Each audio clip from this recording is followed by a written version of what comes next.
This old Ubisoft logo.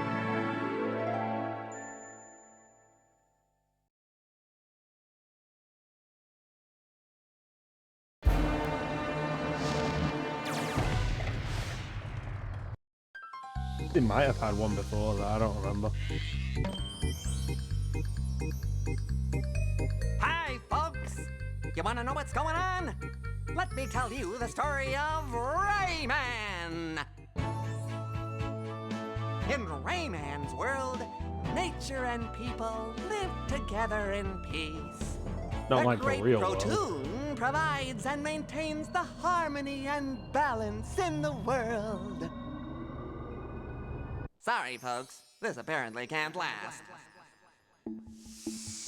One fateful day, the evil Mr. Dark steals the Great Protoon and defeats Spatilla the Fairy as she tries to protect it. The Electoons, who used to gravitate around it, lose their natural stability and scatter all over the world! Troublesome, isn't it? And untidy, too. In this now unbalanced world, strange phenomena begin to occur. Freaks and hostile characters appear, capturing every Electoon they can find. They definitely need a hero to save them now! Don't you think? Rayman to the rescue! No problem. Go and free all of the Electoons, Rayman, and bring back the Great Protoon from its mysterious kidnapper. But will the bad guys let him do it?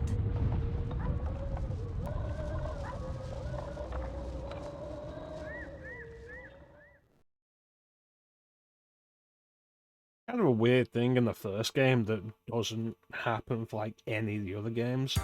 Like basically every character has no limbs. Like Rayman. But starting with Rayman 2, that's only a Rayman thing.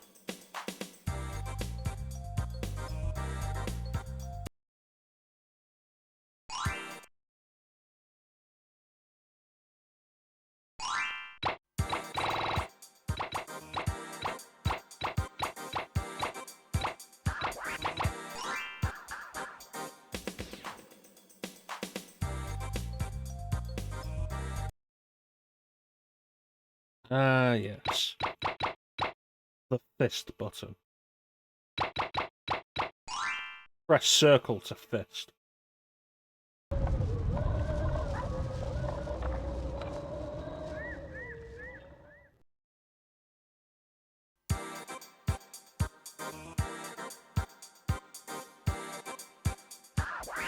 Actually a really cool idea for like the view of the world map. That the villain is watching the main character through binoculars. I like it. This is a game full of charm, though. This came out in '95.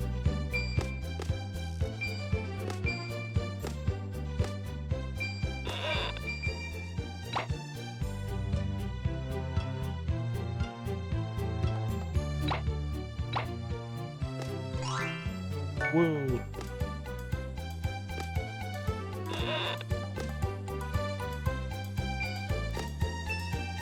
So OG Rayman's a classic 2D platformer with really nice visuals. I feel like it really showcased the advantage of 32-bit over the previous 16-bit hardware.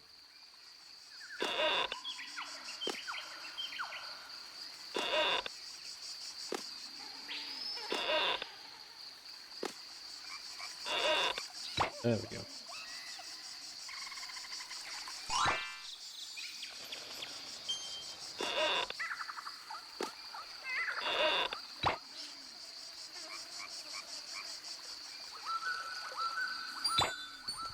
So I had this game as a kid.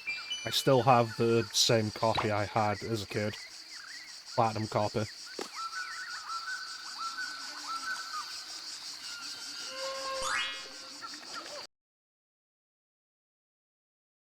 Very difficult game.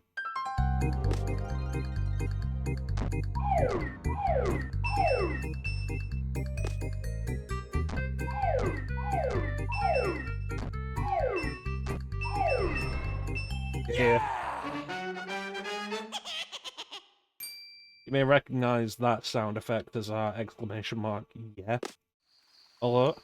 This is where it comes from.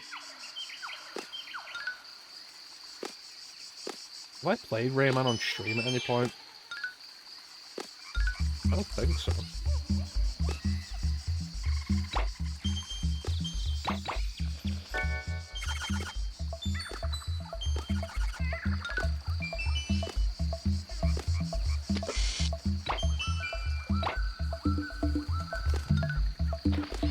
There's a lot of charm to this game.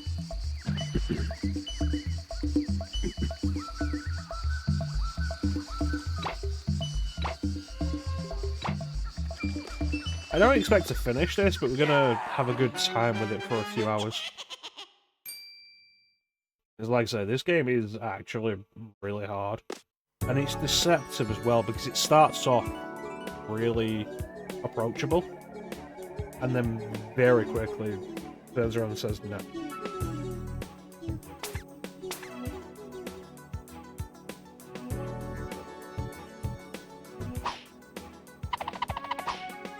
Boom!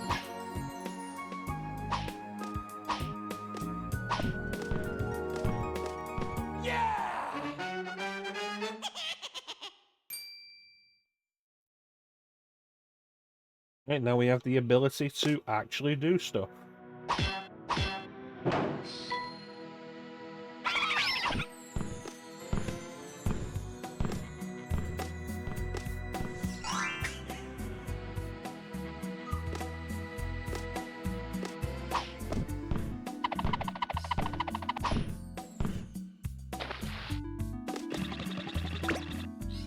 Now I have a golden fist.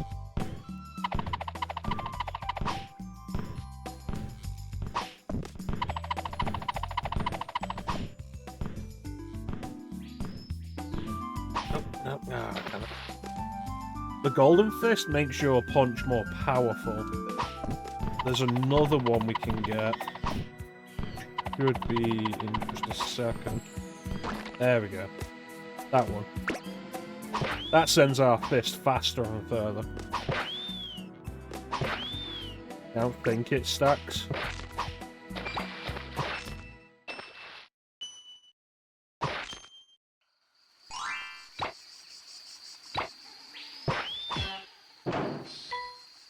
Yeah.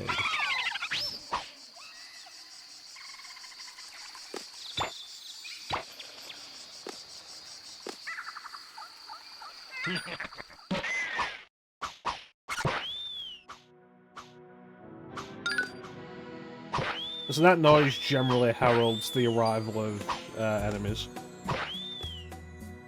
The sudden arrival of enemies.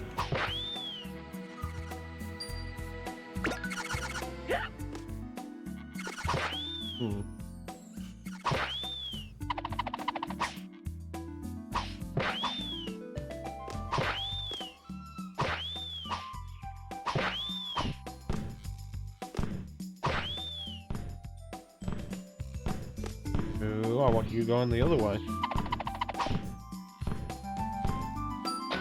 Yep.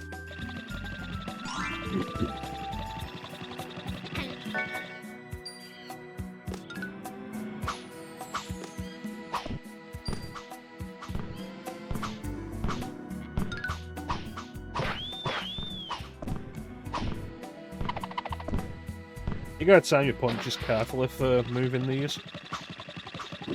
Because if you miss them and they bounce, then your fist can very easily catch them on the way back and knock it the way you don't want it.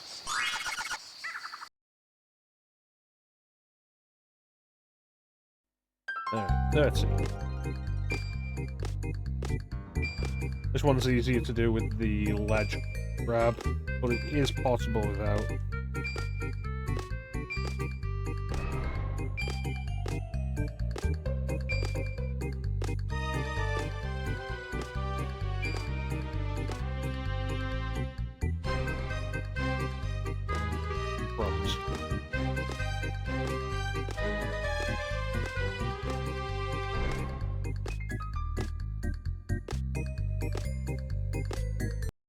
No. We lost one thing.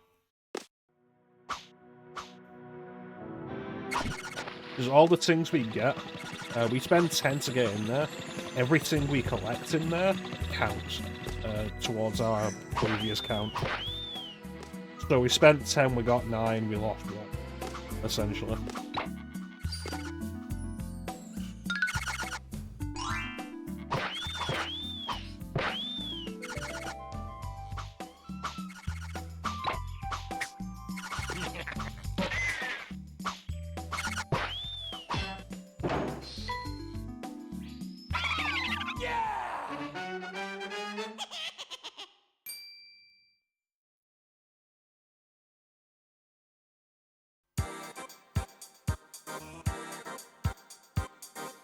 Save the game.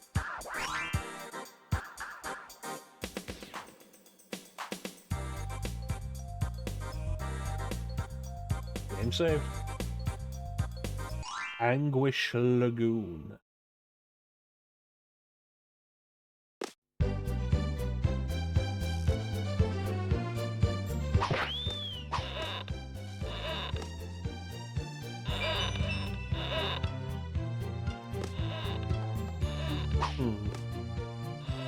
I'm gonna need the swing ability for that.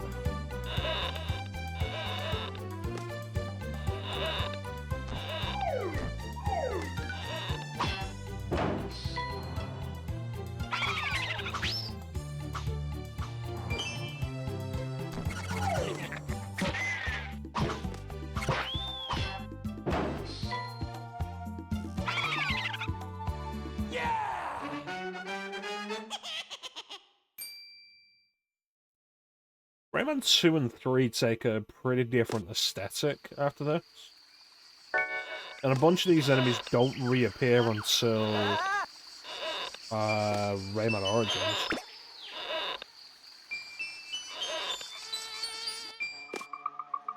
Including this guy. This guy reappears in Origins.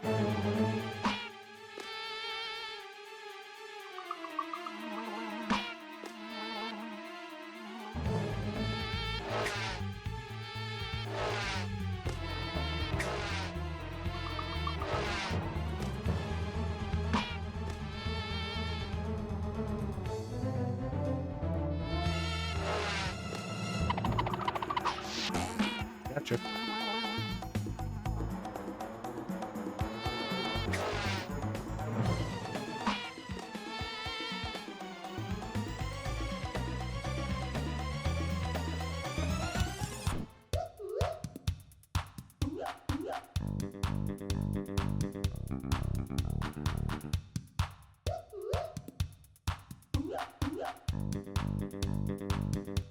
And now they're friends. We enjoy this level where you play on Mosquito's back.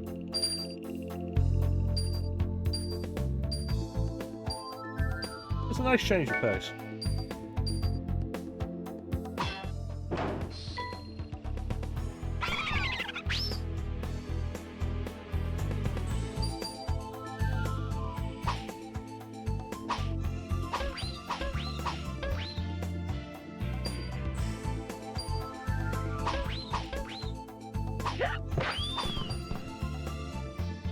Now we're gonna get the speed.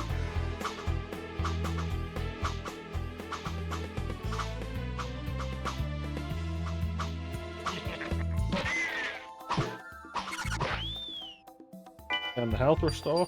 There we go.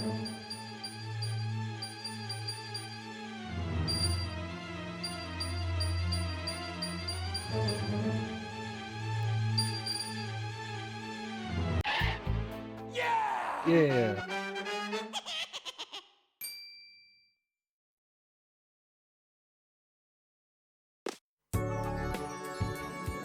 Hello.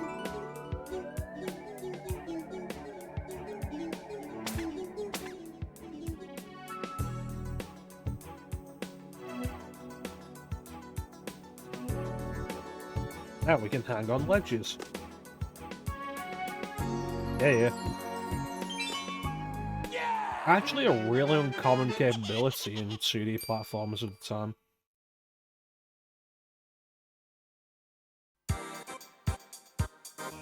So now we can go to Bandland or continue in the Dream Forest.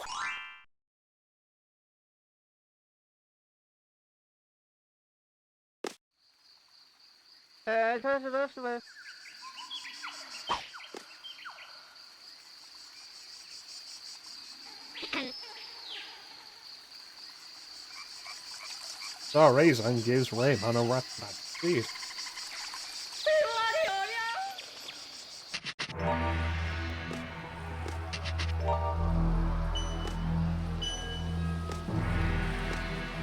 But again, this is a pretty neat change of pace early in the game.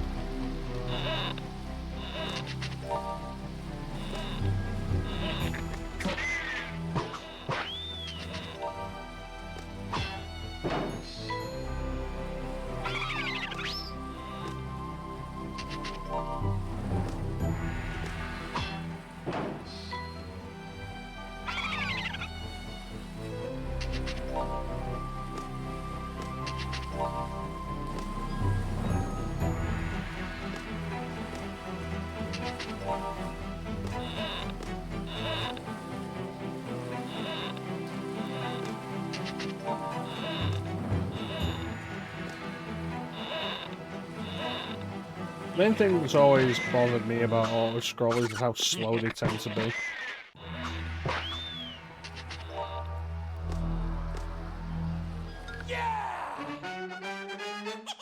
I knew that life was going to appear, but the water was too close for me to bother try getting it. Wouldn't have made it.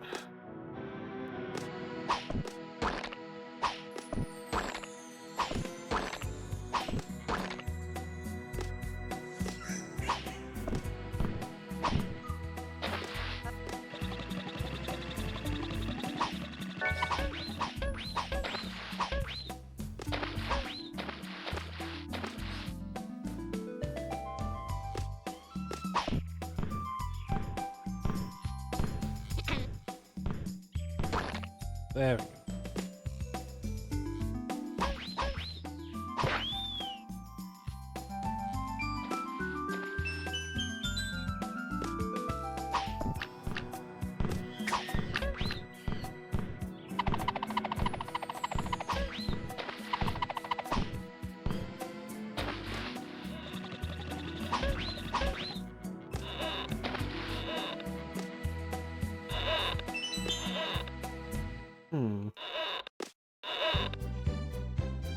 Oh, okay.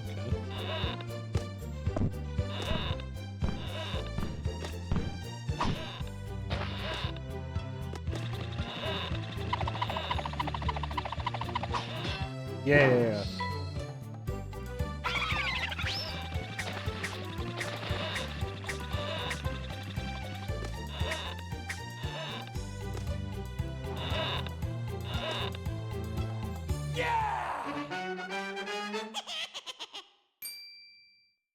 Alright, so it's 3 so far in this level.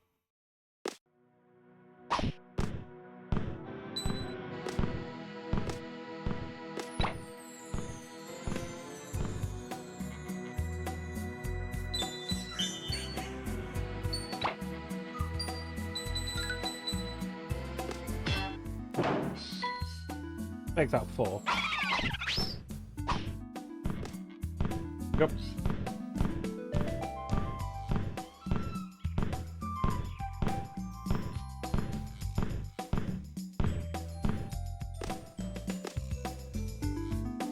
I don't want to deal with it.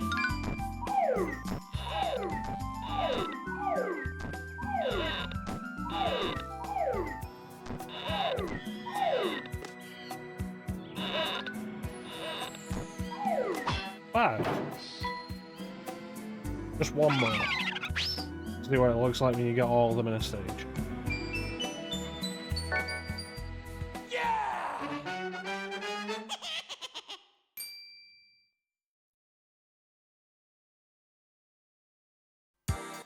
Oh well. Mosquitoes, nah.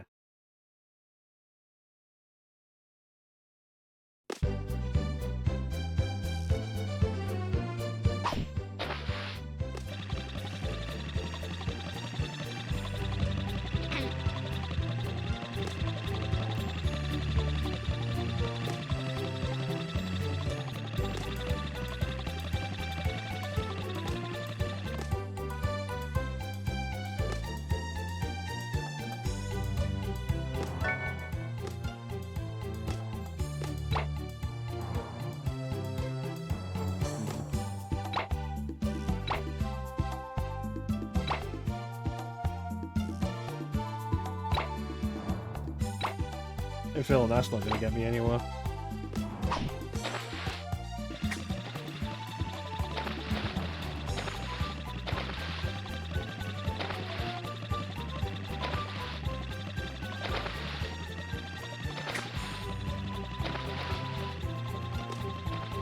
Checkpoint.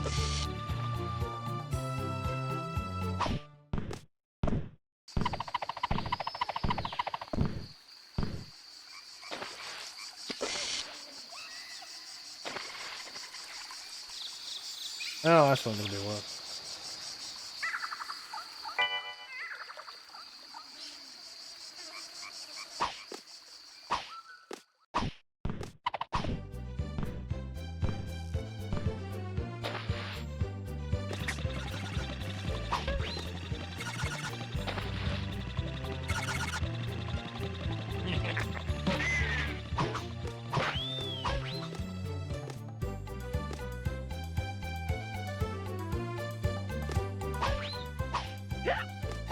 Oh, they got me.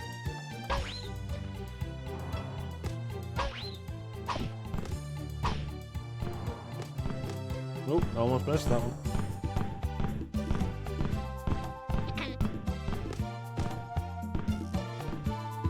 Oh, I didn't mean to end up here.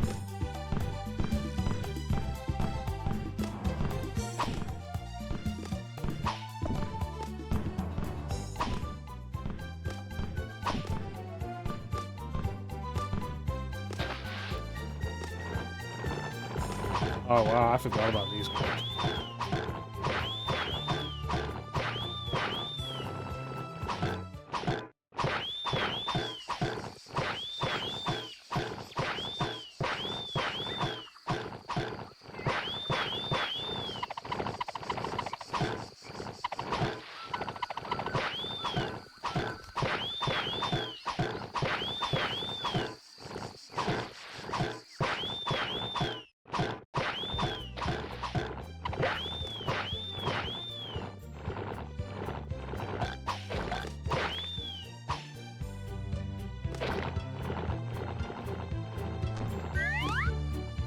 Well, somehow we managed to survive.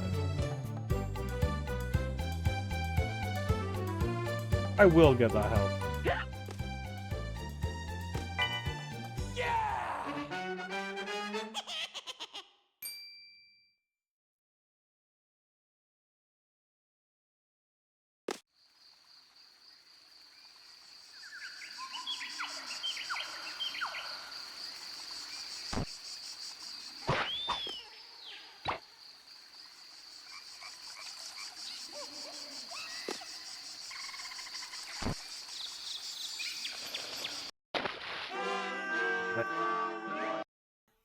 So death means I lose my gold fist and my health power up. I still have the super fist for some reason though.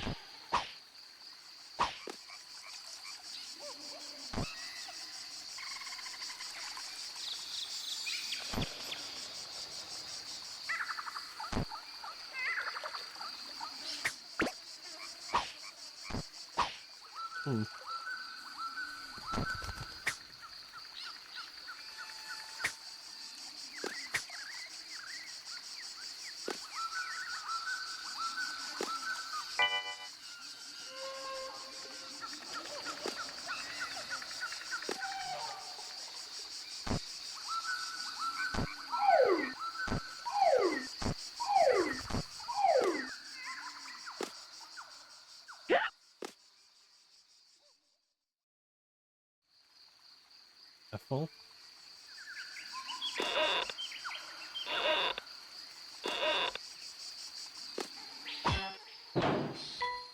I missed so many in this level. Thank you. I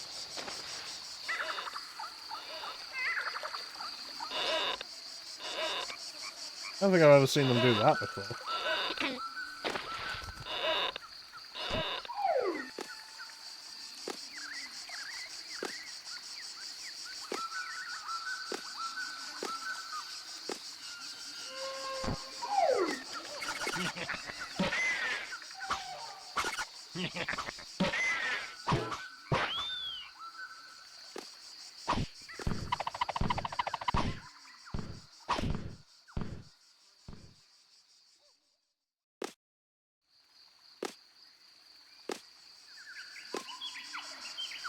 I don't think I landed anywhere.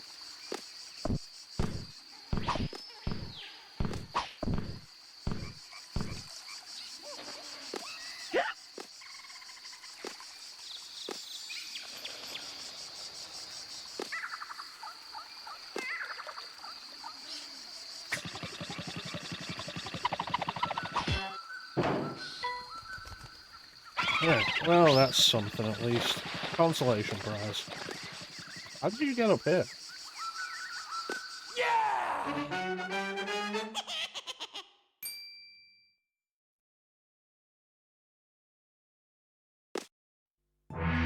Oh god. Oh, we're friends.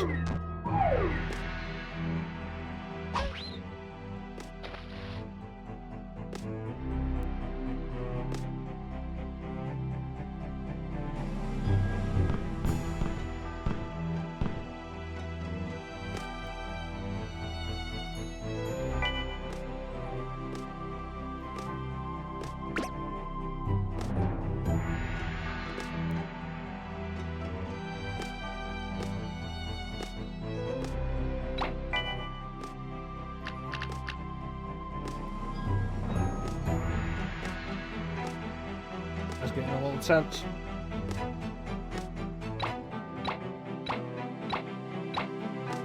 Oh. Well, that guy's not invited to my birthday party anymore.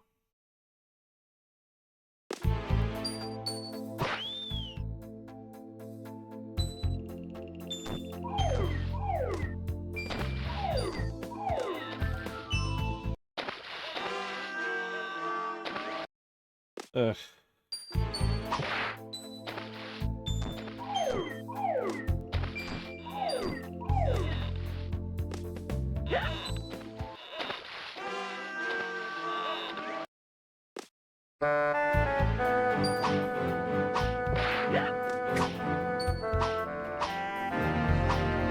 Thanks, dude.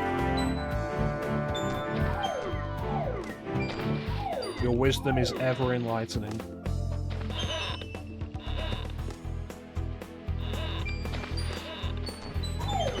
You know, I think this is actually the only game where Rayman can't swim. I'm pretty sure he can swim in all the others.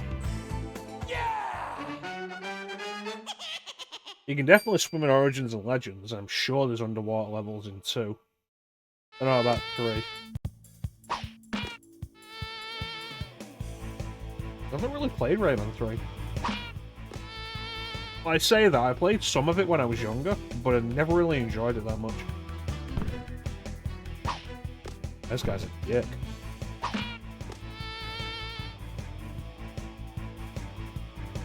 Oh god. Oh god.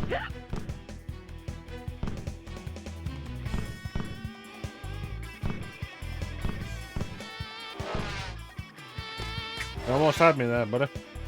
But not today.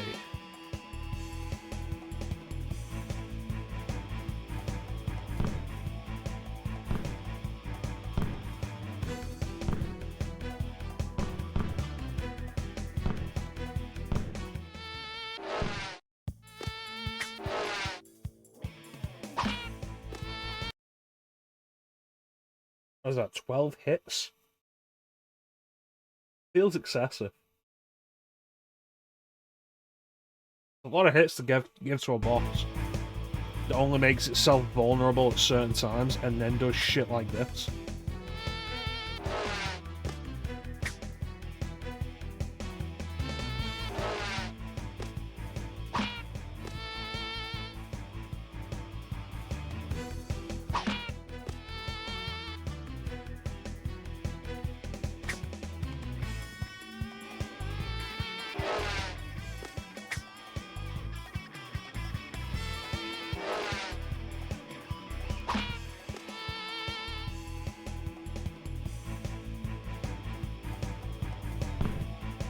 Definitely nervous.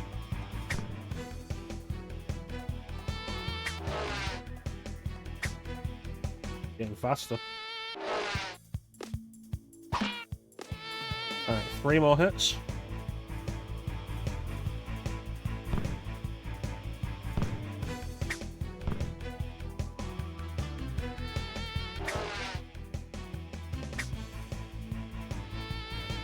That one was close.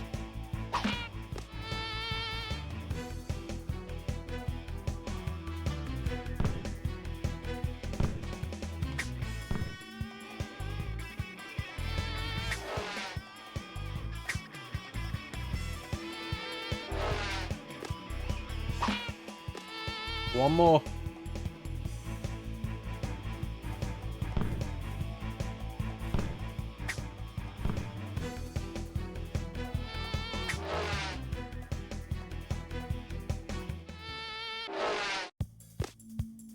Oh, you sneaky bitch.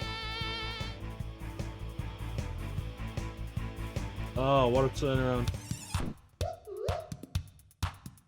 Almost had me with that sly dodge right at the end.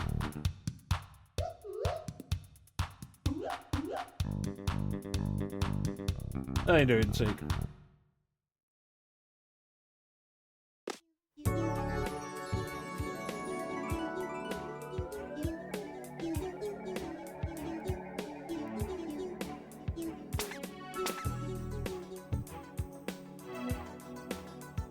I can grab things with your fist.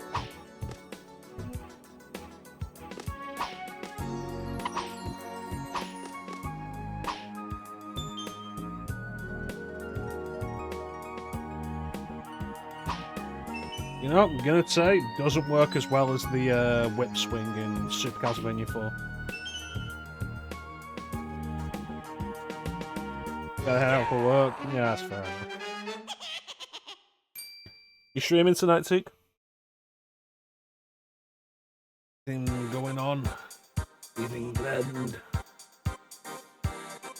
Any video games to play?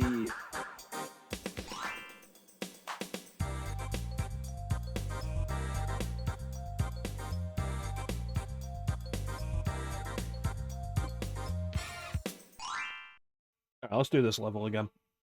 Try and get all the Electoons. Yeah, that sucks.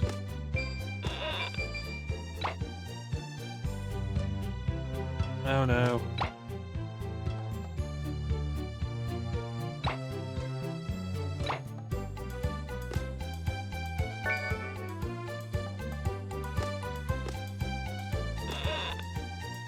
I don't think anybody else is even on Thursday.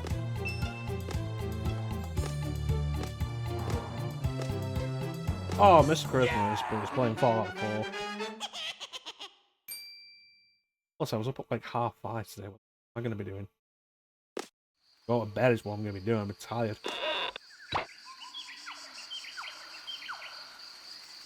Ooh, no, no, no. Grab the things.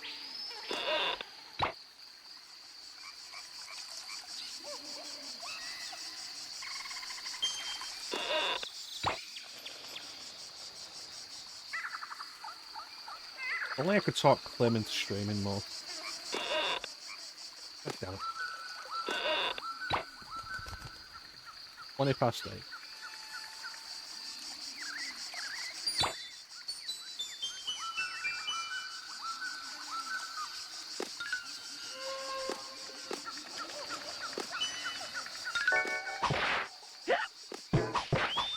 Forgot that I didn't have the gold first.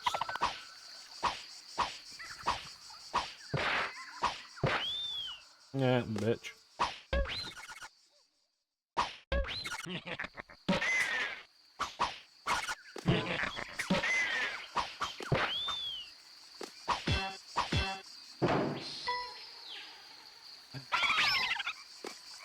We'll do this level, and then we'll head off to Bandland, which is where the game really starts to show its true colours.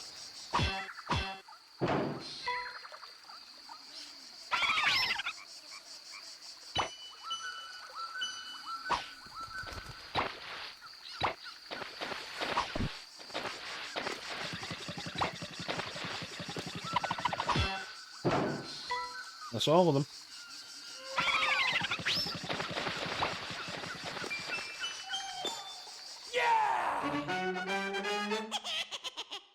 Ting.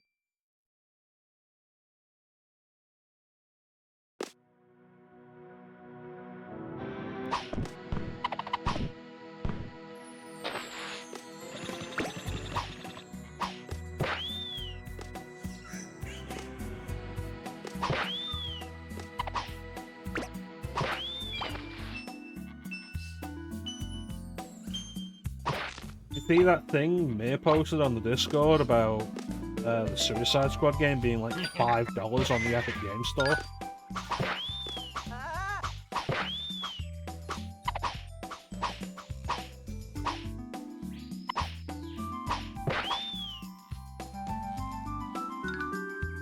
Absolutely insane. The game's not even been out for a year, right? Well, I was reading through it, and it's like, it's not even the base version of the game, it's like the Super Special Edition. That cost $100 at launch, and they're selling it for $5 digital. Less than a year later. That's how you know a game's been an abject failure. And land.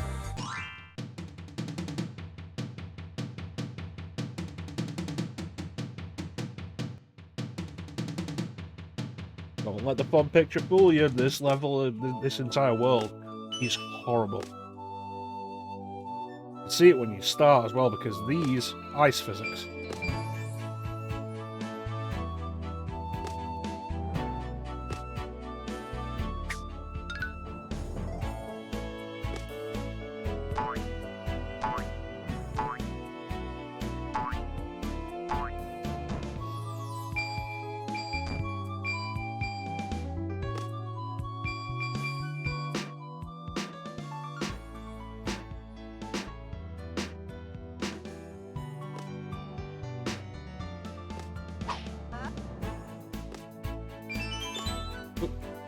God.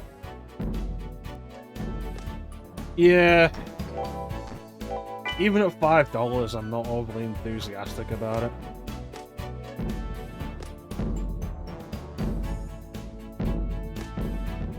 It's just wild to me that it's dropped that fast.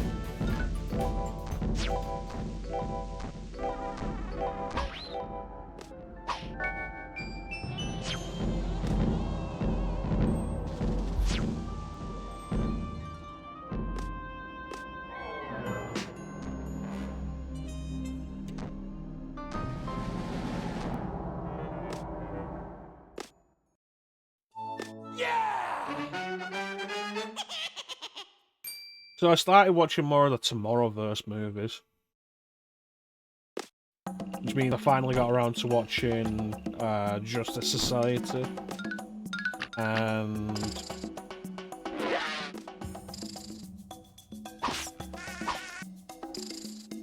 The Long Halloween.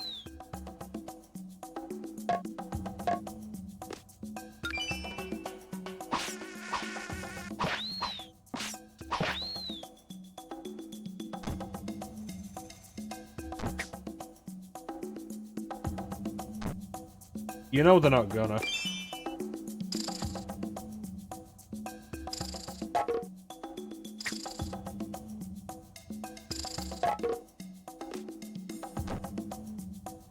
You think if anyone was going to learn from any fiasco, they would have learned from it a long time ago. Live service games drop in like flies regardless of the value of the brand.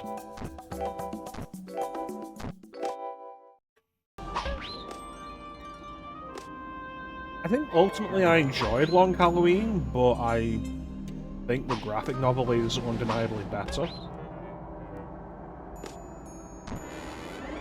It also doesn't help because, like, we were talking about it back when they announced Long Halloween, I remember.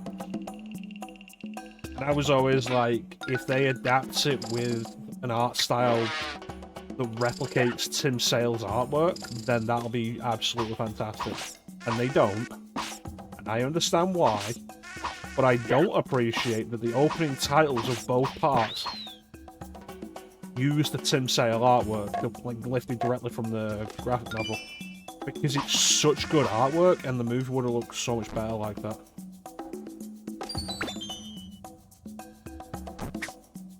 Love the way the Long Halloween looks. Long Halloween and Dark Victory.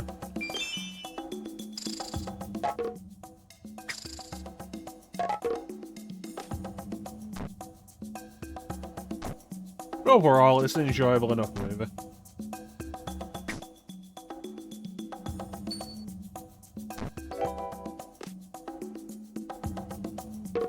enjoyable enough pair of movies.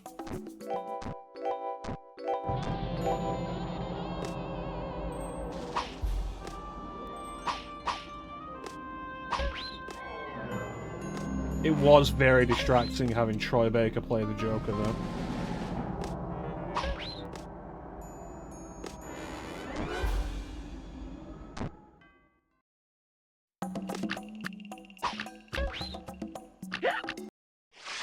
Oh!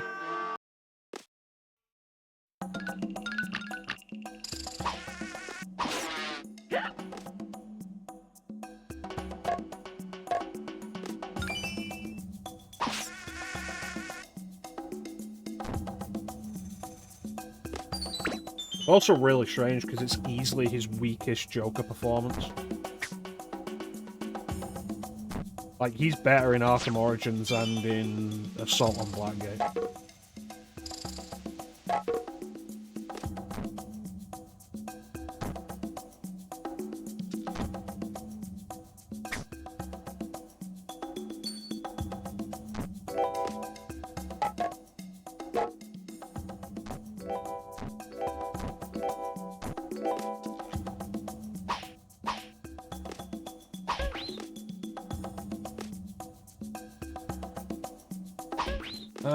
What do I got? Jensen Ackles as Batman. Fine. I didn't enjoy it as much as when he played. God damn it! As much as when he played Red Hood. Isn't it enough for it to be distracting? And it feels like he's in it more than the original. But that could be like other stuff's cut down while Joker stuff isn't.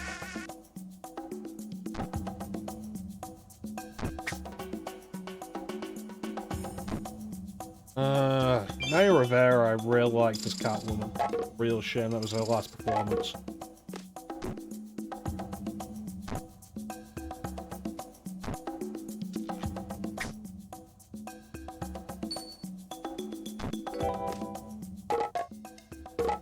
Yeah, overall I enjoyed it. The next movie being a Green Lantern movie, I'm looking forward to.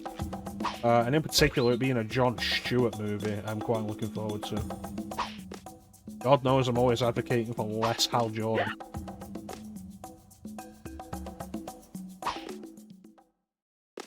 The blandest Green Lantern. God damn it.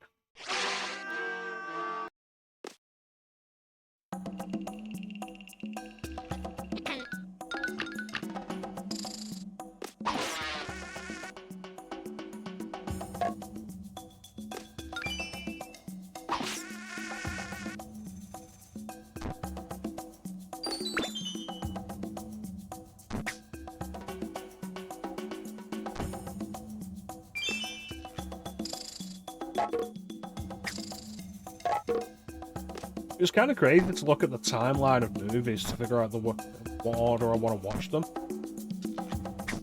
And see that the whole Tomorrowverse lasted 4 years.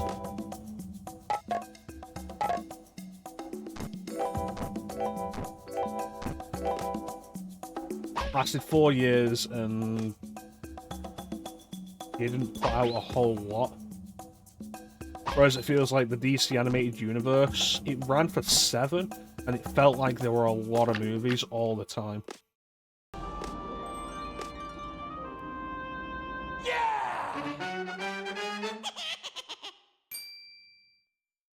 Like, there's like 5 Batman movies in there. But I was looking at the list, and there's one. And there's just The Long Halloween. There's just Superman, Man of Tomorrow.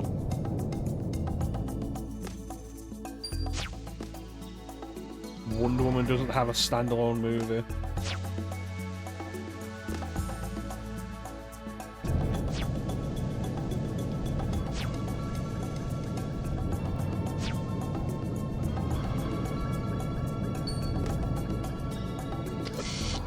Hush was in the DC Animated Universe movie. What was it? Son of Batman, Batman versus Robin.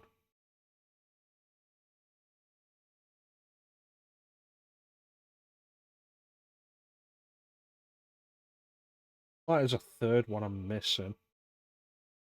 Sure, there was something else, and then it was Bad Blood, and then it was Hush. Yeah, we've definitely discussed that before. I think, at the very least, um, the animated adaptation is certainly more coherent. Probably helped by them not having to change who Hush was at the last minute.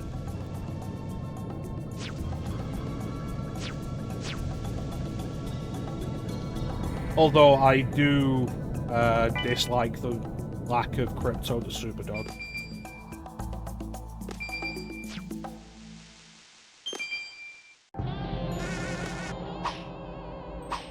Because I love that in the comic Hush. It's like, oh yeah, this modern Batman tale that's all dark and serious and has a lot of shit going on. But then, like, as soon as we get to Metropolis, everything just kind of really lightens up, and here's Crypto the Superdog. It's like, hey, how can we possibly track Poison Ivy?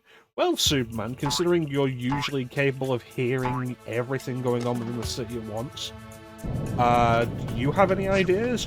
No. And Batman's just like, well, I guess we better call Crypto. It's great, I love it. More Crypto the Superdog. I am genuinely really interested in the Superman Legacy. Everything that comes out about that suggests that it's going to be just a fun movie. And it having Crypto is something I love.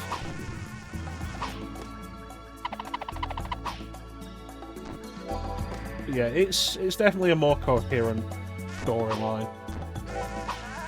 The removal of the Jason Todd build-up is probably a good thing. It didn't even hit me. Yeah, the removal of the build-up to Jason Todd is probably a good thing.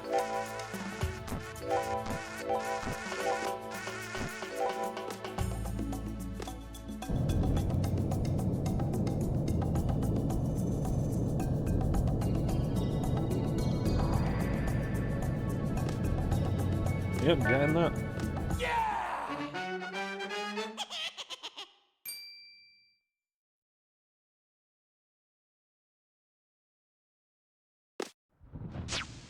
Yeah, this is all still the first level.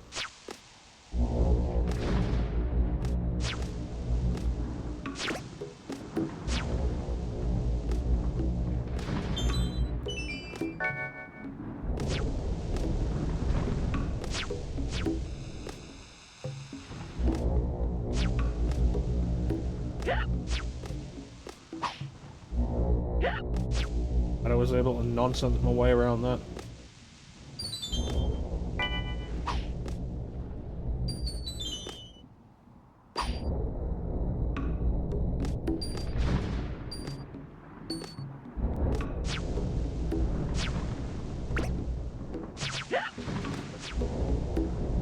Did you ever sit down and watch Zack Snyder's 4-hour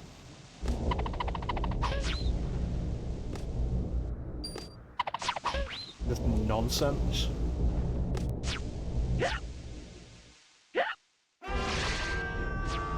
Zack Snyder's Justice League that is needlessly 4 hours. And at best, he's fine.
still going.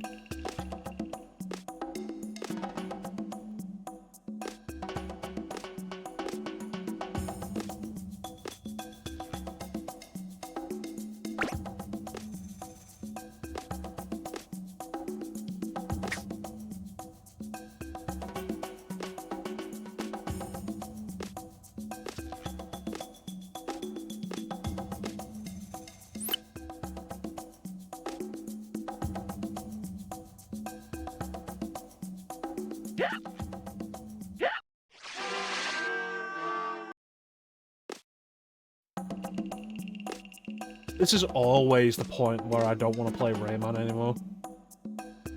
For years has been the point where I just stop wanting to play Rayman. The Forest of Dreams is like such a good introduction and it's a bunch of fun. And even if you go further up into the levels that unlock after you find Bandland, like, it gets more challenging, but it's still fun, and then Bandland is just not.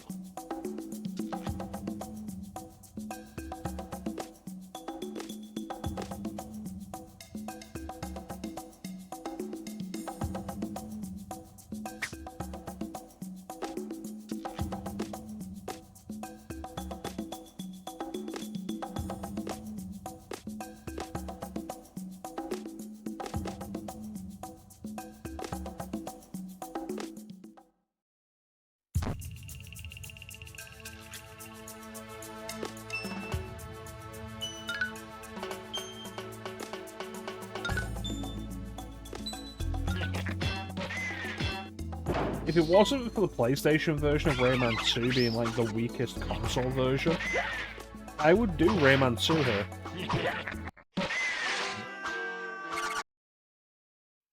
As it is, like, I'd rather do one of the other versions when I eventually get to Rayman 2.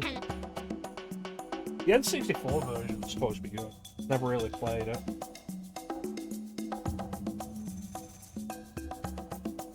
And it's the original version.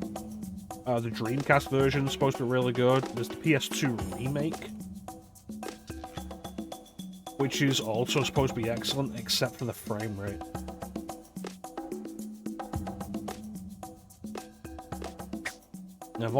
I've been meaning to give Rayman 3 another try for years. Ever since the HD version came out.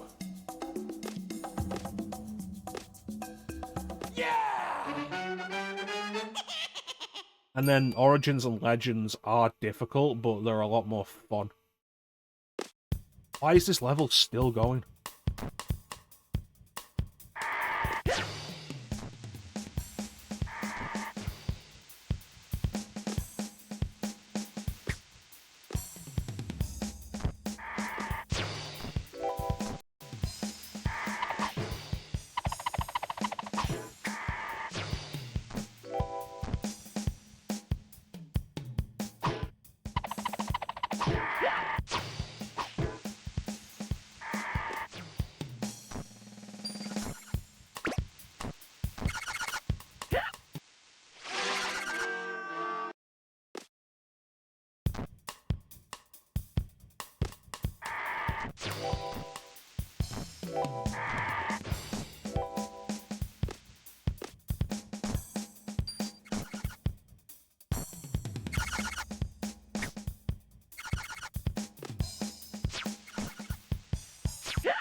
I forgot this game had limited continues.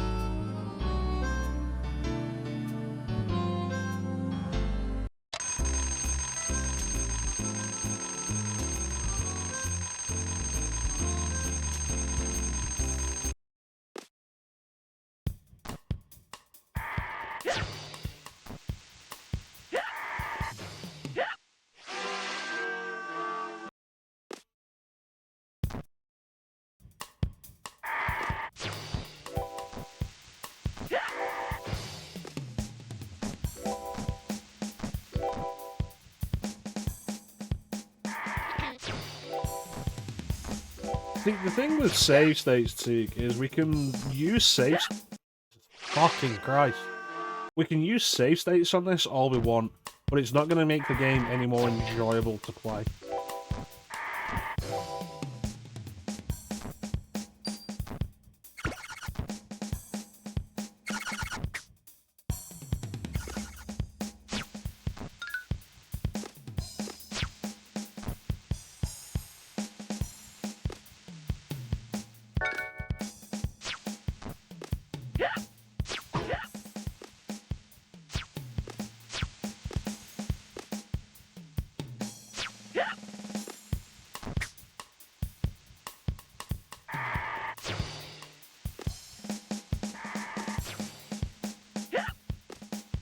I think it's worth reminding everybody that this is still the first level of the second world.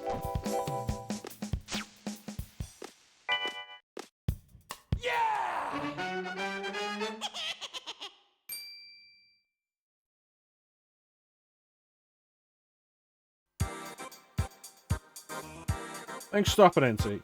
You take care of yourself, buddy. Catch you later.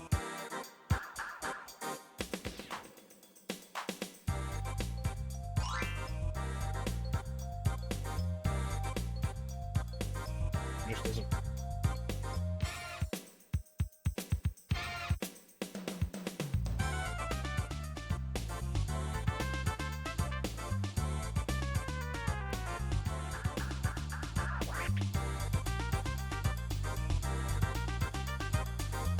Alright, let's see what the next level's like.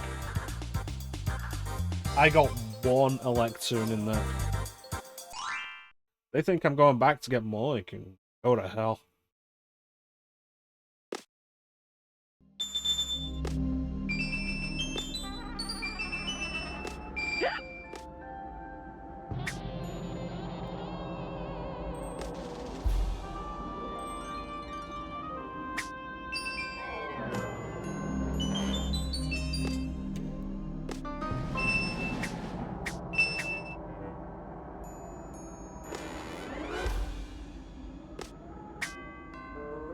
Okay, why did my momentum just stop?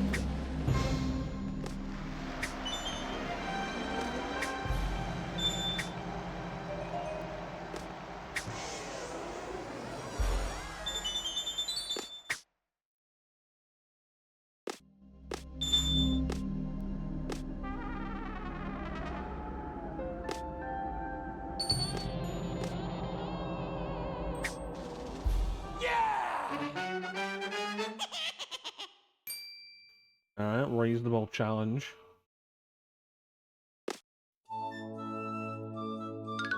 Don't try and trick me with the fun music.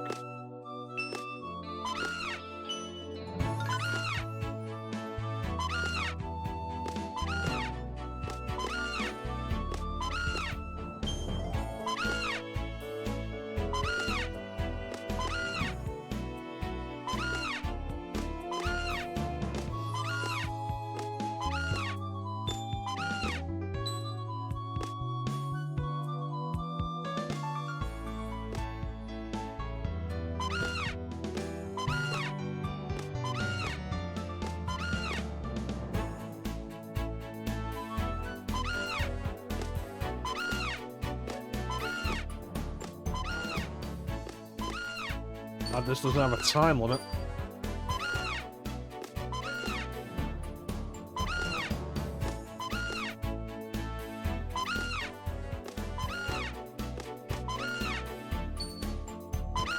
What's the difficulty curve?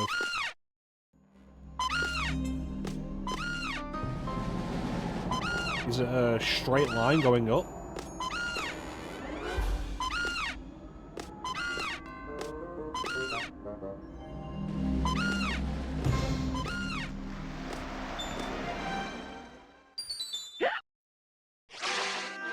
What happened to my momentum? And now I have to do that again.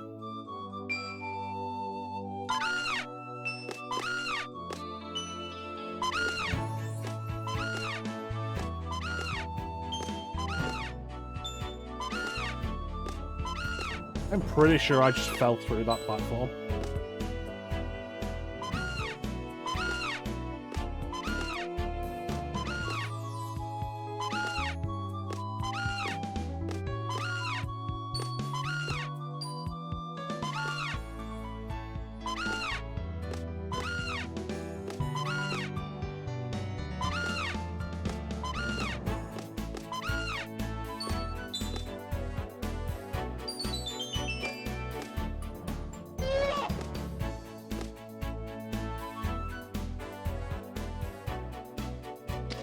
Not like that matters, I don't have any lives left anyway.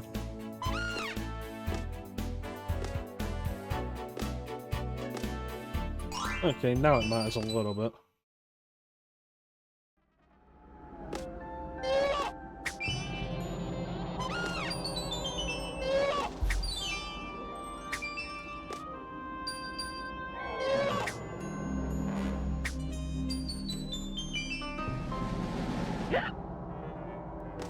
Before there were Mario Maker auto runner levels, there was Rayman.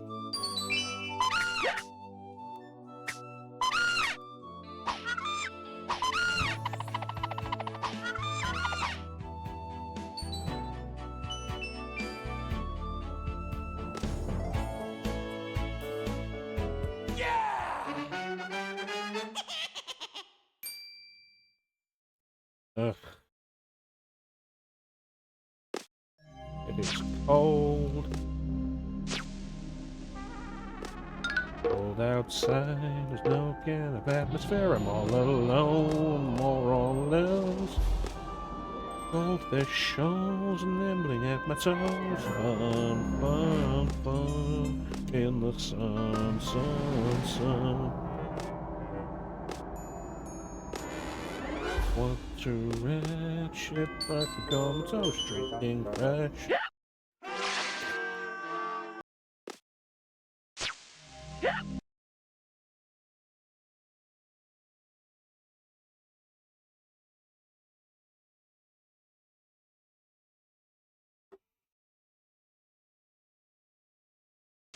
It's amazing how precognizant this entire level, like just the level, has been of like the worst design choices in Mario Maker levels.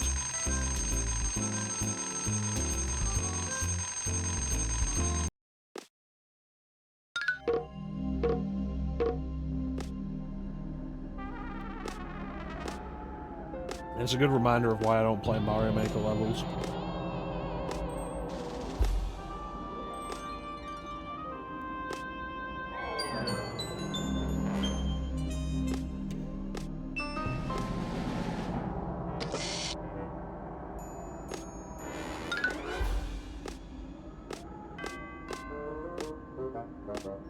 Careful, whoa, no, no. Oh.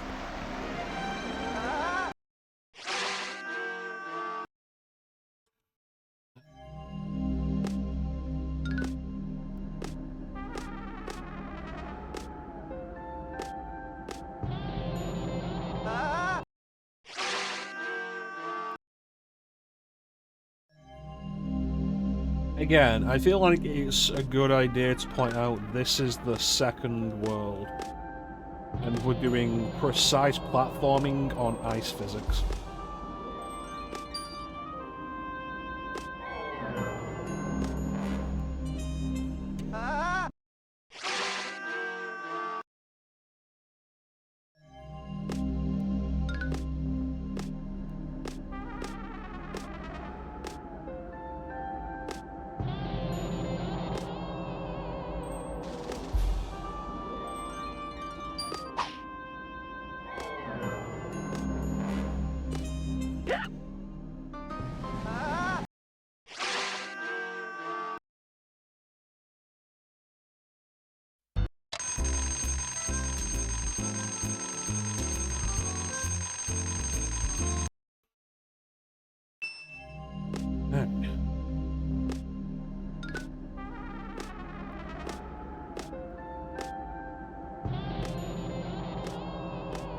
Such a weird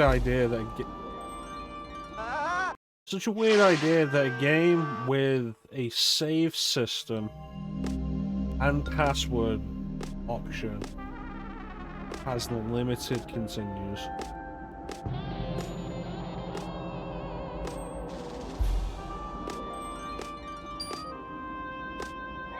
It's like, okay, say I run out of continues, what do I do?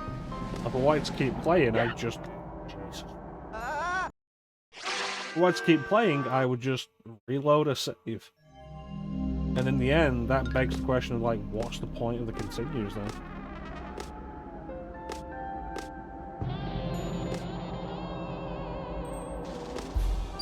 Oh, is it going to get to the point where I have one continue left to get through every level? And if I don't get through the level without getting a game over, then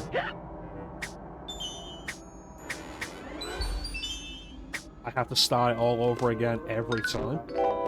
That was good design.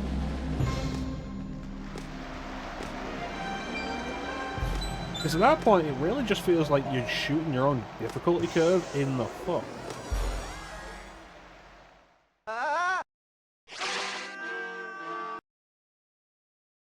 We've made zero progress.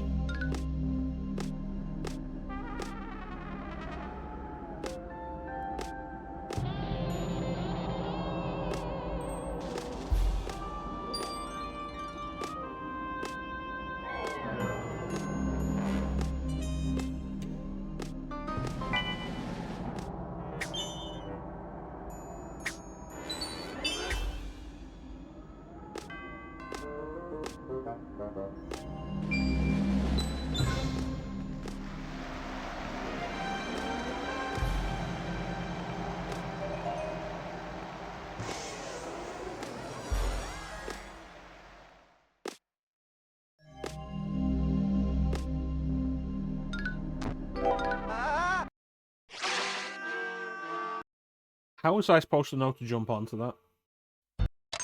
The platform that didn't exist until the platform I was stood on had vanished.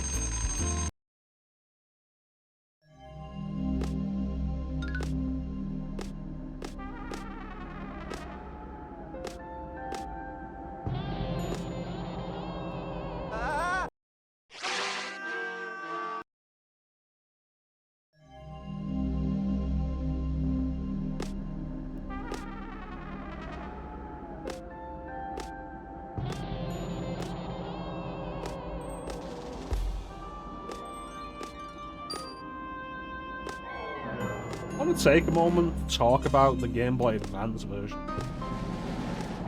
Released as a launch title for the Game Boy Advance, Rayman Advance, which impressively manages to retain all of the graphics of the game,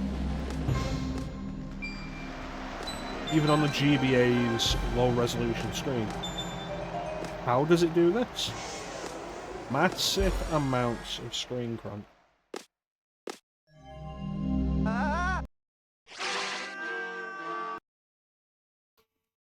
Makes you question how playable the GBA version is.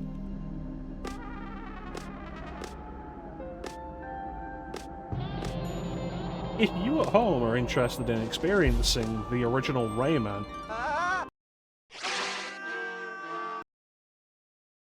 think the best way to do it now is the PC version available on GOG.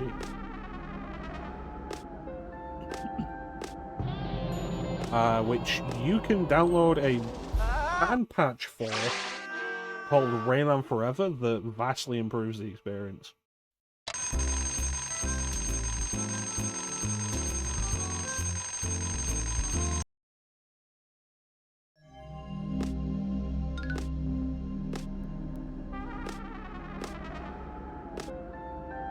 You know, thinking about it, given how many times Rayman 2's been ported, it's weird that it's not playable on any modern system. And might be the only Rayman game that isn't playable on a current gen system.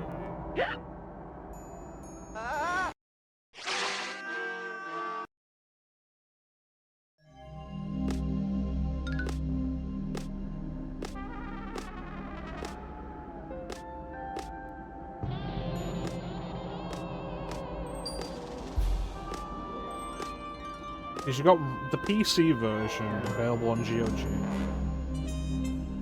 Rayman 3 HD is backwards compatible on Xbox. Origins is on PC and backwards compatible on Xbox. Jesus fucking Christ. Legends is available on PS4, Xbox, Switch, PC.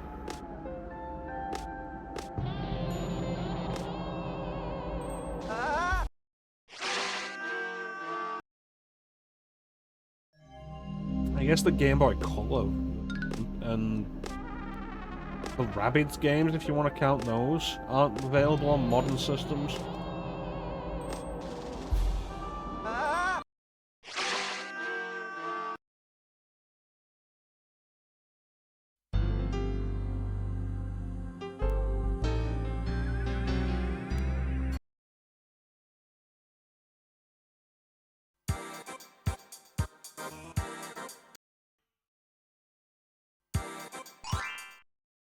Yeah, some of the GBA games. There was a GBA version of Rayman 3, which was more of a follow-up to Rayman 1 than anything.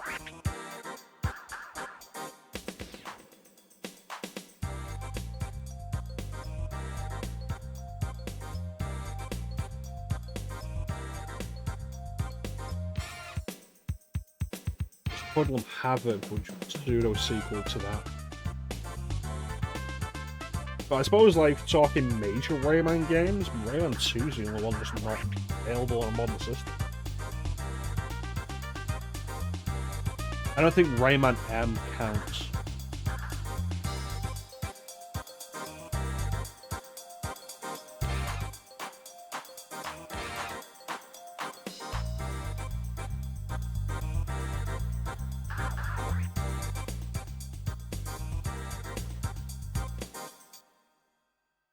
It's been an hour and a half.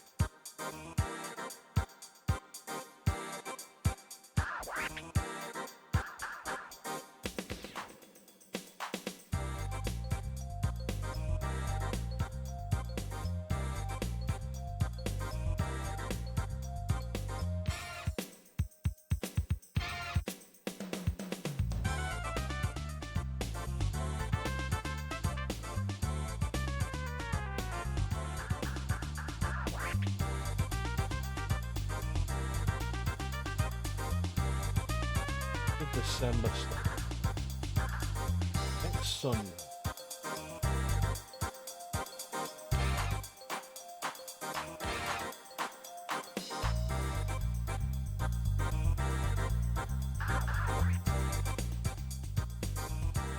Hey, how you doing, Isa? You missed the frustration.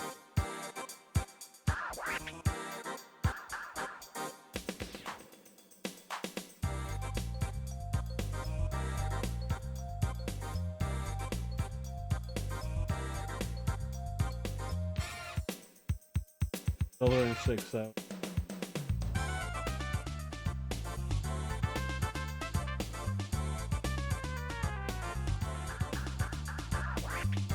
Working is such bullshit.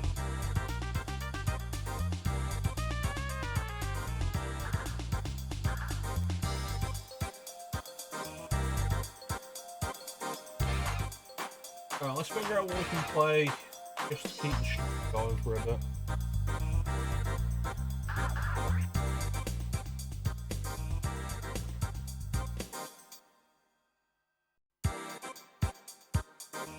I see.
You know what? There is a game right above Ray.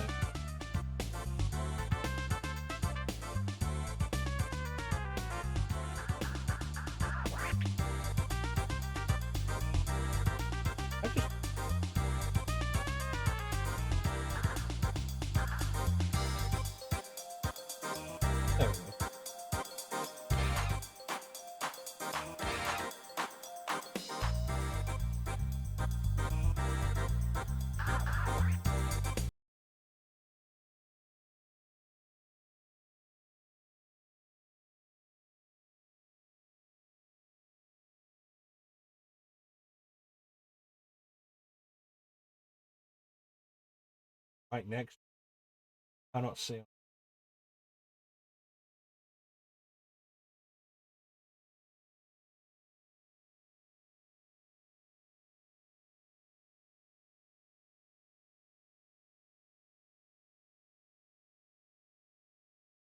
That's a game I haven't started. Good old point.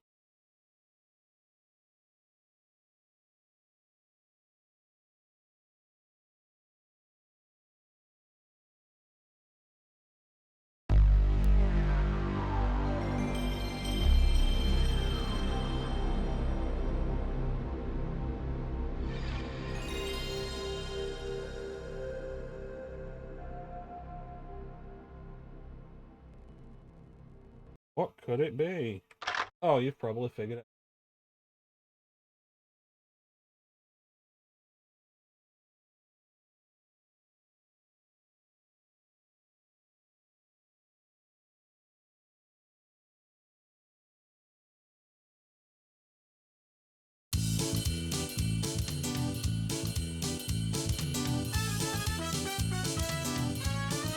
Rat-a-tat. I don't know what costume is.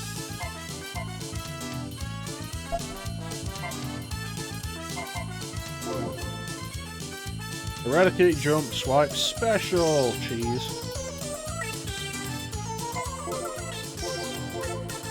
On. This is a game I first saw in a demo, and I didn't actually own it until a few years ago. They do actually have this on PS1. I own it physical.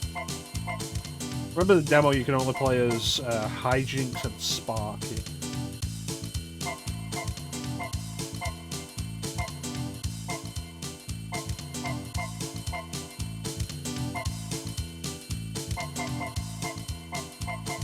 I think we will play as Muffy Dupont.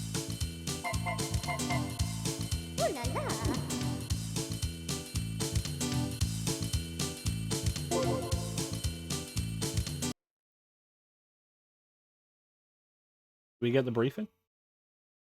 There we go. Better save the world again, the Scratch Cat? Good, because evil mutant space rats Washington and Jefferson have returned from exile. To make matters worse, Special Agent Pearl has gone missing.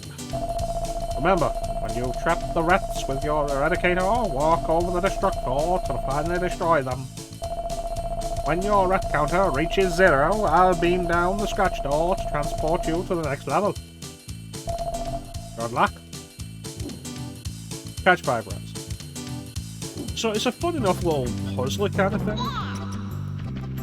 All we have to do is catch the rats in there and then walk over there. I think if we capture more than one at a time before we do that, we get point bonuses. But yeah, if we touch a rat while we have rats that haven't been destroyed, then we lose the rats we have, I think.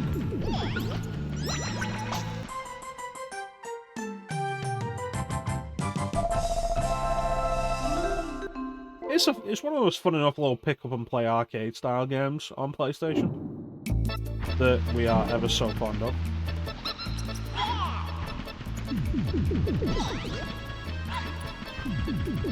The goal is to stop them from destroying all the stuff in the room.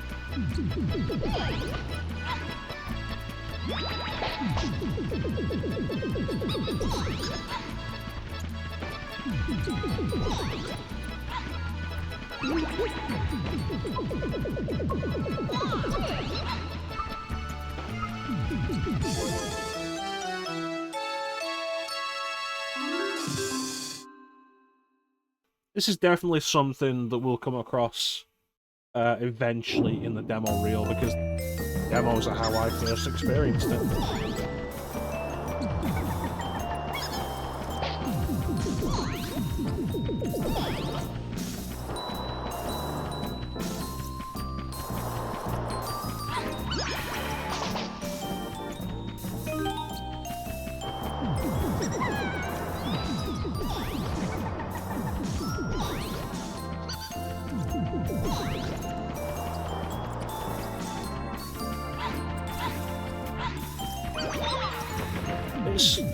stuff like this that I really vividly remember playing the demos of.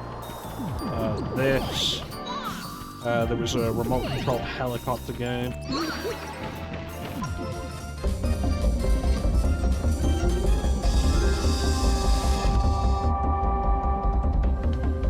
How you doing, Club?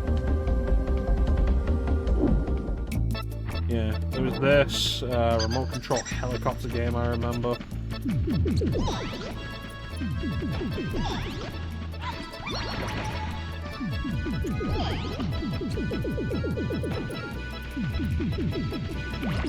Bastards.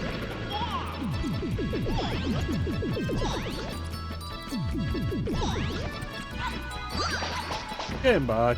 Getting by.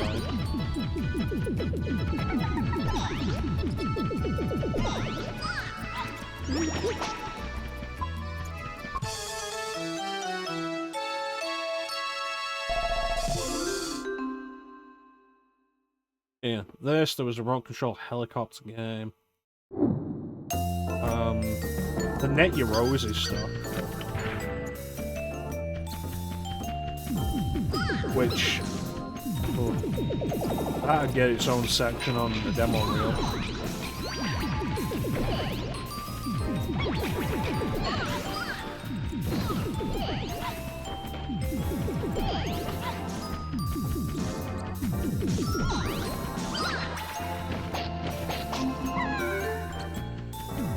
Moving that fast was not helpful.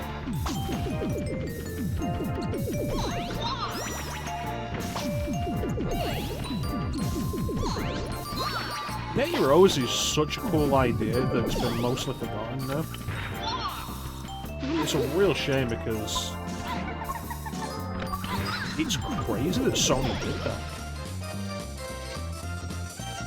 Special versions of the PlayStation that you could code your own games onto. Magnifique. Yippee yippee.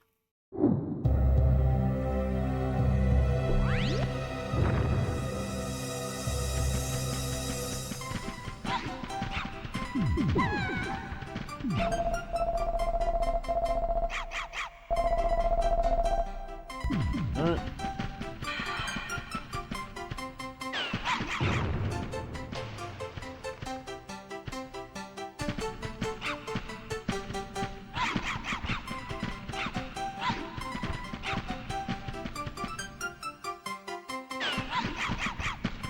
That's not fair.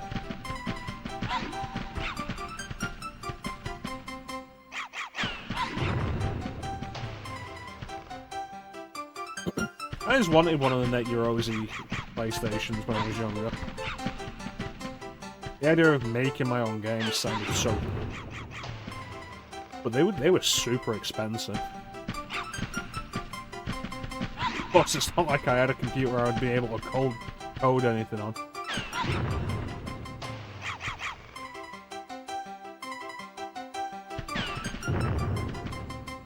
If you ever see like a black original PlayStation, that's what it is. It's one of the development PlayStations that you could code your own games on. Magnifique. It's super cool. Splendid works. Next stop, the garden. Washington and Jefferson have deployed their newest invention, the Duplicator. A fiendish device for rapidly expanding the rat population. Watch out for the scratch teleporters, which should help you escape from Bennett the dog. Also find treasure chests with numbers printed on them. See if you can unlock their mystery. One last thing, look out for the scratch pads on the floor. Walking over these will always make something happen. God damn.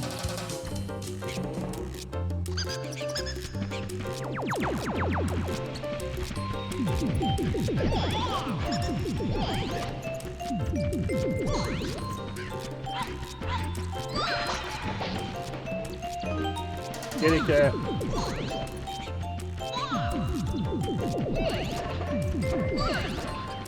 Up yours, Bennett the dog. Oh shit.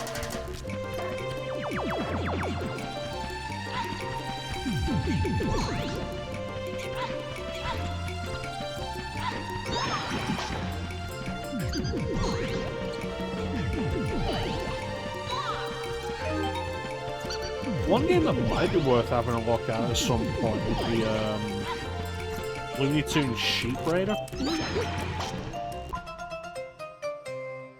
Kind of a stealth game featuring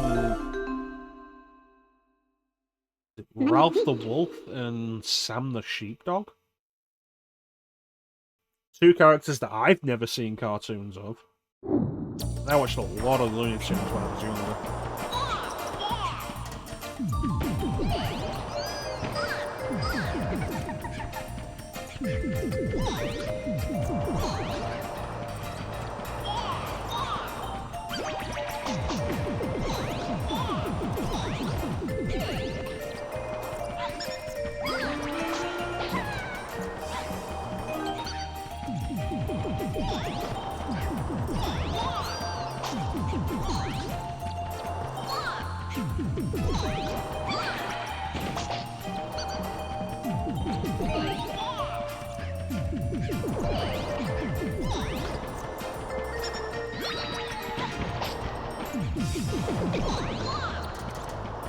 Actually, a little bastards.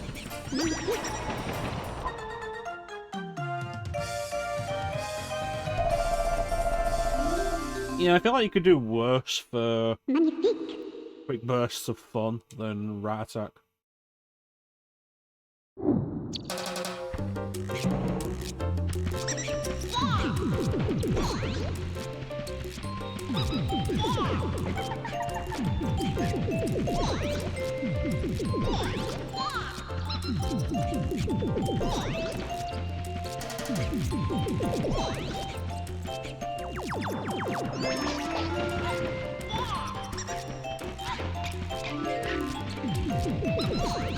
Oh, it repairs them all.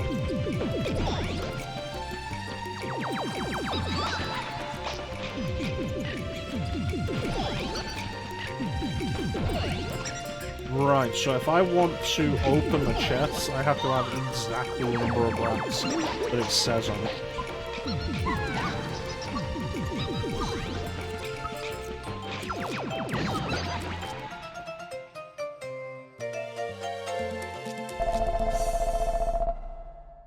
I think Speed Punks was another game I only really played the demo of, but it left an impression on me.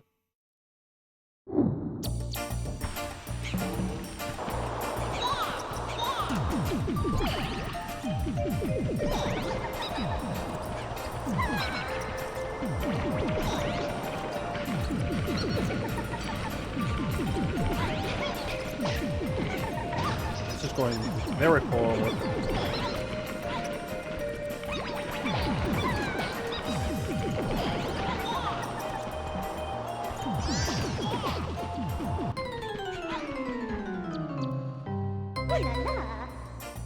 That went badly from the get-go.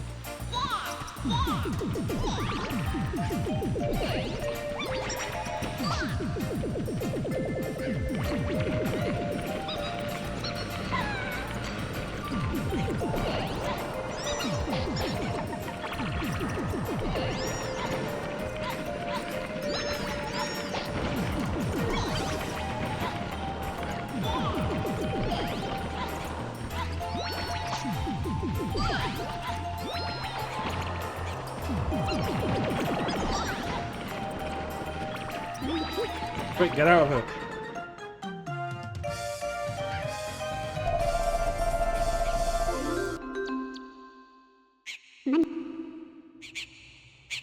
Ify Bennett.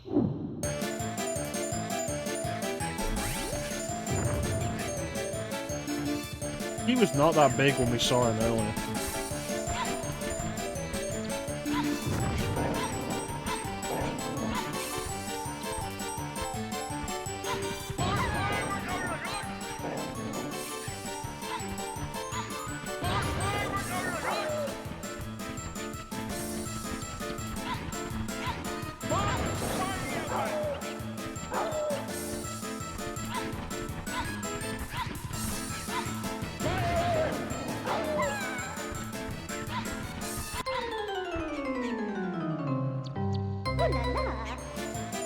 Really tricky to predict like where the objects that'll be thrown will come from. Like there. I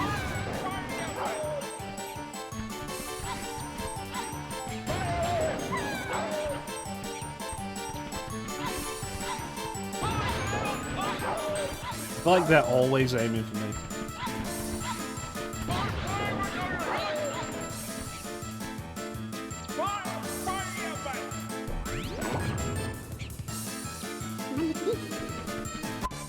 Ooh.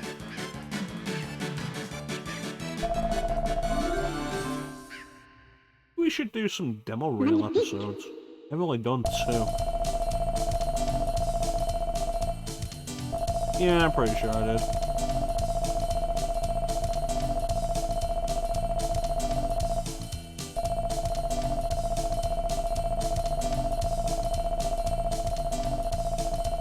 Yeah.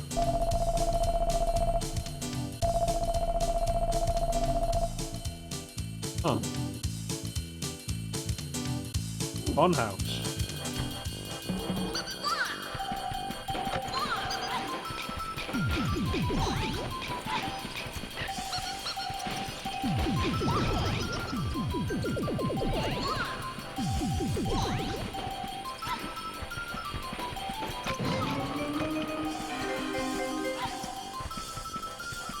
Hey.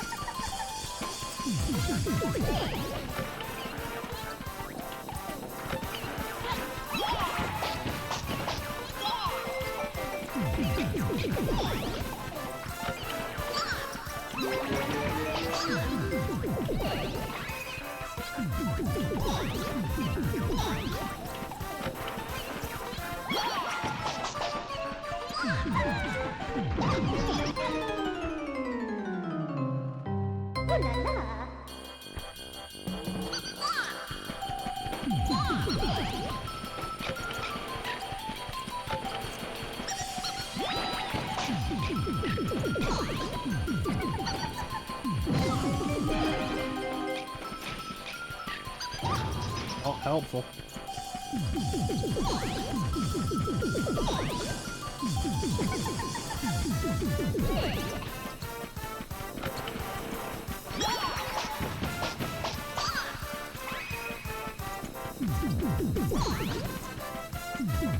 Oh, there's popsicle joint. Popsicle stand? Popsicle stand.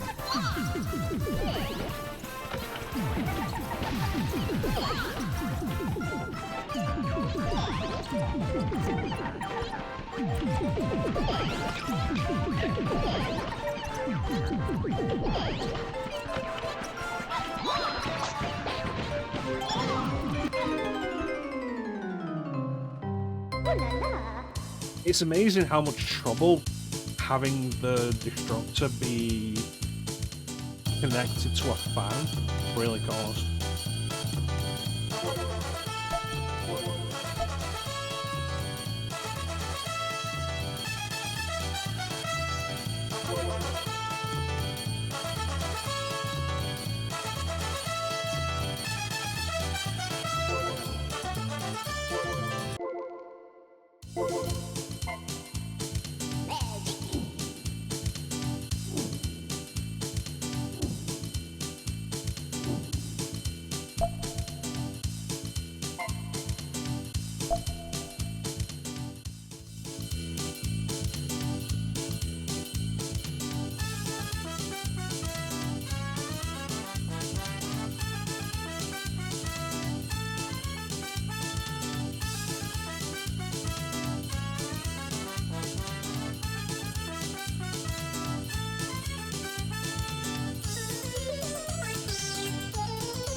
Yeah, it seems I am. Wonder how long that's been like that for.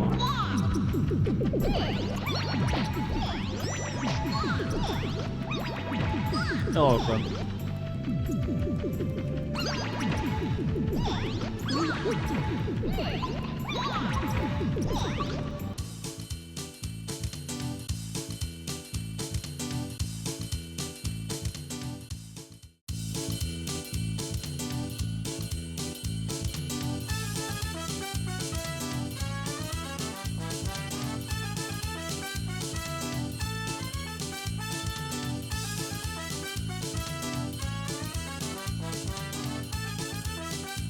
think we'll just do some demo reel stuff for the next few days.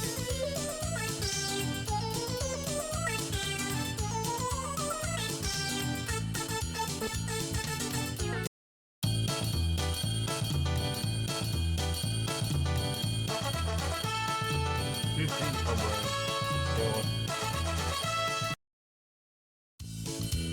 don't know where the second demo reel is. I feel like it'd be early on.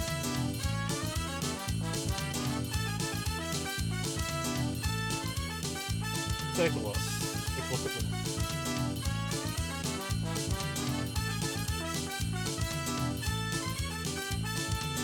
Einhander and demo reel number 2. There it is. So I just need to add this to the playlist.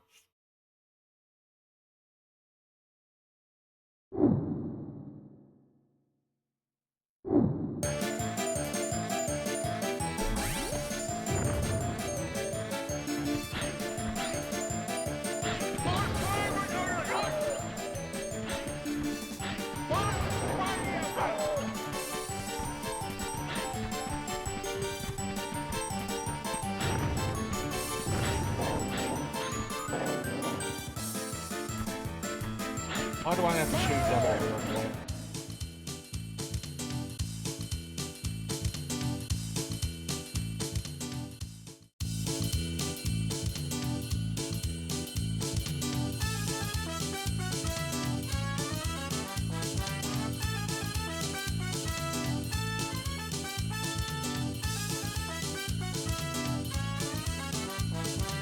Okay, one's the demo reel.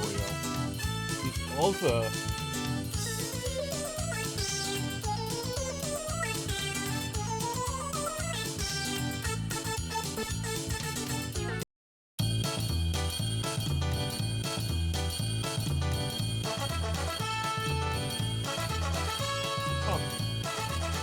wasn't the first time I did a demo reel.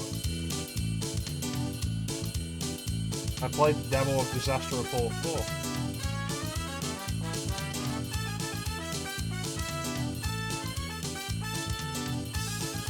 I'm playing them.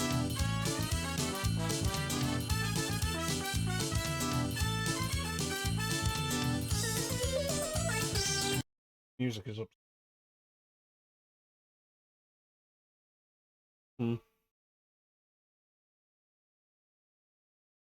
Yeah, I should really do more of the demo reel.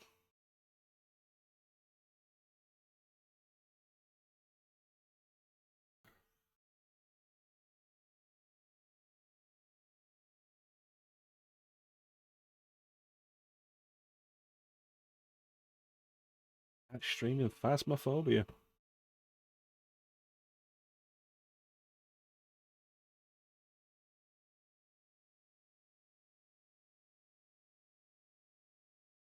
Yeah, I've got some ideas for December as the wrap up of the year. But until then, I don't want to start anything notable. It'll take a while. So demo reel is probably a good idea.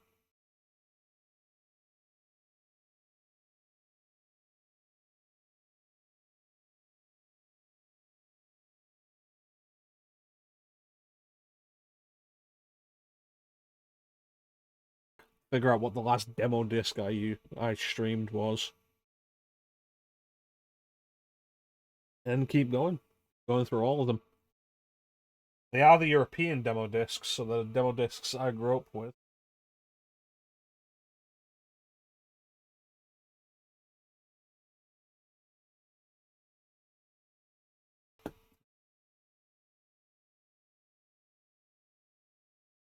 But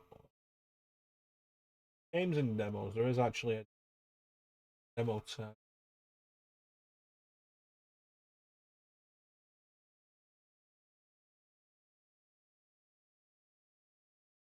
The sponsored, or I'll say it again, democracy just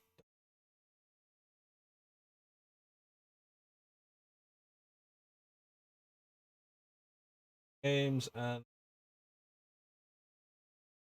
this is a mature.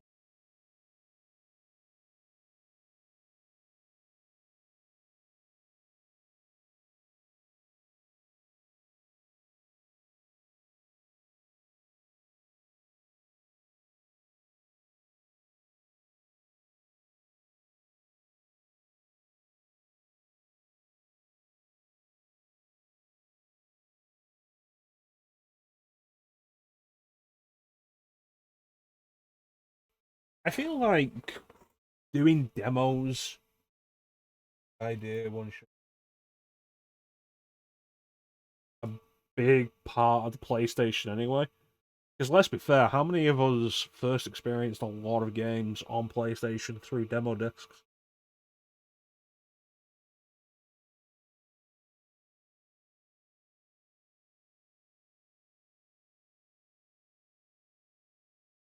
Game list.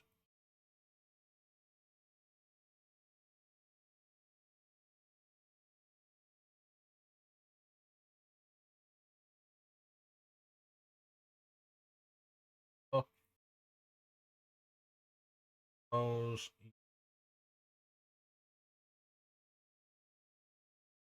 Folder. Scan.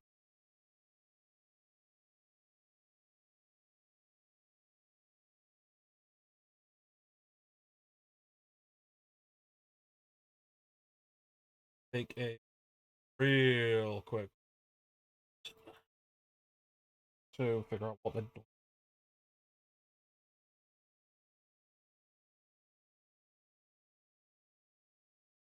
back in January.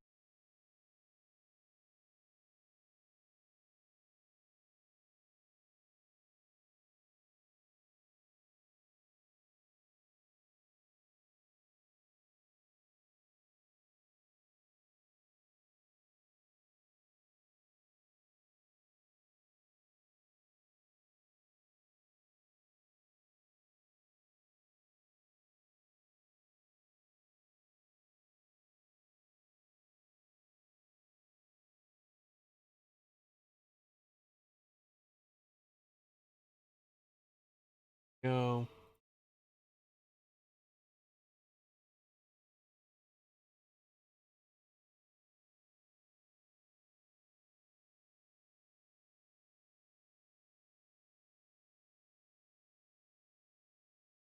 Right, so demo disc 5 was the last one we.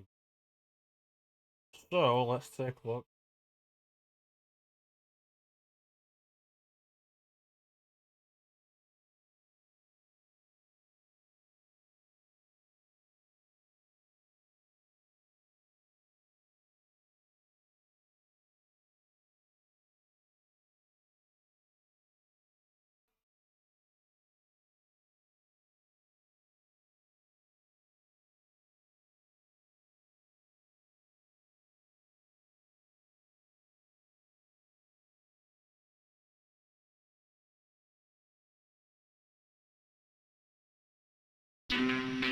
Ah, yeah, that's classic.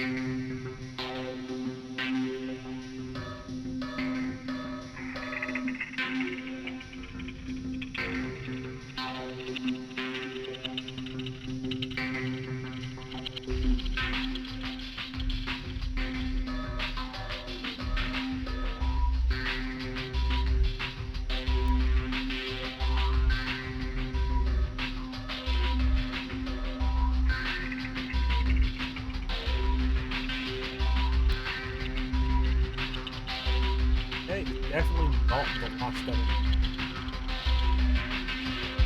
Just worth it. Striker.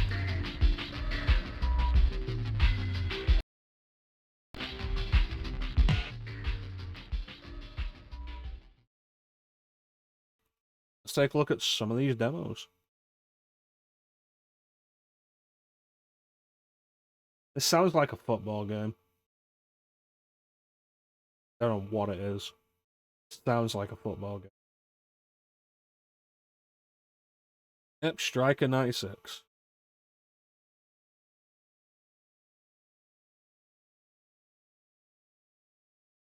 Well, the important thing is we play each game to its conclusion in the demo reel. Play each demo to its conclusion. England versus Argentina.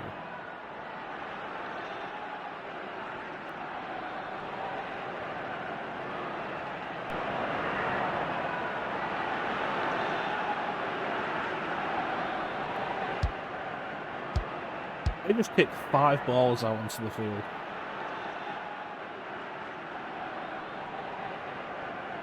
Are we playing? No? We're having a kick about. No.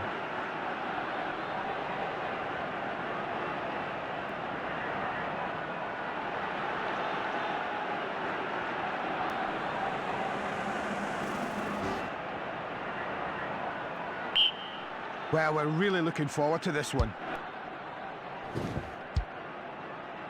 That's a free kick. Ooh. That's a great chance to score now.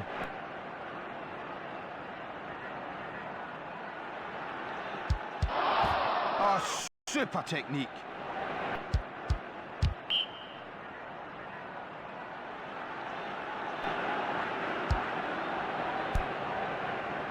Okay.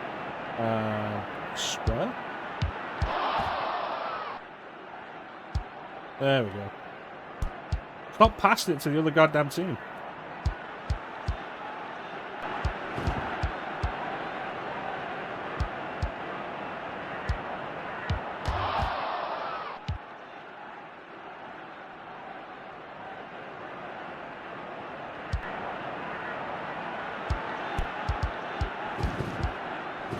Take them out. Take them all out. Kill them all. That's what football's about. That's a good effort.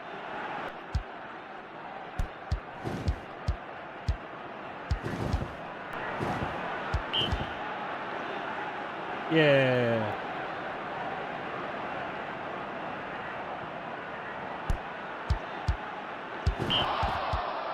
Oh, okay. Oh. Oh, he's hit the woodwork. Well, that's a definite penalty. It's all about pressure now.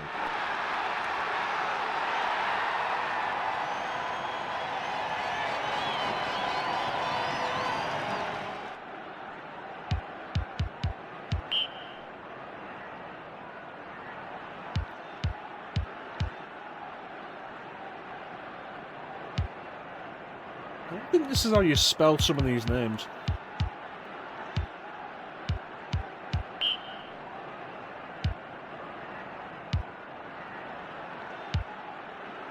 Yeah, we're gonna pull in McManaman.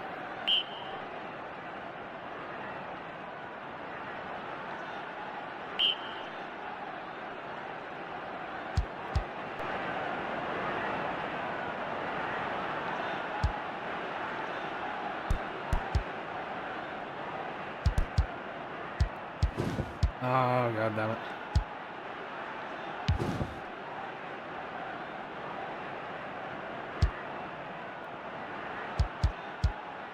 They've definitely gone route one. Punch him in the face.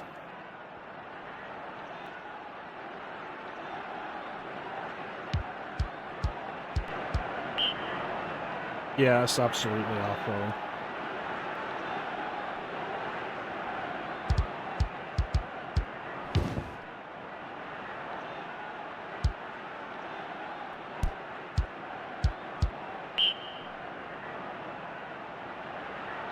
There's definitely no actual soccer.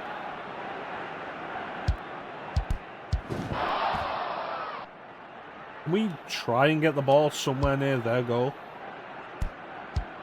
Please? No holding back there. Well, that wasn't the best tackle I've ever seen.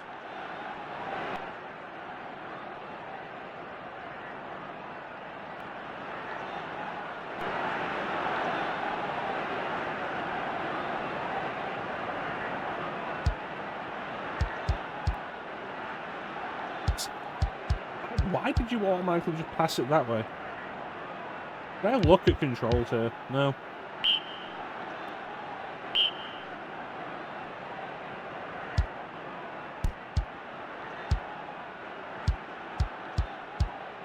Oh, it's off the woodwork.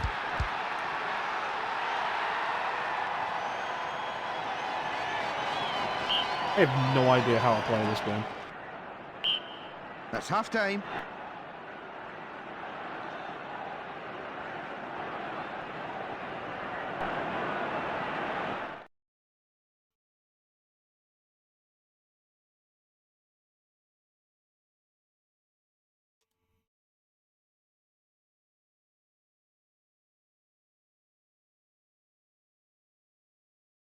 Cool, can we do anything else? Or does it end at halftime?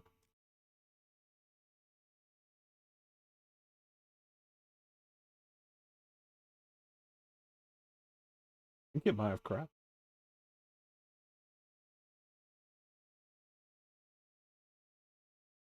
I think it's crashed.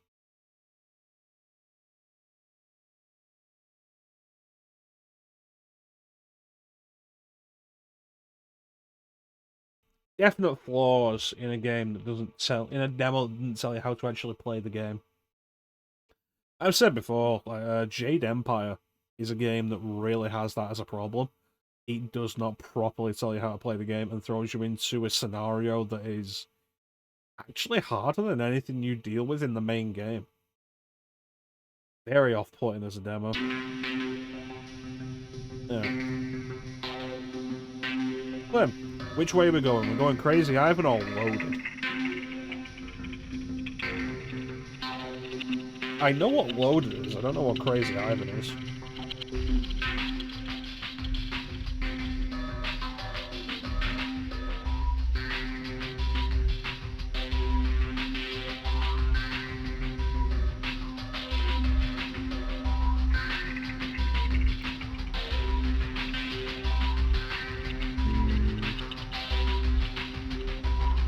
No, it's doing it again. Crazy Ivan. We can end on loaded. I know what loaded is. I feel like at some point these demo discs started telling you what was an actual demo and what was just a video trailer.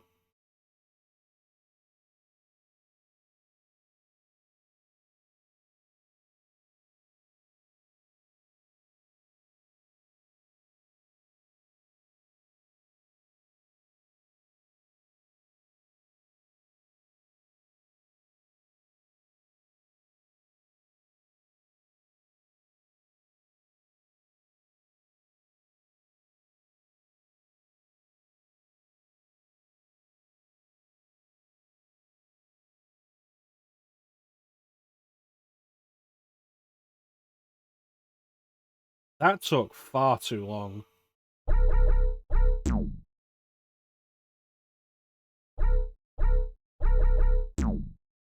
Yeah. Left, right, down, up, missile, special fire gun, change gun, forward, back, left. I don't know what this is.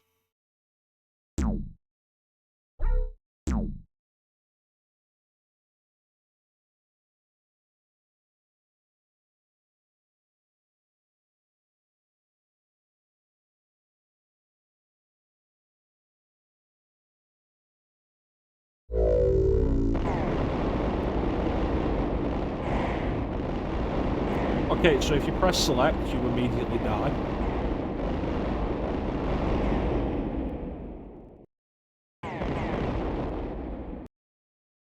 So that's interesting.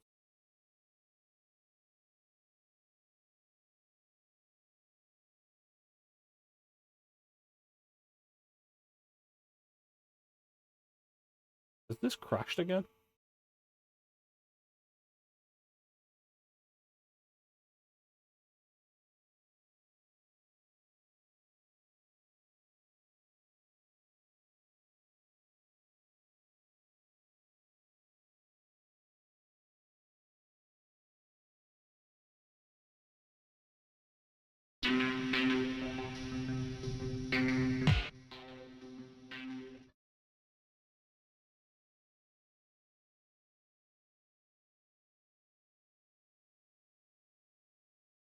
I wonder if this will work better in RetroArch than Station.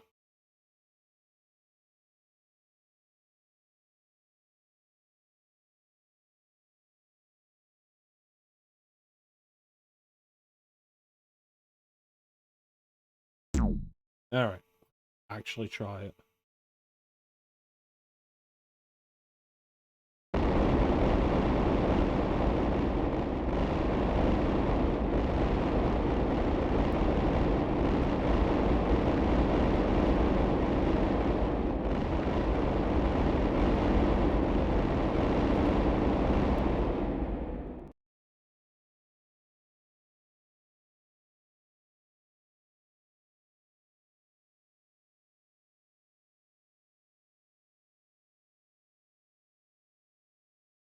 If this demo disc is going to keep crashing, let's try the next.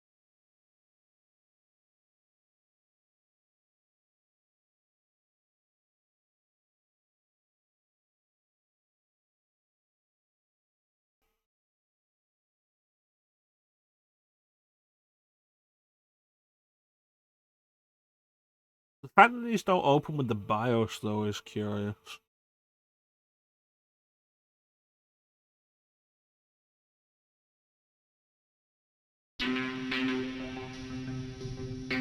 Three games. Jeez.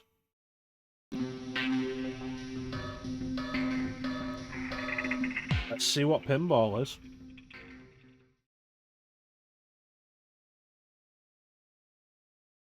I know what Alien Trilogy is. I own Alien Trilogy. I've done for as long as I can remember. Pro Pinball. Pro Pinball. Never really been a fan of video game pinball. Or pinball video games.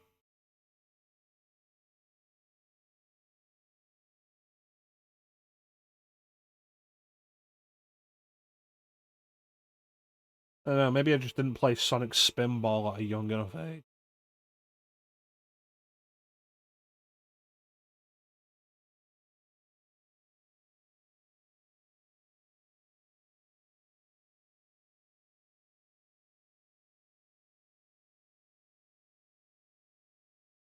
Something's definitely off with it.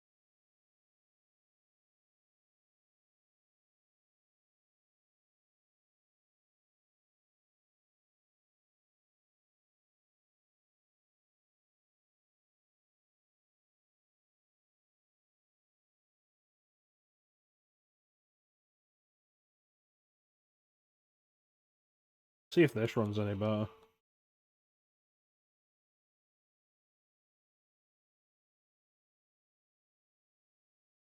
Okay, so Euro Demo 6.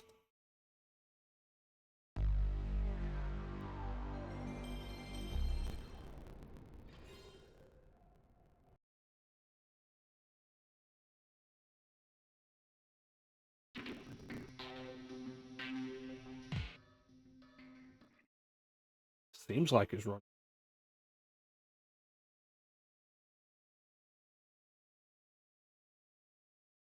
Well, the window position on loading screens.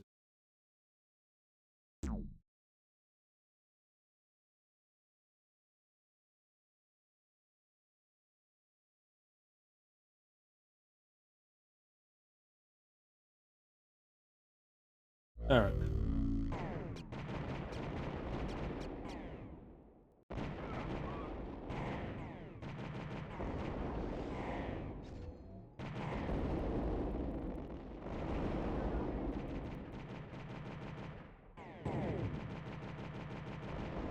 These aliens or something?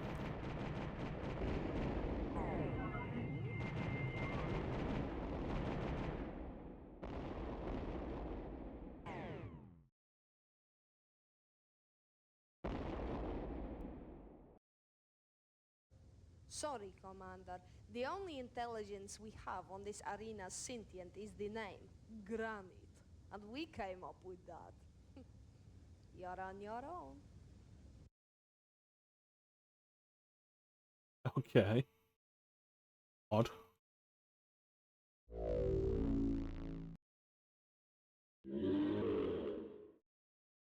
It moves surprisingly smoothly.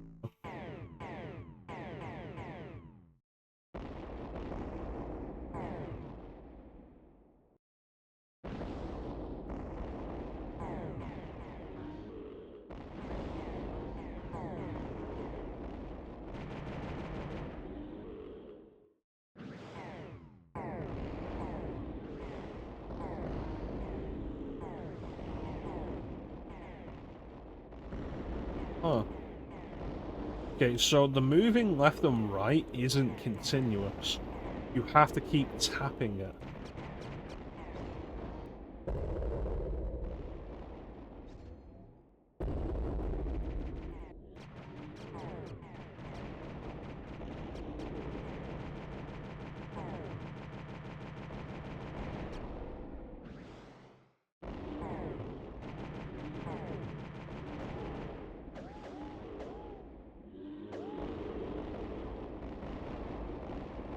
So it's like L2 moves your left, R2 moves your right. You press it and hold it, and it'll still just do that. We have a communication in from the president. Apparently, he wants you to.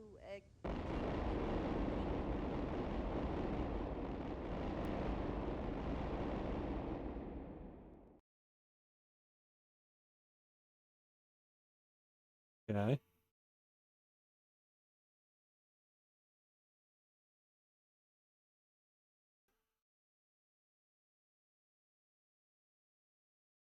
I don't get it. Looks like it may have still crashed.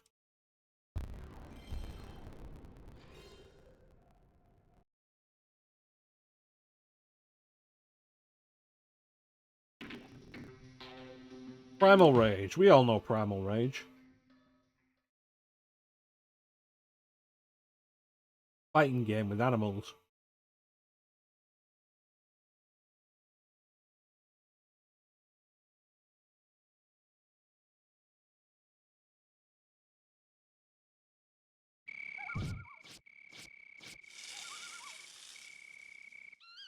Never actually played Primal Rage.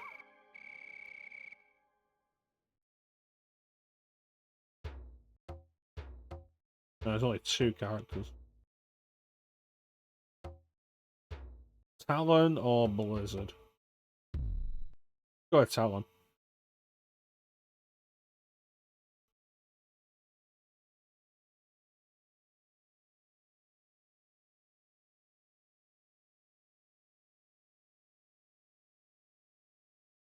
Rage.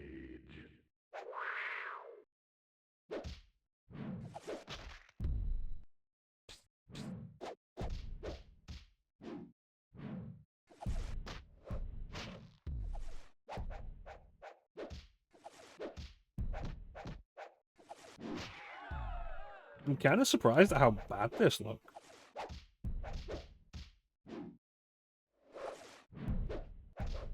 When did Primal Rage come out? Like 93? Maybe?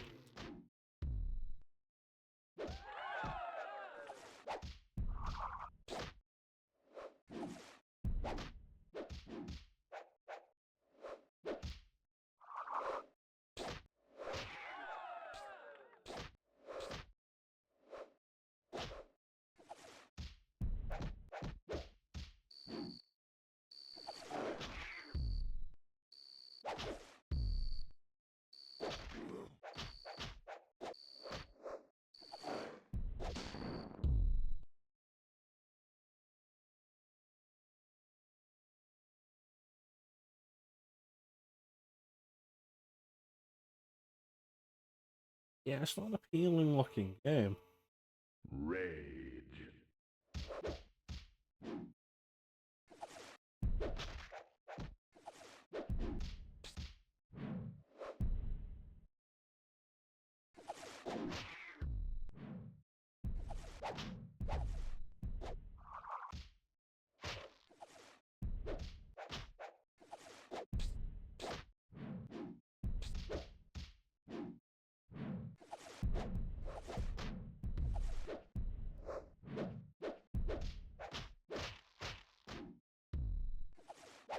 Lack of music's kind of crazy as well.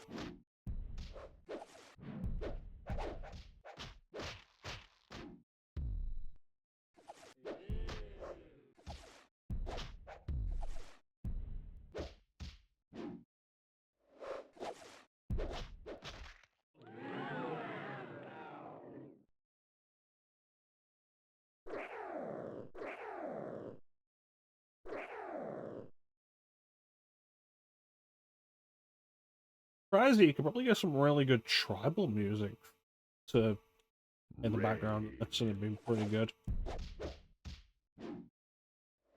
95, so Tekken come out this. I don't remember Tekken 1's soundtrack. But like even at that point, Mortal Kombat had a decent enough soundtrack. Mortal Kombat 2 There is of course the legend that is Street Fighter 2.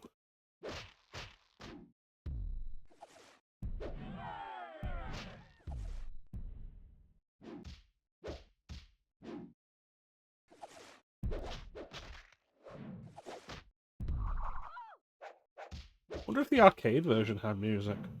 I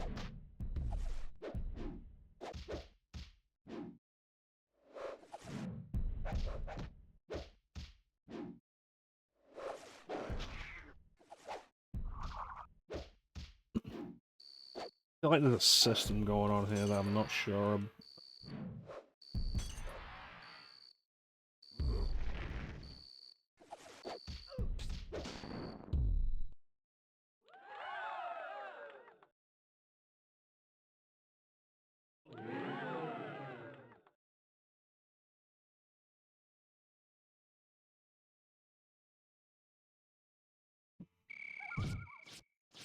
Just go back to the menu.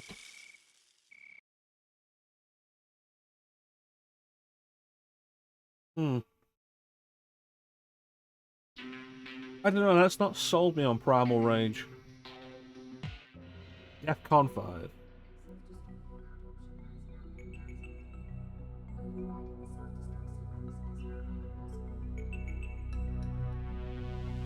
So that was FMV footage of an actual person. I did win, Clem. As is to be expected.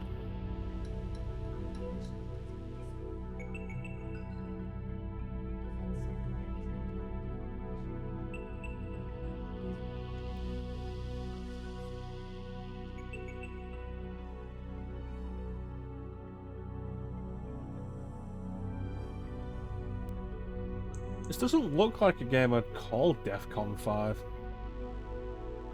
I would have expected a game called DEFCON 5 to be like a military strategy game.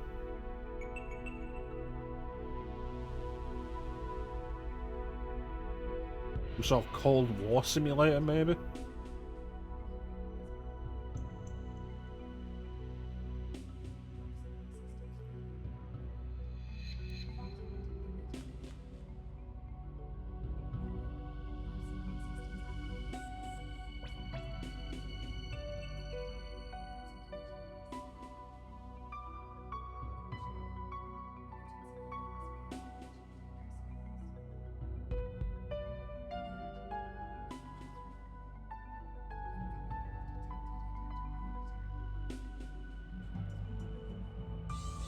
I don't know about this. I feel more confused than anything. Retacom.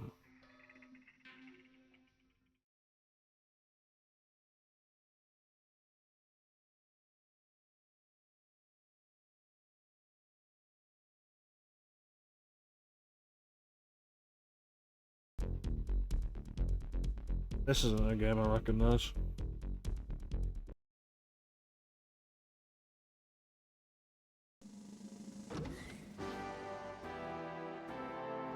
Is this another fighting game? Was that God Save the Queen?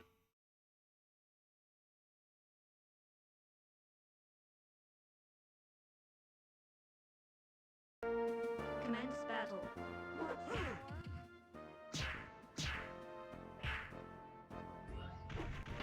Do I get to...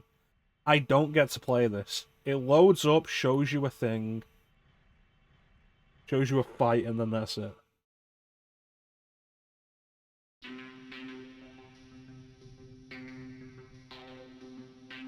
Actual golf.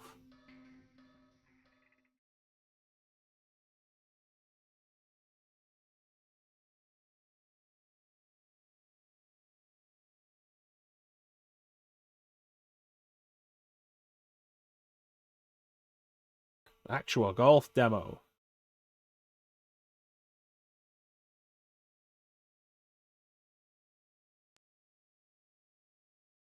Well, I suppose it's God Save the King again now, isn't it?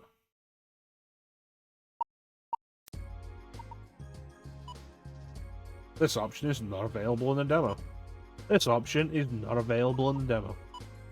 This option is not available in the demo. Nope. Nope. Nope.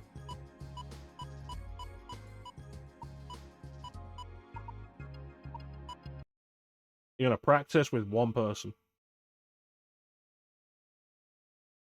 Is what a thing, stealing God Save the Queen, apparently. Or do you mean God Save the King? Because the whole idea with the song is you replace king and queen with whichever is applicable for the current monarch.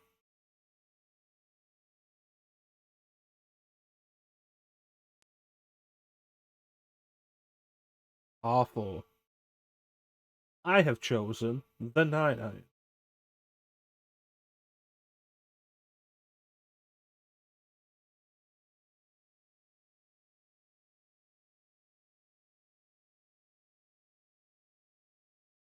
Yeah, it's interchangeable. They're both single syllable words.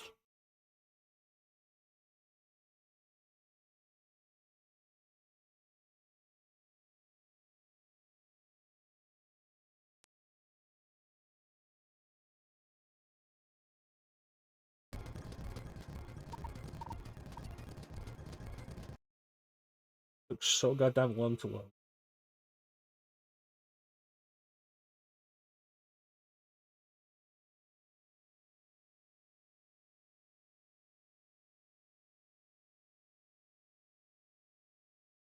I mean, I feel like very little about monarchy makes sense in the modern world. Yep. One queen since 1952.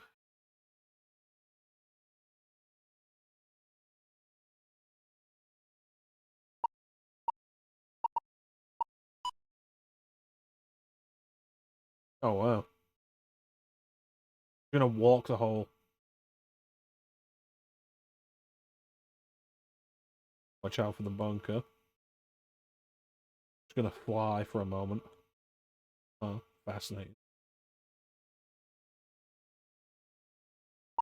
Play. Left and right are reversed. I don't like it.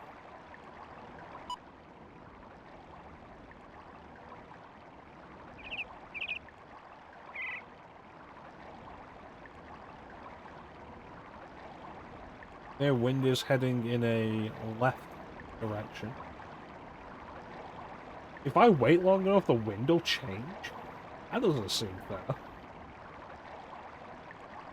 It's like, oh yeah, no, the wind's against you. And your opponent's like, and then you just wait 20 minutes.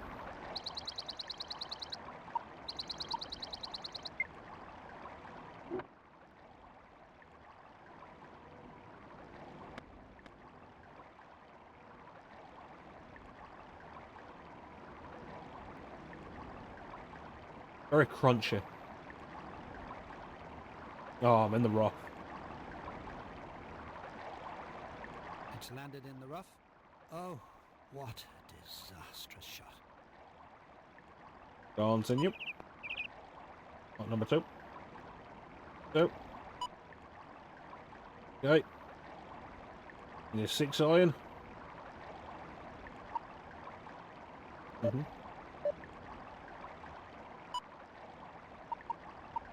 I've selected the 9 iron.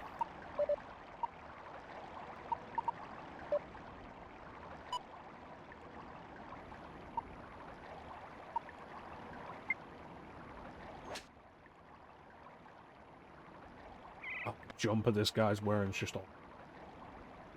It's landed in the rough. It looks like it's one of those days. Better luck Landed in next your time. mum. Golf can do that to people. Remember, par is 4.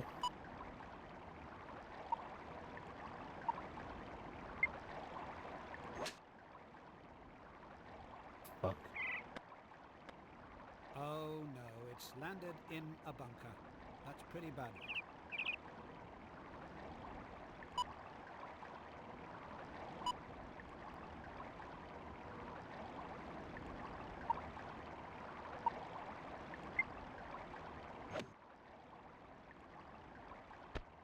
It's in a bunker. We're certain to see the sand fly here. I love how he just managed to thread the needle of landing right back in the sand.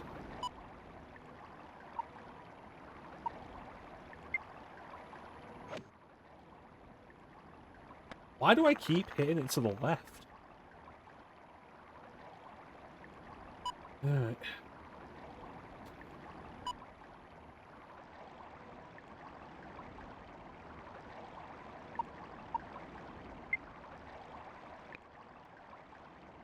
That was a very poor putt. Looks like they could do with a new putter.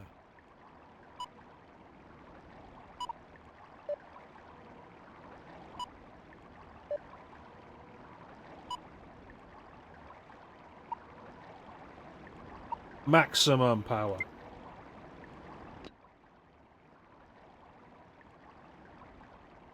It's landed in the rough. I just don't believe that. He just drops the club.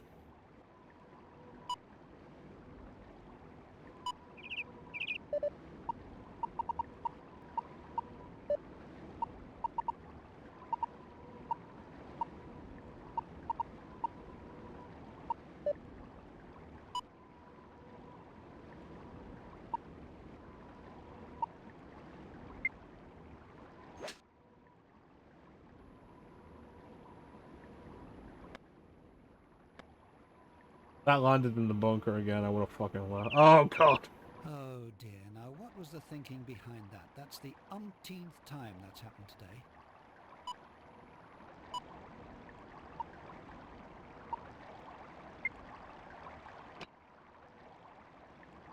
Again, just keeps drifting left. And it's right on What the was that? green.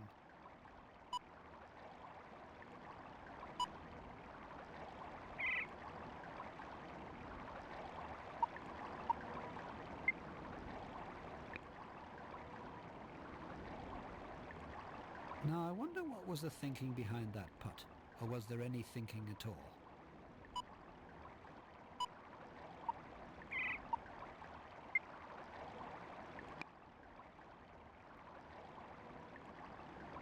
You can see the ball through the character. It's landed in the rough. There was much too much power there.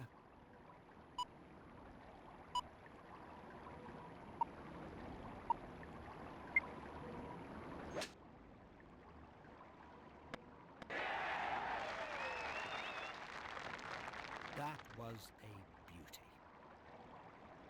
Yeah, shame I'm like 10 over par.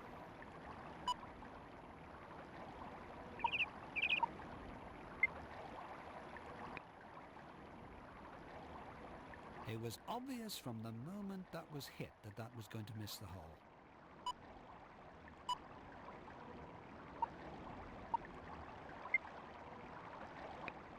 Close, very close, but not close enough. Back up, I'm gonna choose the 9-9 and put it in the fucking lake.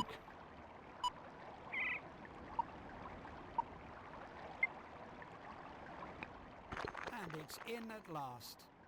Player 1 has finished this hole 1 under par. Very satisfying. 1 under par, what? That's a load of nonsense.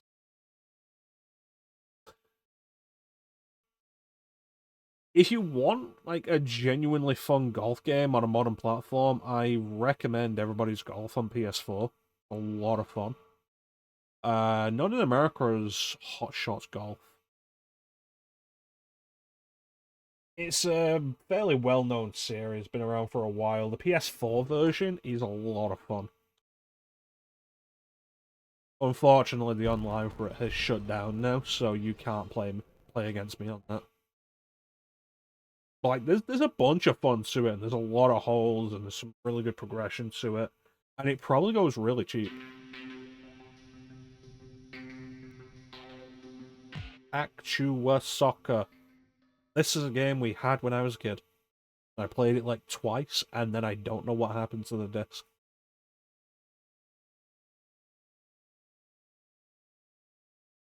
Ugh.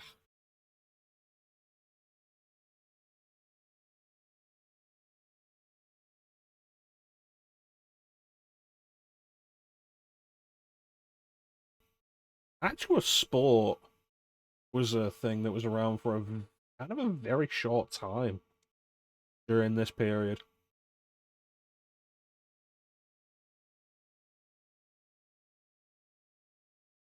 Here we are, it's a beautiful sunny afternoon and the pitch looks in great condition.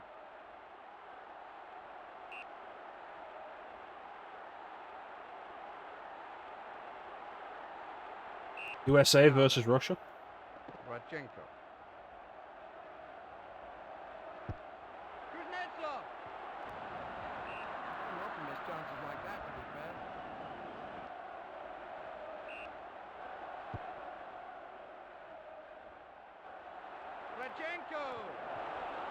And that's just wide. The goalkeeper was nowhere near the goal there. I want to know why. A little ambitious, that long ball.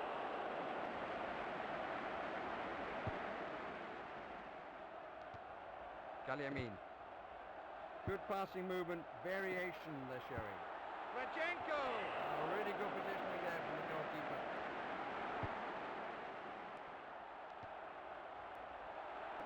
Galyamin. Lalas. It was a great pass to nobody.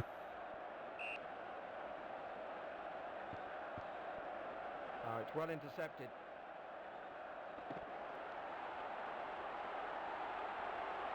Galyamin. Lalas. Neat little short pass. Hey, come on. Come on. If we can get a shot on target, that'd be absolutely fantastic. The referee goes for the yellow card, and he's booked. Fucking Russians.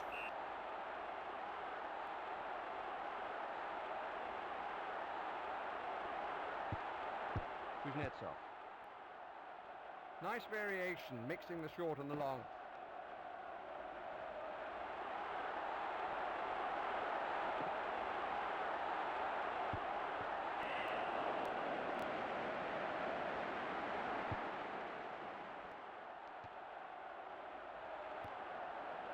Don't just run away from the ball. God damn it.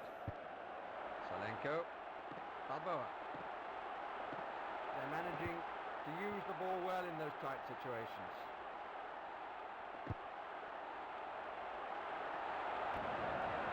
Let's see if we can pick someone out from this one.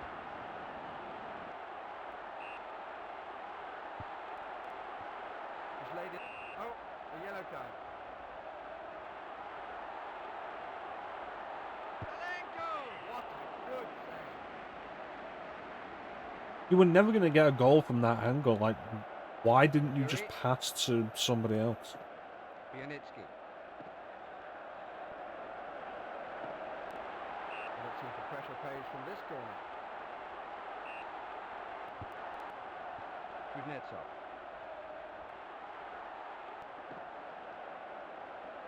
Oh, come on. Yeah, it absolutely went over the line.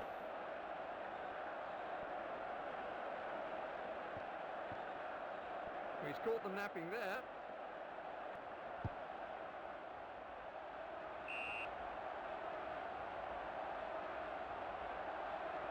Who was offside?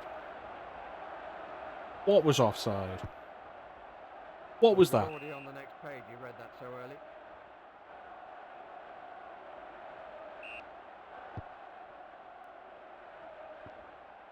Nice touch. And That's the a ball's throw. out into touch.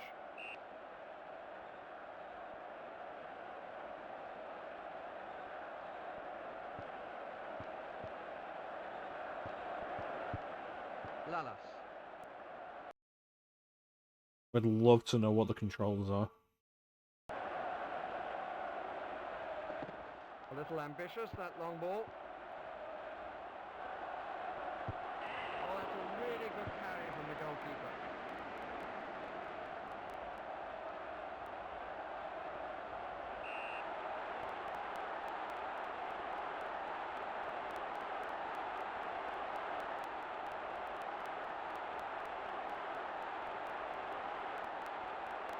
Half time in the match between the USA and Russia, and as with all things, neither of them is winning.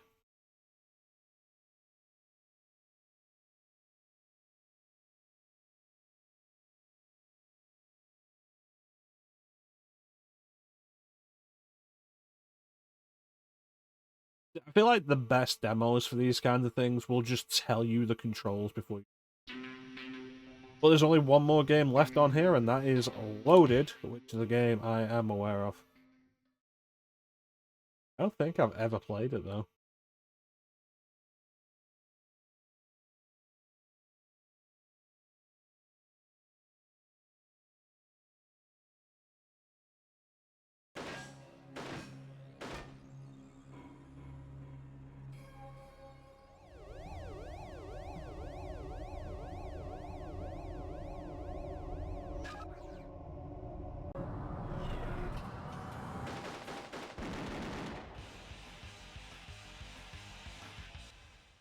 Can't believe they just killed Clem.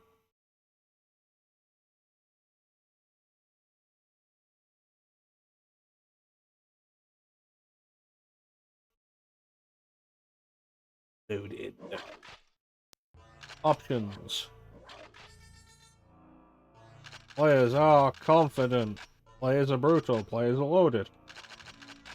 There is boring.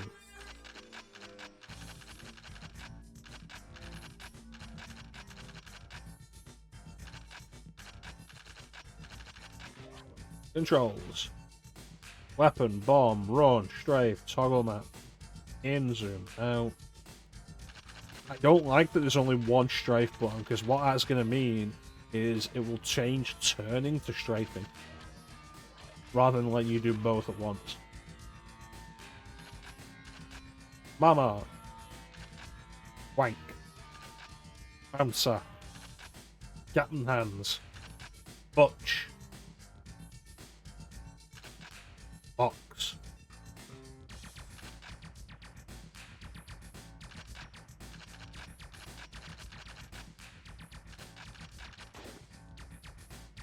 Okay, apparently I'm not allowed to pick all of them.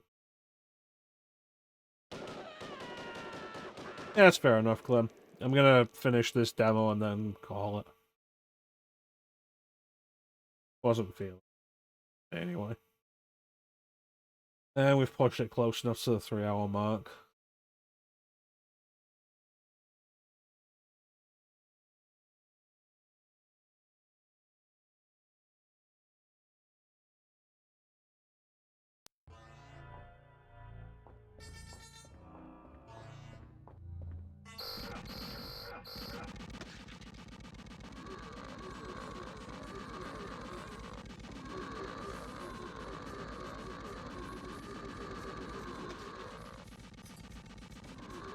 Yeah, this is absolutely something that would benefit from the twin stick idea. Being able to move and turn separately.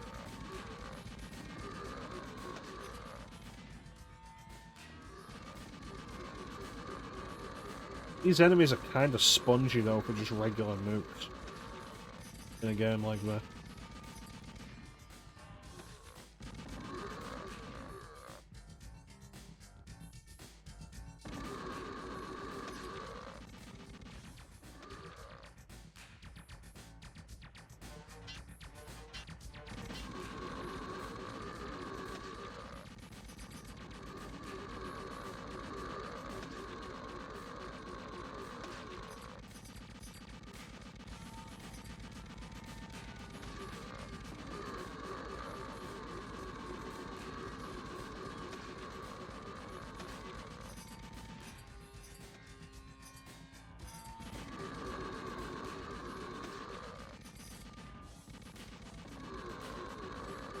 Yeah, this is kind of really dull.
How you doing, Clem?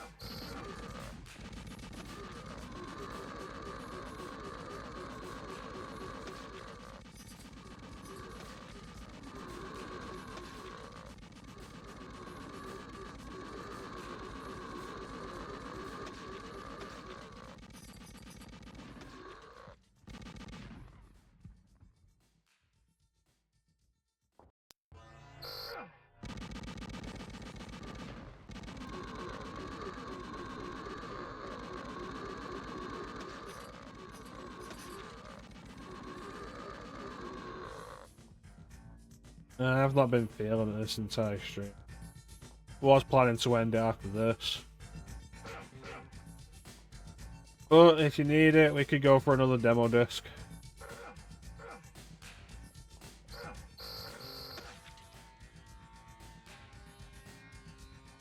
Yeah, this isn't particularly fun.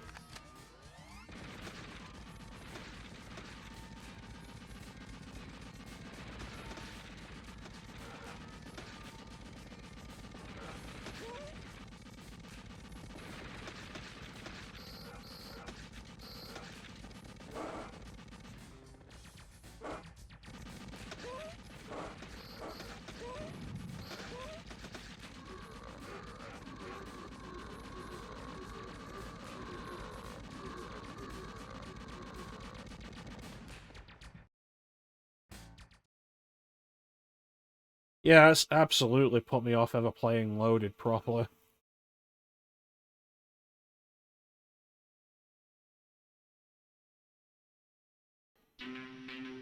That's everything on this demo disc.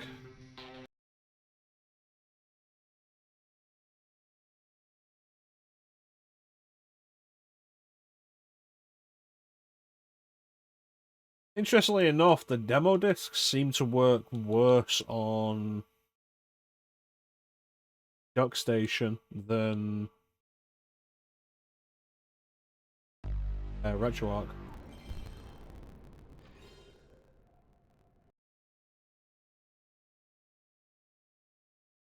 Alright, so this had 3 demos on it. I think you'll like one of the demos. That's right, pinball.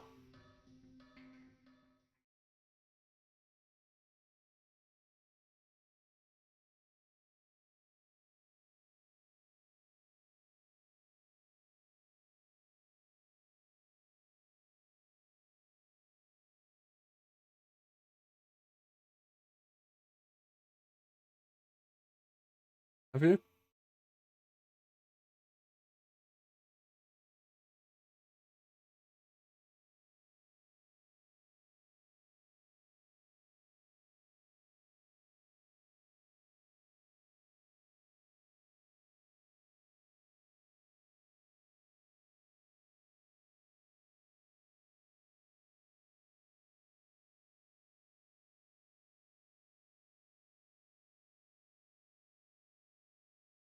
Do I play the pinball at any point?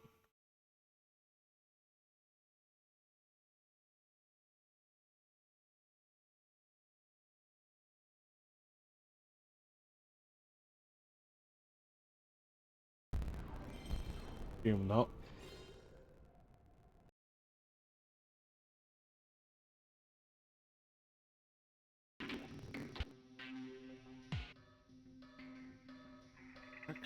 Magic carpet.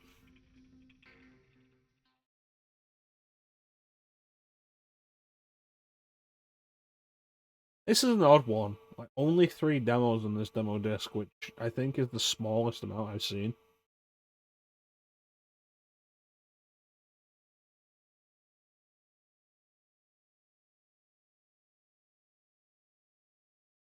I have heard of Magic Carpet. I don't remember what it is. But it being developed by Bullfrog gives me hope.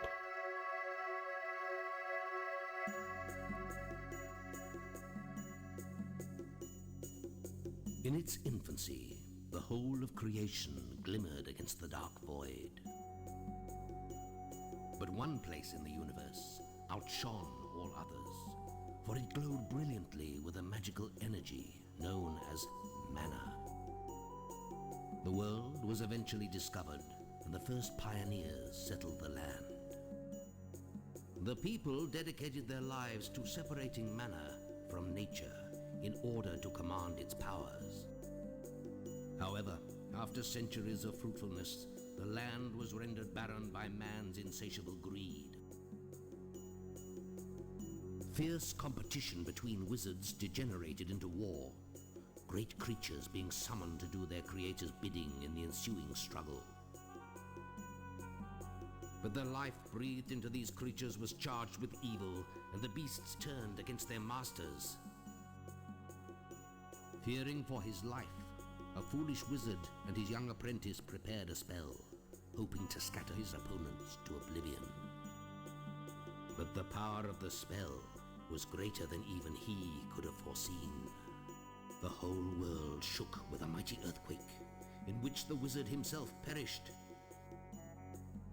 leaving his apprentice with the arduous task of restoring the world to equilibrium. Oh, this Mortal Kombat journey begins. Level cutscene.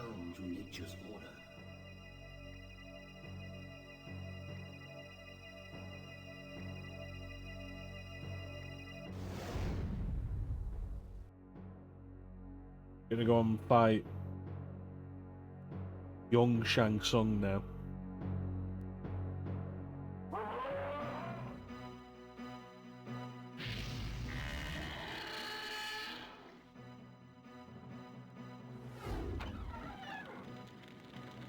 What if Prince of Persia had a fighting jet disguised as a carpet? But it's a schmuck.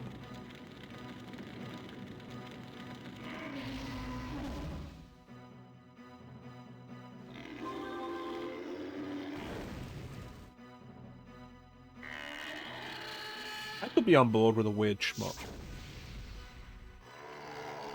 They quite like the Parodius series.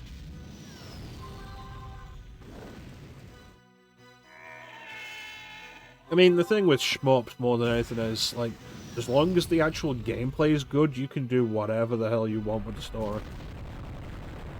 We've got stuff like Duronpachi, Death Smiles, Trigger Heart Excelica, Parodius. As long as the gameplay is actually solid, you can do whatever you want with the story, it doesn't matter.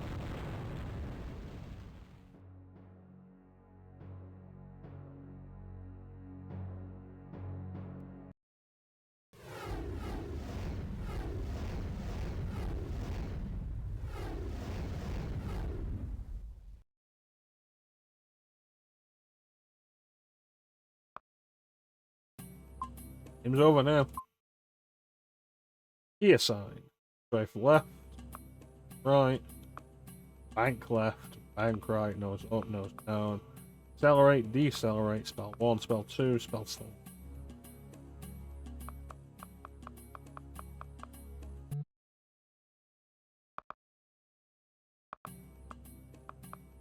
So that suggests this is going to be a 3D shmup. Which isn't a common thing. Outside of Star Fox, the only one I can think of is Panzer Dragoon.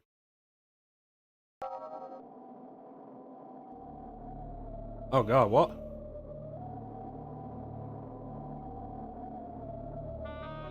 Oh god, is it first person?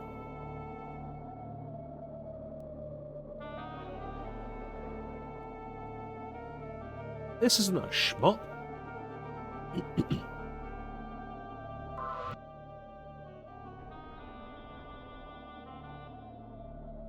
Arab Descent, oh my god.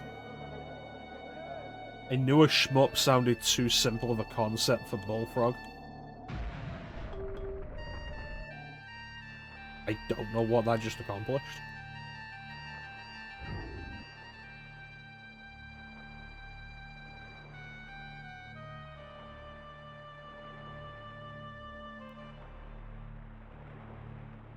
Okay, there's a dotted line pointing me in this direction.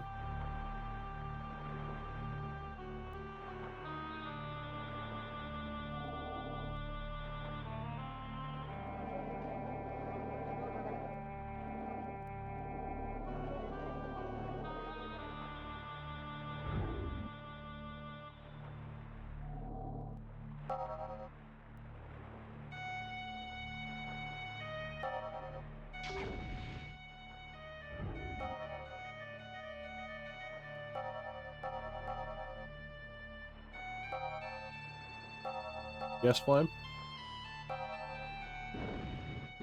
Fireball!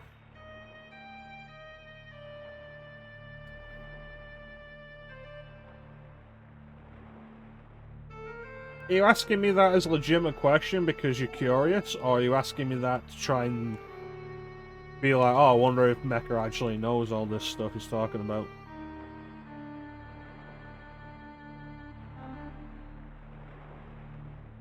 Most noteworthy likely being Populous,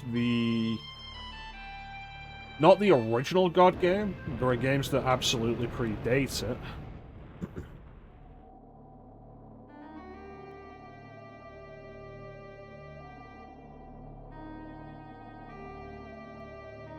Bring the world to equilibrium. It's a God game.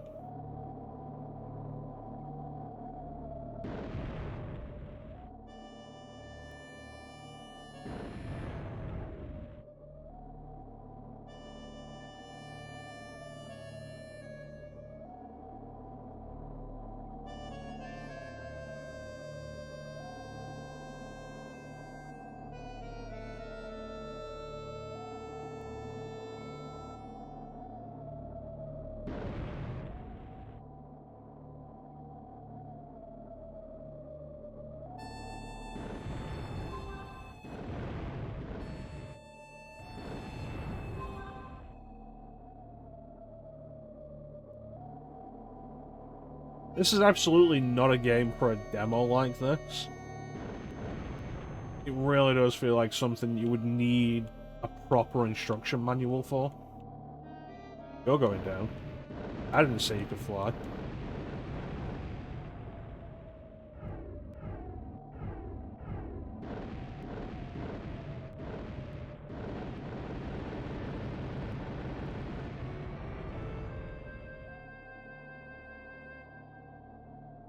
Yeah, there's no chance I'm figuring this out like this.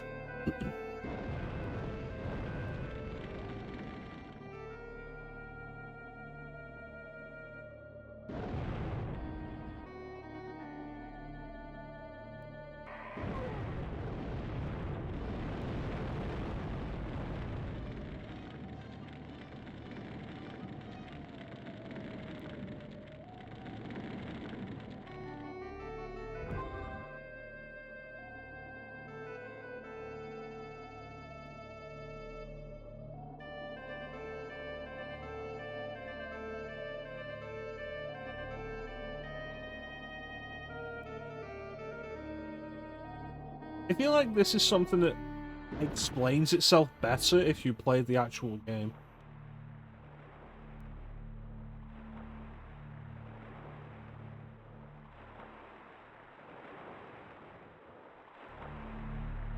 Oh.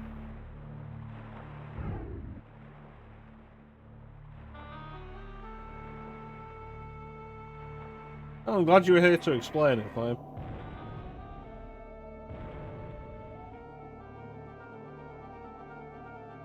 Not unless you're going to include the tutorials. I'm thinking of something like Populous 3D, which I played a little of. Because it was a PS1 classic on PS3. And it's like, you know what? It wasn't bad. Because it started off giving you a full tutorial to get you into the game. But this doesn't help anything. Just played a 2-world demo. 70 or so worlds to be found in the full version.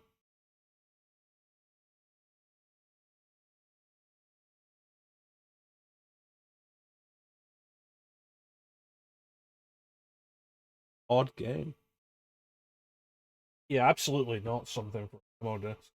Not unless the demo itself is the tutorial. I remember Warzone 2100 had a demo that we might get to eventually. And I always really enjoyed that, and it helped that the demo was mostly the tutorial and then a little bit of actual gameplay. And that was super cool. But anyway, here's the one that we actually want to see. Here's Alien Trilogy.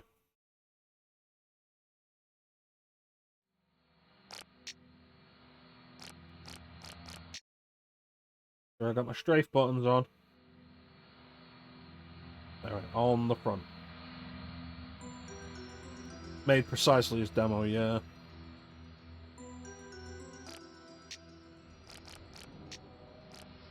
You know what? I'm gonna turn the camera sway off, because I remember it being really unappealing in Alien Trilogy.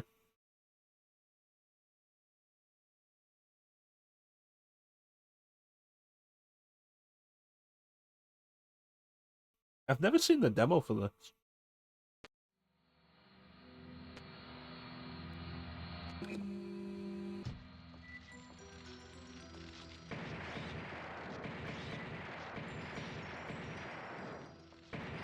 Shit, you little bastards. If I remember rightly, this game does have aliens bleed acid that hurts you if you walk over it. Level 3 of the campaign. It's always so weird when demos like this don't start you. Yep, just got hurt running over the facehugger. Demos like this don't start you on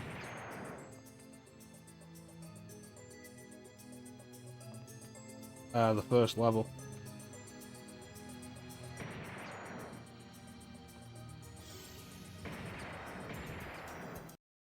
There was a look button. I know there was. Oh, you're not allowed to look at the controls in here.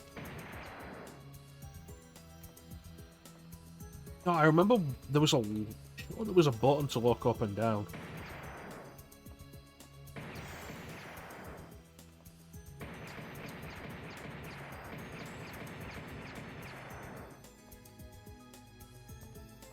Oh, I guess I can't go through there then. Oh, I've been using actual ammo this entire time.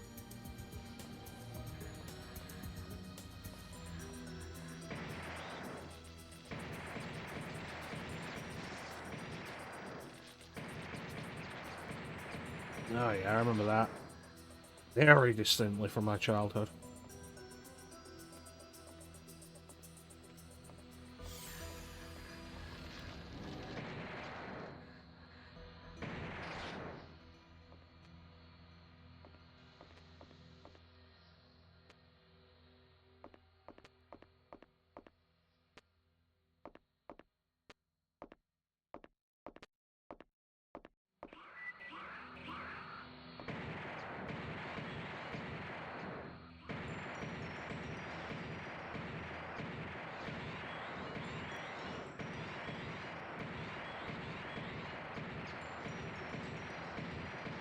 There's one behind me.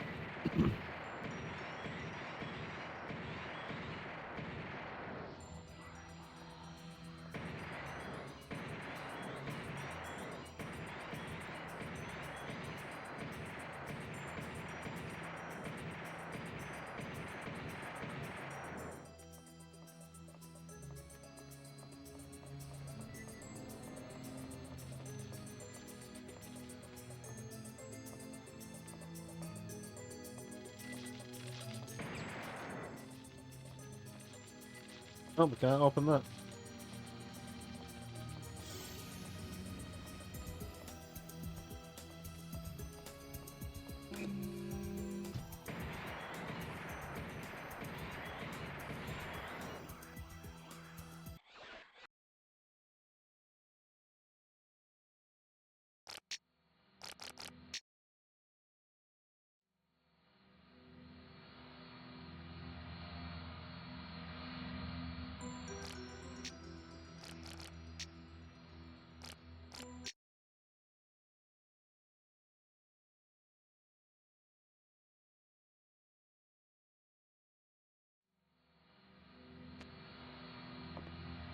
Okay, it says L2 is luck, but it really isn't. Pressing select just immediately ends the game.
Soundtrack's kind of neat, though.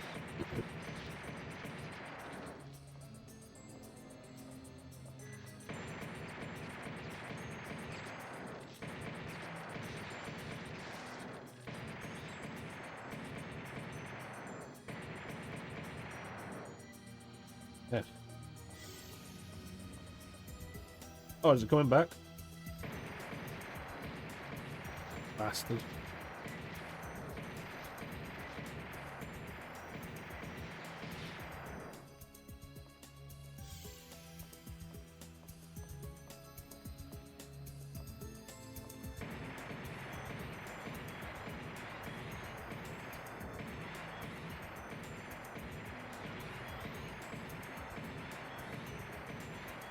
I feel like none of the demos we've played so far have been a good show of like why you should go out and buy the game.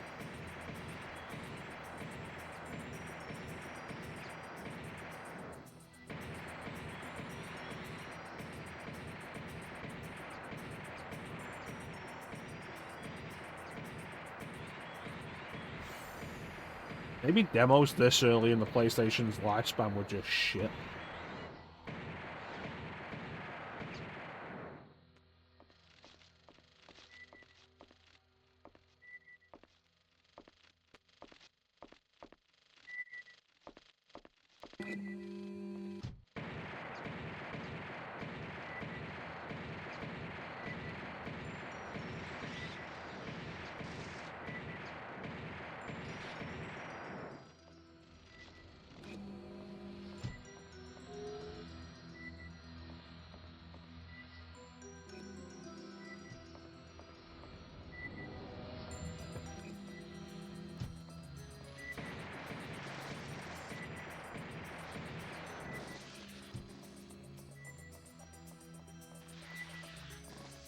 Just face huggers everywhere.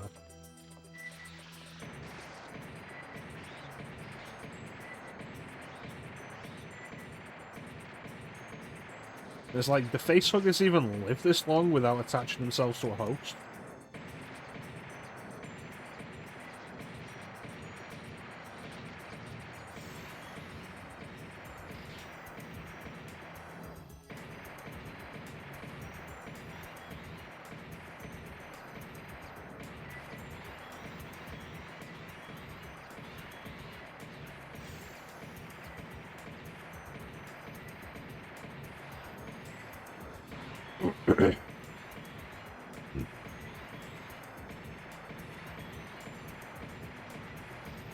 I don't know, I can't be entirely sure of it. Though I do know it's absolutely a thing that they wait in the eggs until they sense motion nearby. And that's when the eggs open and they leap out.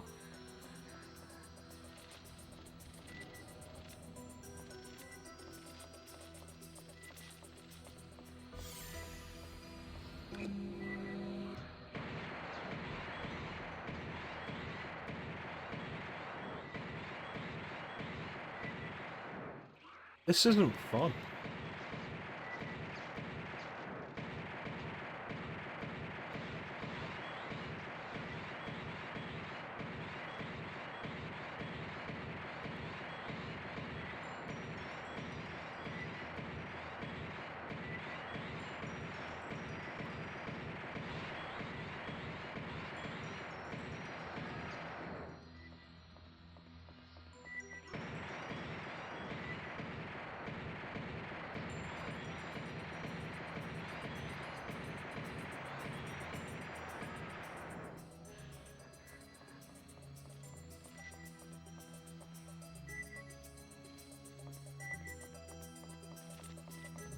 Not just pistol start, pistol continue.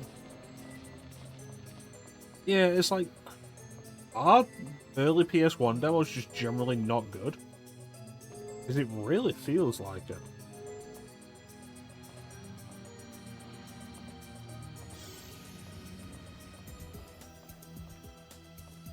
Like, would it be worth me skipping 20 discs or so?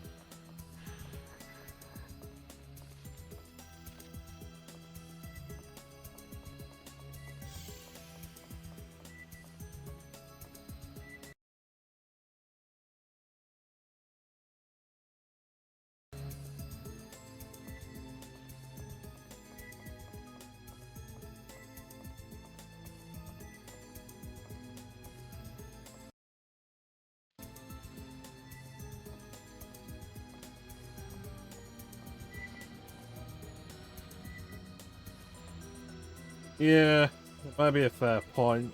Again, something I may have grasped later on, and demos became better. Well, that's everything out of this demo disc. Let's see if the next demo disc is any better. And we'll call it with that. This is 7, so let's check out 8.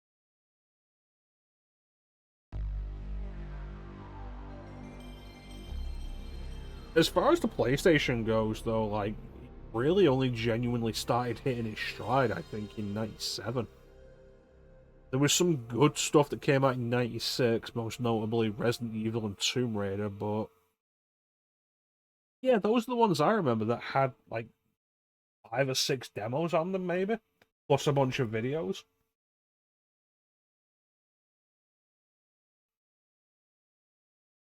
Must be from later on in the lifespan.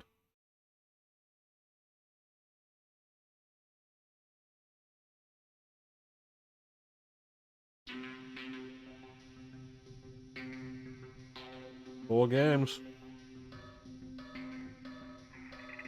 What do you reckon the chances are that Resident Evil is actually playable?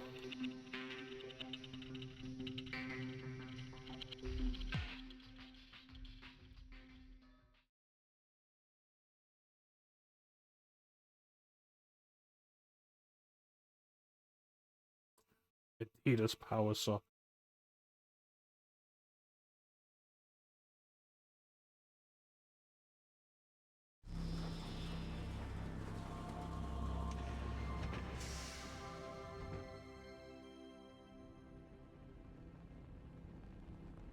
I feel like if there's a demo of the original Tomb Raider, it's going to be the second level. I know there was a demo of Tomb Raider 2.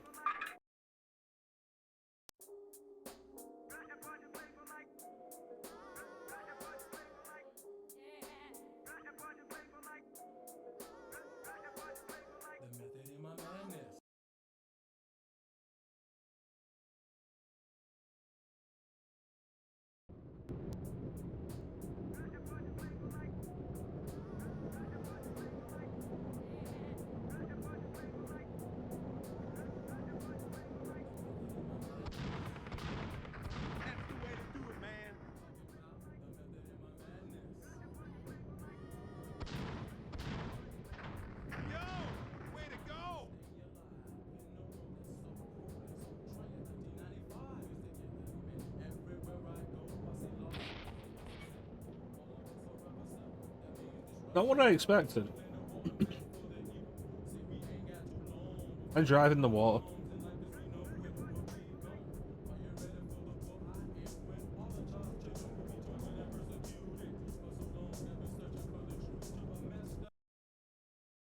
Oh, we died.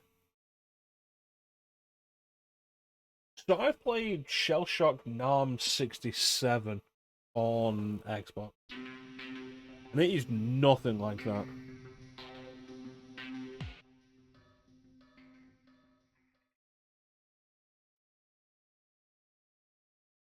It'd be quite interesting to get to the demos for RE2. Because I remember there were Resident Evil 2 demos. They were timed. You had like a specific amount of time to get as far as you could. Oh, this is a game that should have been given control scheme. 2, Tomb Raider 2. I also had a demo disc that had Ape Escape on it at one point, and I couldn't play it either. It always pissed me off.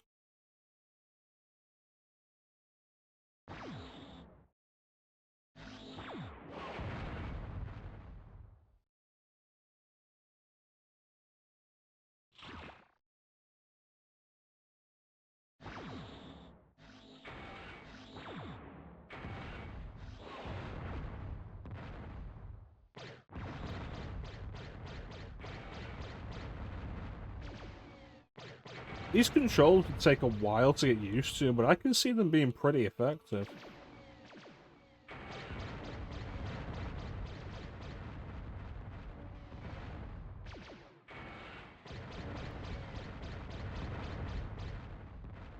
So it's like the D-pad is controlling your pitch and your... The face buttons actually move you. Is it actually displaying the frames per second there?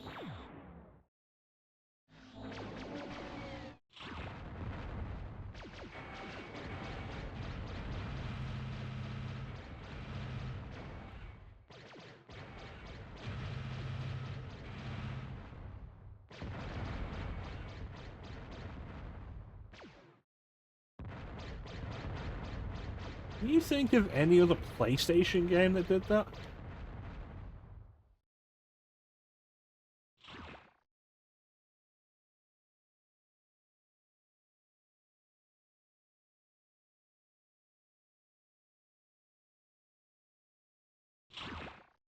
Not to mention that comparatively, like in comparison with like a bunch of other stuff,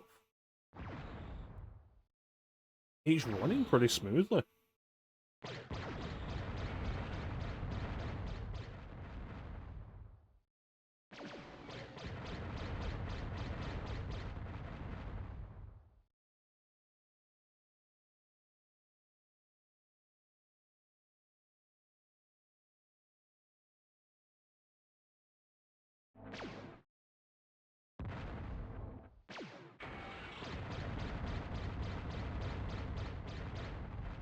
I can see this being a bunch of fun. But the real question is, like, how well does it continue?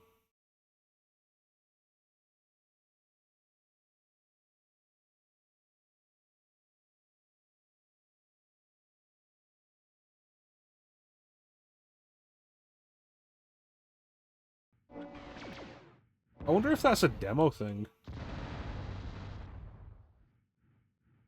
I've never played Descent on PlayStation.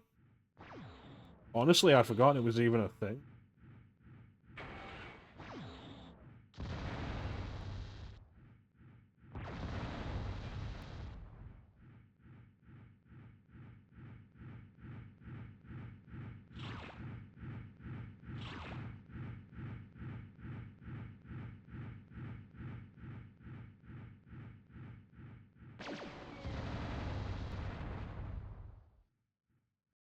It does feel like there's not a whole lot for you to do when you get ambushed by these guys, though.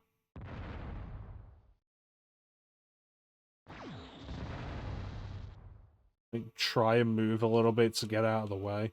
There's not a whole lot of room to maneuver.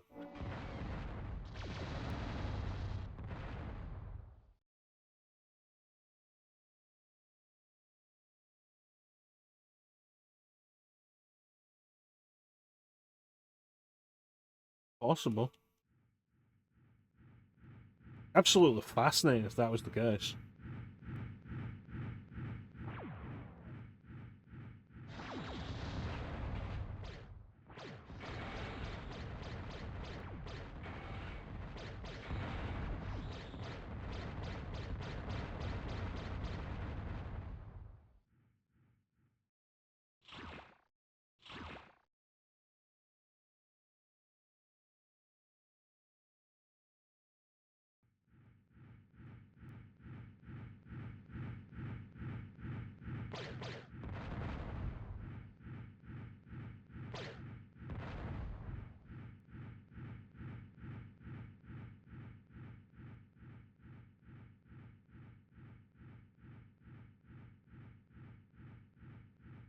No, I didn't get...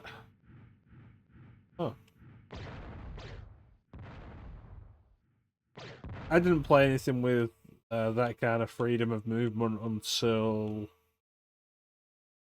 I want to say Superman Return.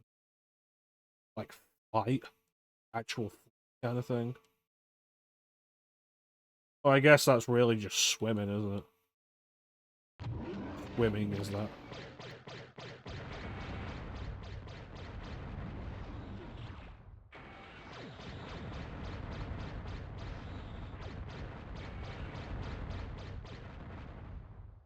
So many games that had this kind of thing were always pushing you forward. Especially flying games. Yeah, play stuff like Ace Combat and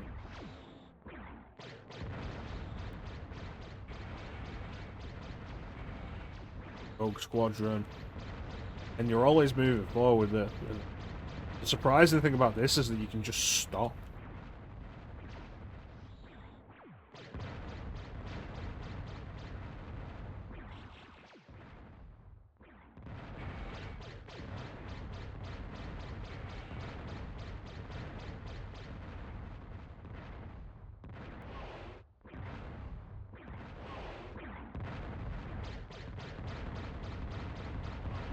Self-destruct sequence activated. That's not good.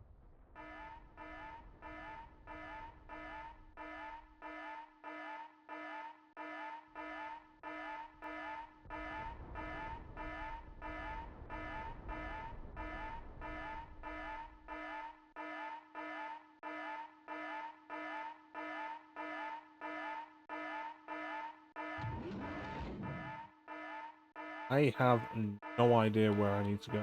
Self-destruct in T-minus 10, 9, 8, 7, 6, 5, 4, 3. Try and get my bearings while the lights are flashing like this. Not easy. That was pretty curious, though.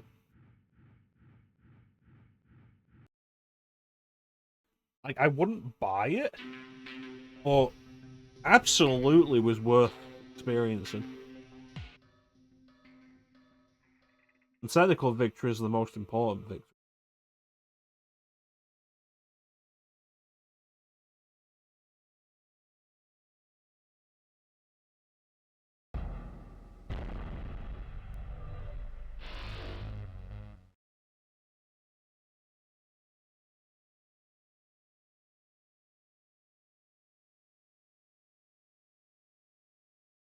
I have read far too much today about different video games, different football video games, and how they're better than the competition.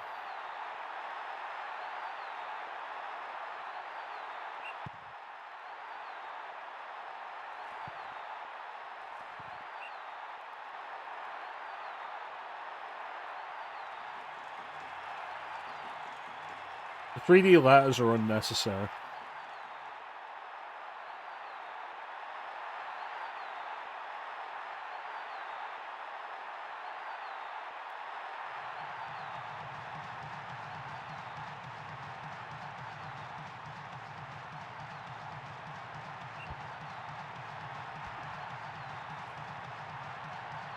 These guys just keep outright tackling us.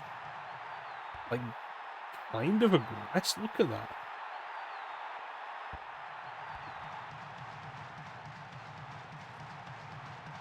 A good way of putting it.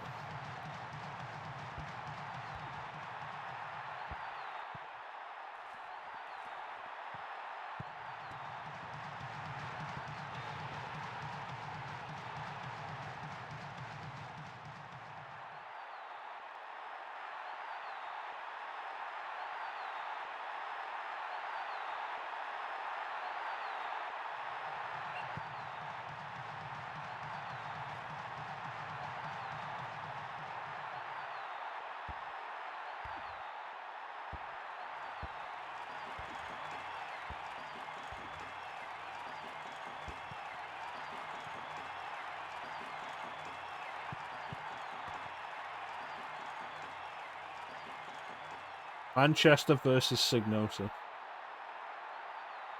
I think you're right, Flame. I think the only power is in the tackles this team is delivering. Only one of which has been awarded a free kick so far. These guys are outright taking out the back of our shins. Our calves. Oh, hey, what's at the back of your shin? Your calf.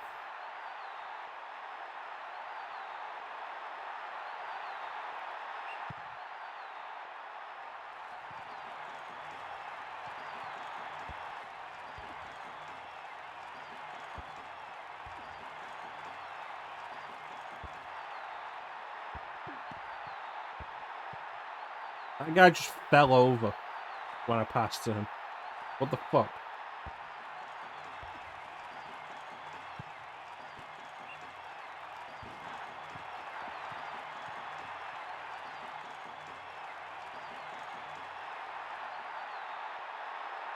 Also, this crowd noise is so repetitive.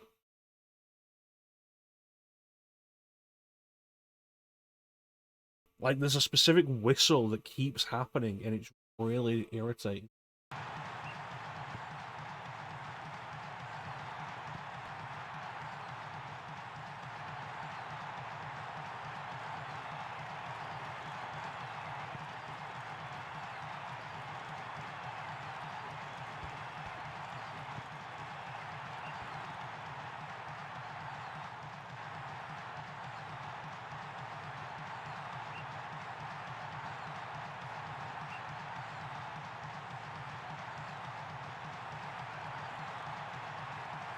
Finally a yellow card.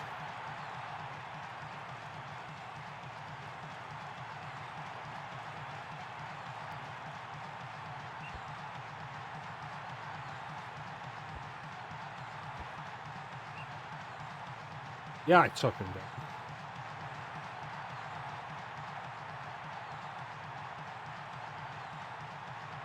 Well, winning 11 was Konami's follow-up to the International Superstar Soccer series, wasn't it? So while this was happening, Konami would have still been doing International Superstar Soccer.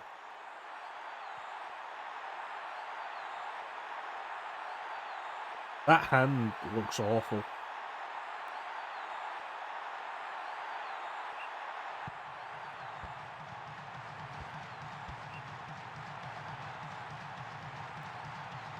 Oh, it's a red card.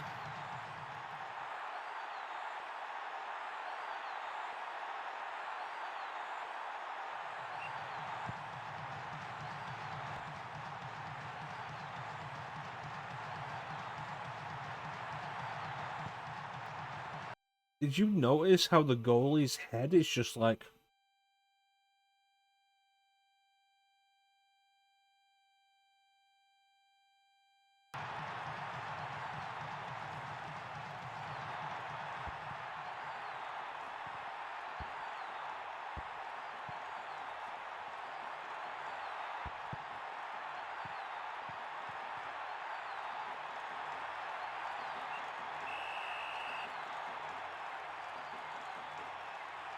You lose, says the game that didn't teach me how to play.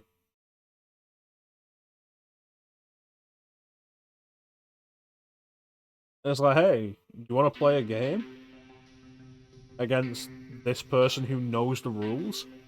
We're not going to teach you the rules. Yeah, so here's a fun fact. The first 3 Resident Evil games, published by Virgin in Europe. I don't get to play this.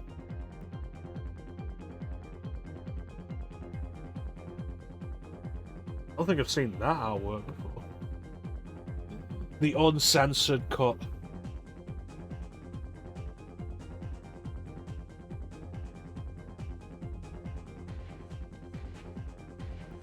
Yeah. Capcom didn't publish them. I have a very, very specific memory of the start of RE2 opening with Virgin's logo of the time, which was an eye. There's a load of shapes and stuff flying through an eye that then closed and had Virgin Interactive tattooed on it and would then throb. And it was always weird and disconcerting.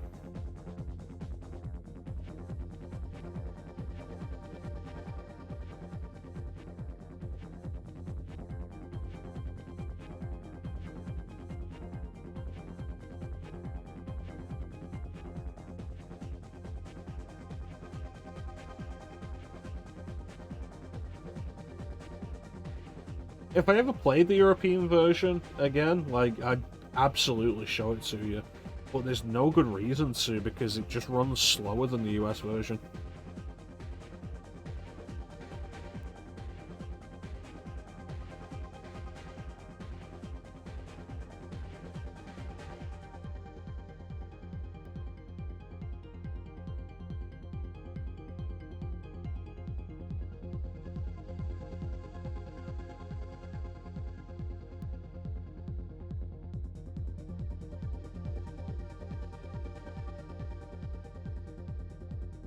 also awful.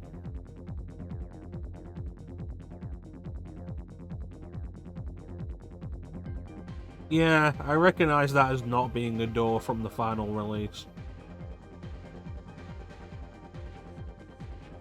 That one is, though.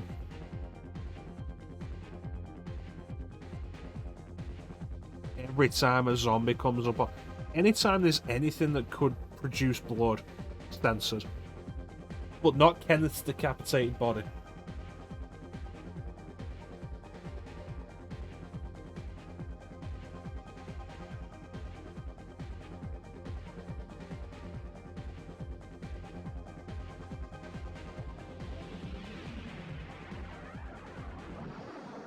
I don't think I've ever seen anybody die to the sharks.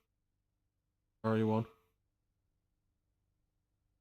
Yeah, Virgin Interactive was bought out by EA. Became...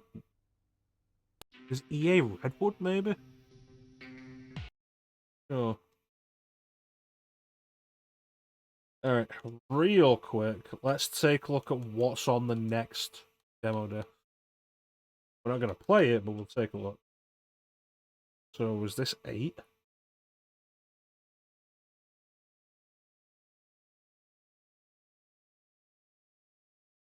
Was this 8?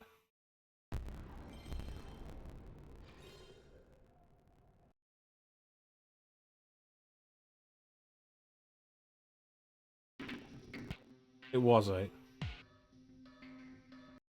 Yeah, 9.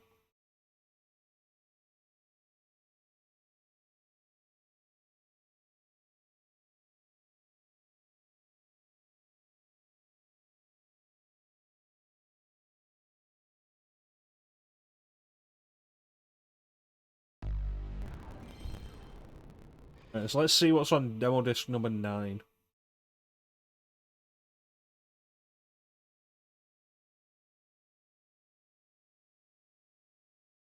Yeah, by that point I think everybody kind of figured out what to do with PS1 demo discs.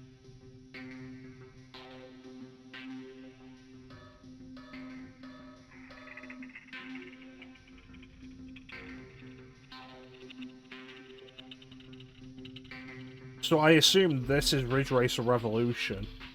What the fuck that is. And Discworld's a point-and-click game. Really not enthusiastic about these.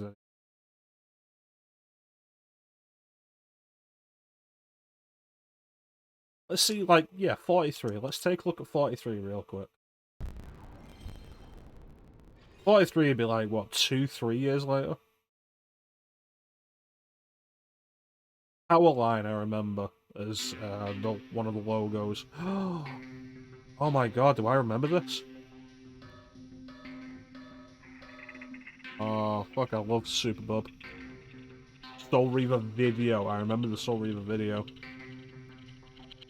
Warzone 2100. Soul Reaver game? Roll Cage. Super Bub. Super Bub was one of the Net Eurose games. And it was a Puzzle Fighter clone, but it was the first time I ever played anything like that, and I absolutely loved it. Remember this Soul Reaver trailer?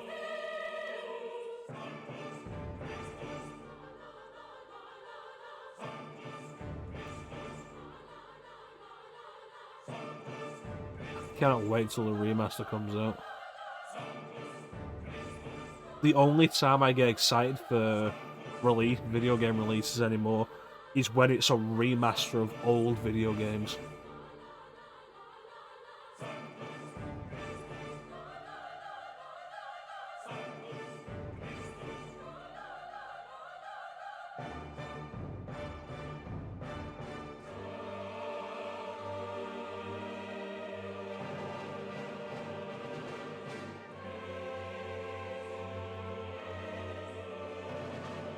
Pillars of Nosgoth. Alkaya.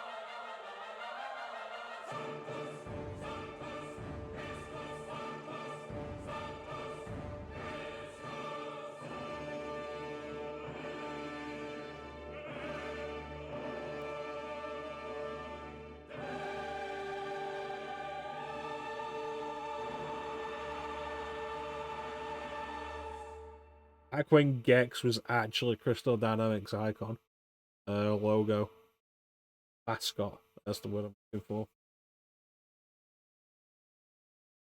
Maybe we should just do like random numbers instead of going in order, because you actually get to the more interesting shit this way. It's like, this isn't a demo. Superbub's not a demo, it's a full game that was made on the Net Eurose.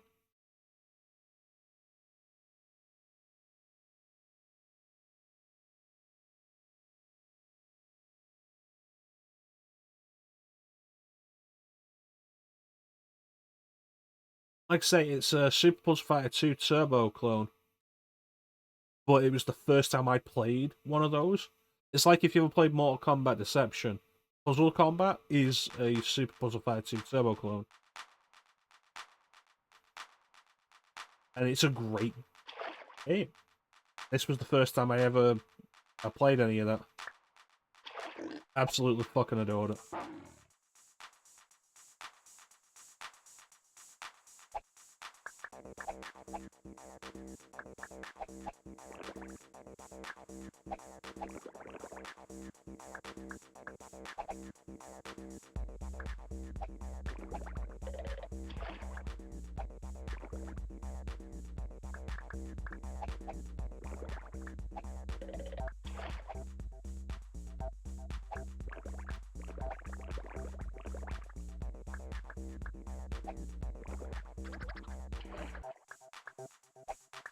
It's funny to me that Ed Boon forgot that they did a kart racer.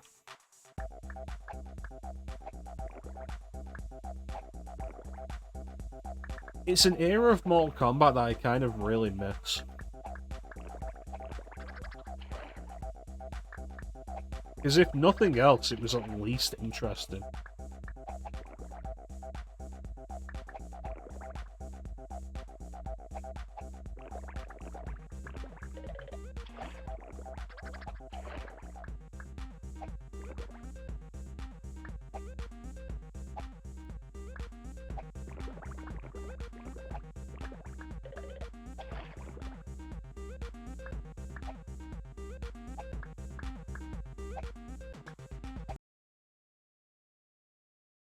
The game doesn't pause. Yeah, this was super fun. I played the shit out of this when I was a kid. Yeah, absolutely. Deception's Conquest mode is basically the entire reason why I know the layout of the realms.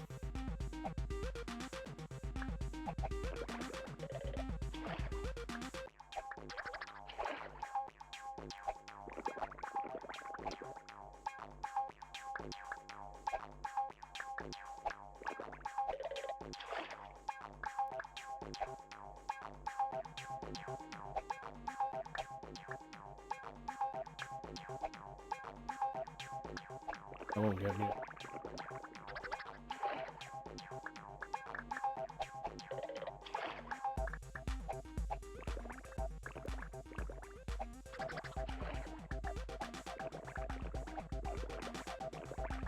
There you go.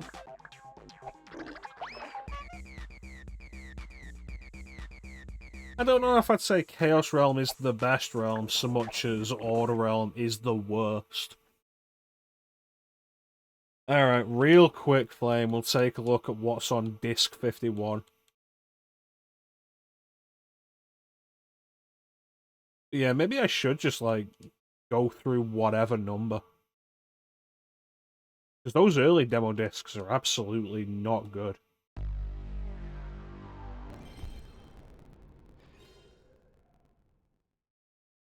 You know it's not going to be terrible.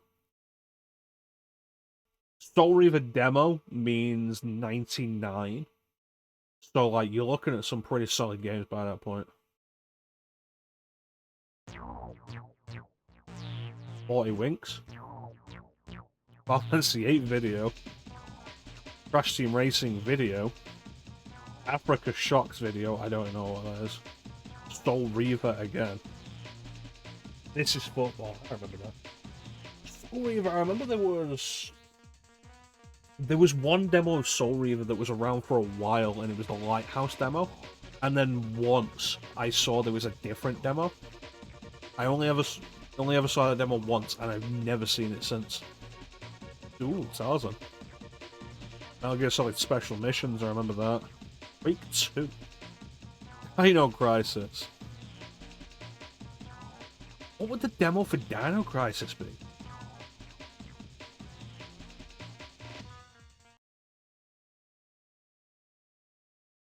But yeah, no, like, absolutely. Once you get past probably 97, the demos start getting a lot better.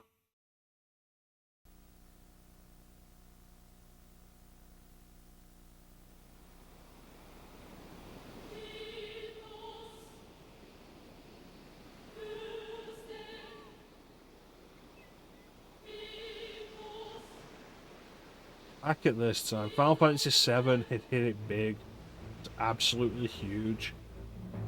And then you start getting the news about Final Fantasy VIII, and it looks and sounds amazing.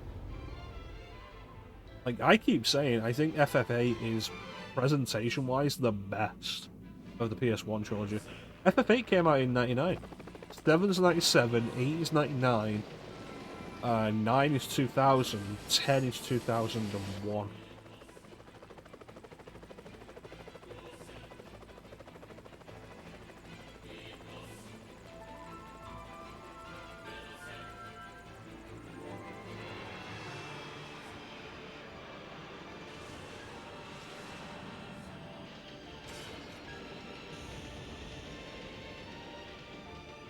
Did Square learn the lesson from Final Fantasy VII and decide to show anything that isn't an FMV?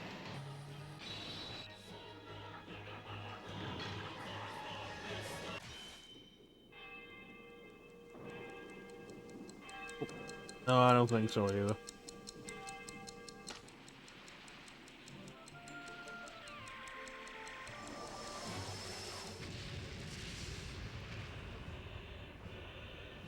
Real quick there, though, blink and you miss it, is the scene from the Final Fantasy VIII demo with Squall during the landing at Dalat. Because in the demo, he's wearing his normal outfit, but in the final game, he's wearing his Seed uniform.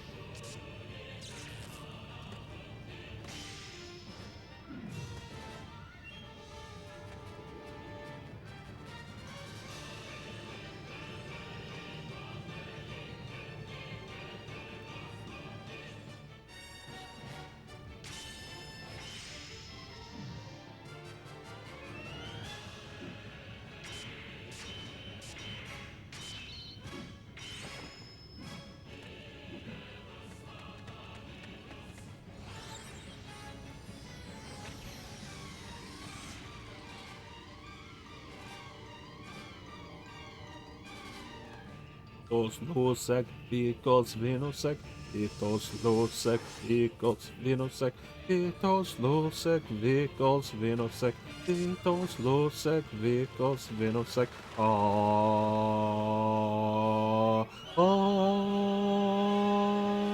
Da da da da.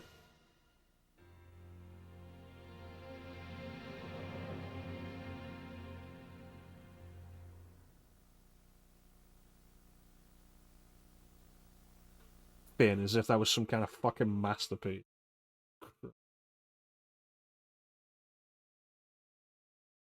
Yeah, we'll take a quick look at the Dino Crisis demo, figure out what that actually is.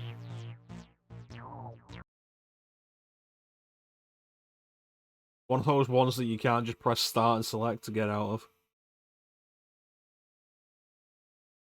Yeah, I do think, presentation-wise, FF8 looks and sounds the best of the Final Fantasy trilogy on PlayStation. It puts the best presentation forward, I think, of all three of them.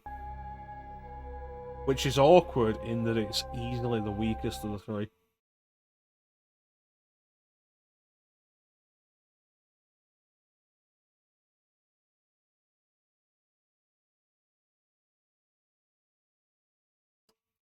Take a screen.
Yeah.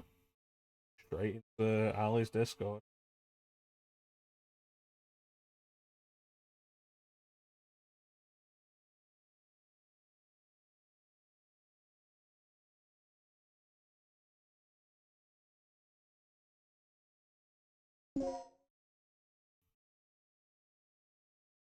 Three stages, wow.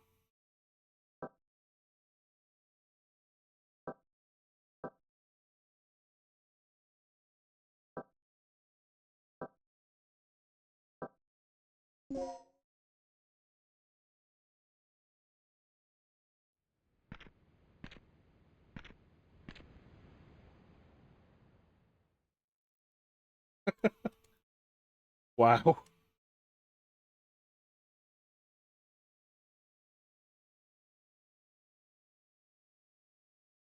Is that because I pressed square?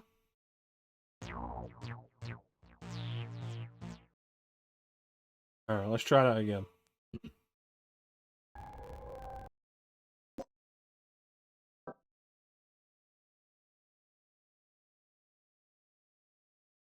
Because it's like, okay, I heard a dinosaur roaming around, probably a velociraptor. What's my first instinct? Run. Which you do by holding square. No, you hold triangle?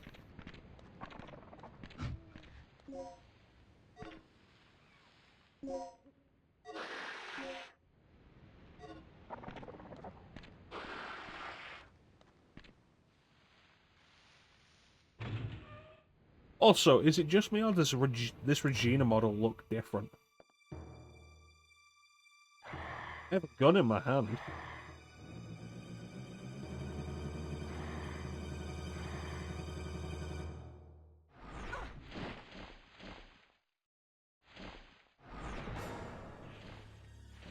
Not sure, I'd have to get a chance to have a proper look at it. Danger, danger. Don't press square.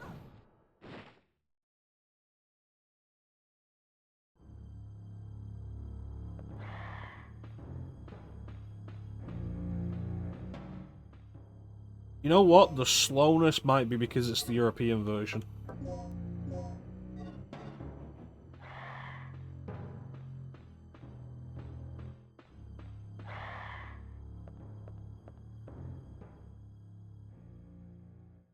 It's one of the things, like, when the PlayStation Mini came out, it came with, like, RE, like, OG RE on it, or Director's Cut. And I tried playing it, and it was too slow for me, because it's the European version.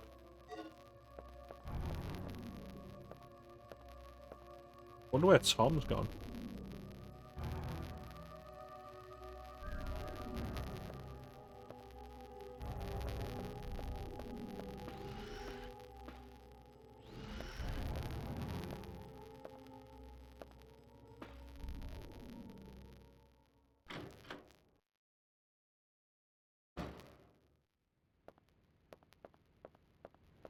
Who puts run on the triangle button?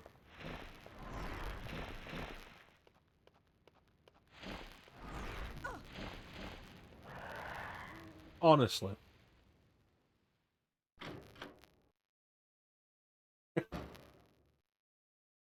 Oh, God, is it the pipe puzzle?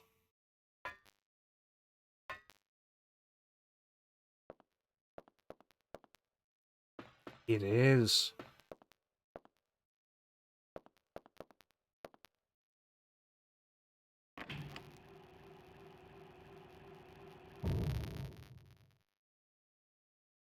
Can you imagine them just putting this in the demo?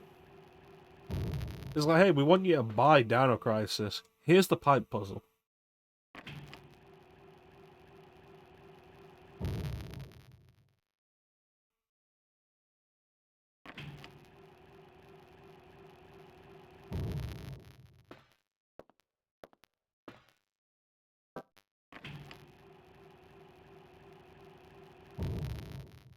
Okay, so that's reasonable. What does blue give us? Okay, so I don't want blue there, that's probably green.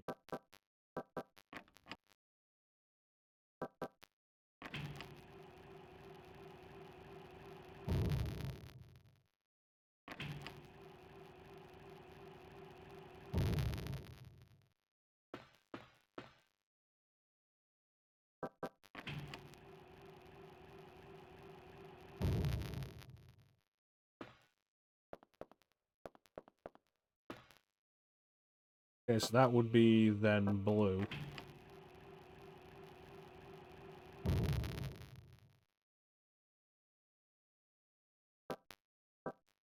I was wrong.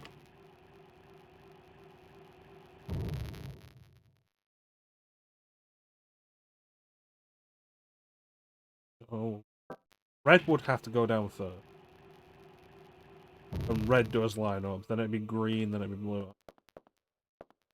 I don't understand how Ali had so much trouble with this.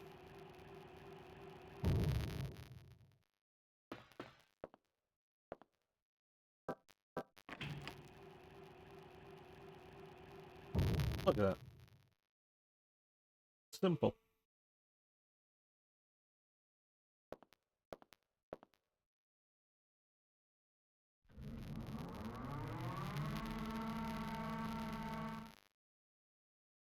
Continued. I didn't actually press anything.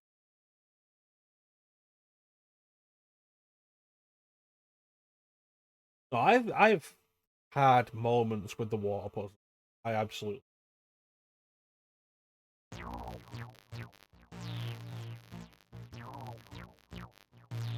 I want to know what Soul Reaver demo this is. Also, what the fuck is Africa Shocks?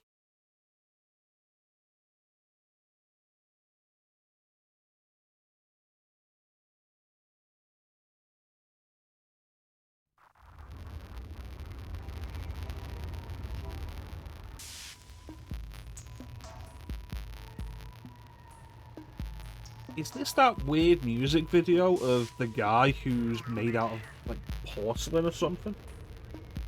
And he just keeps taking damage? And eventually just shatters?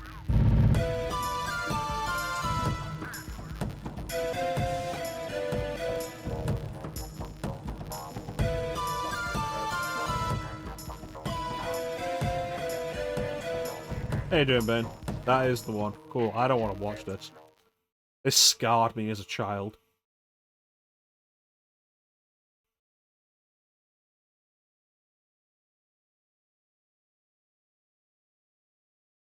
Alright, let's find out which Soul Reaver demo this is. Is it the Lighthouse or is it that other one?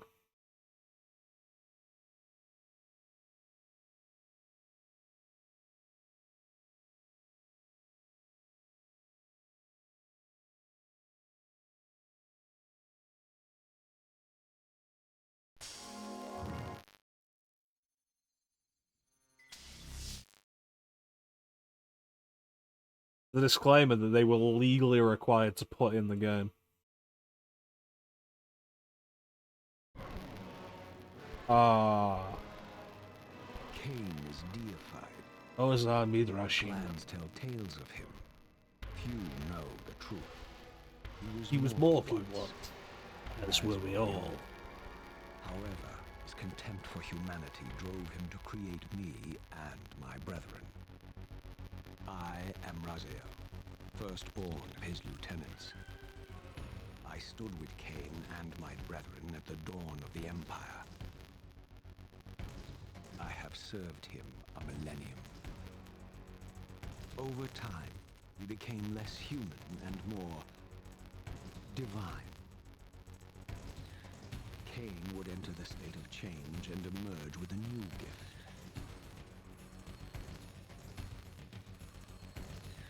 Some years after the Master, our evolution would follow, until I had the honor of surpassing my lord.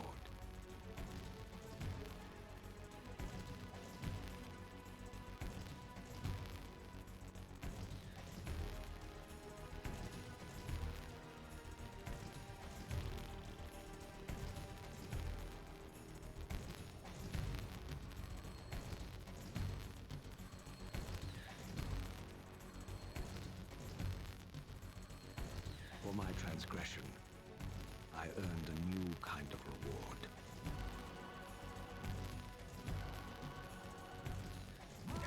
Agony.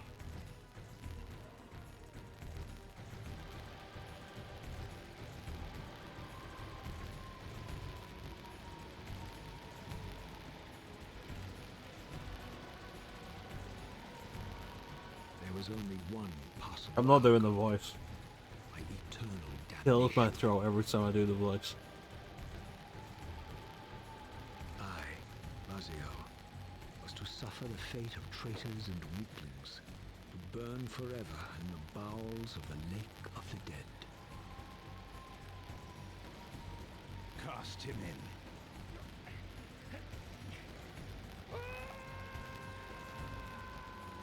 There's a wonderful behind the scenes bit you can find on the Soul Reaver 2 disc Tumbling, burning with white of fire, Michael Bell talking to Simon Templeman about unspeakable pain. getting the game and watching it, Time ceased to exist.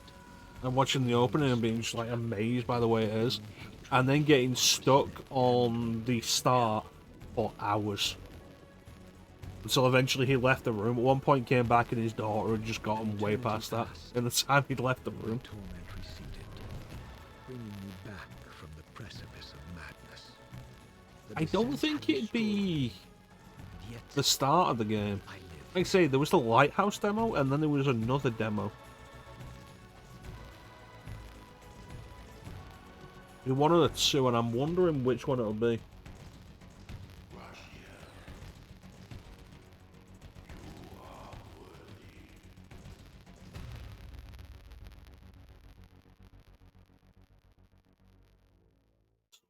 So fucking cool.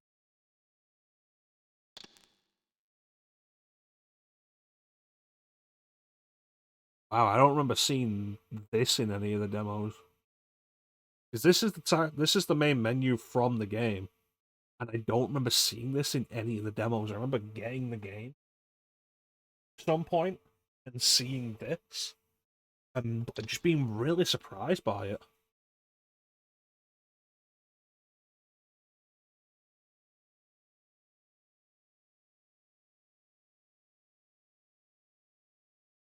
This is the other demo.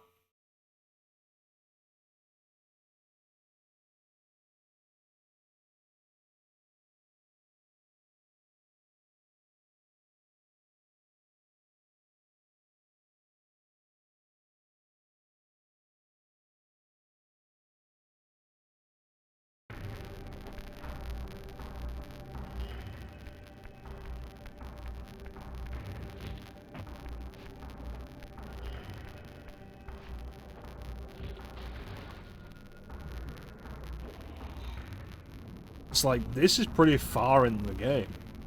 And to be fair, the Lighthouse demo suggested that it was because you could swim.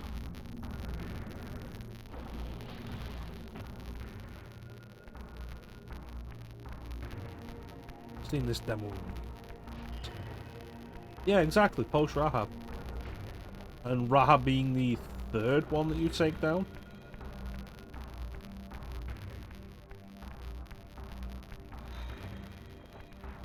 It's Melchiah, Zephon, Rahab, then Duma. And then you go for Cain, because Terrell doesn't actually appear in this game.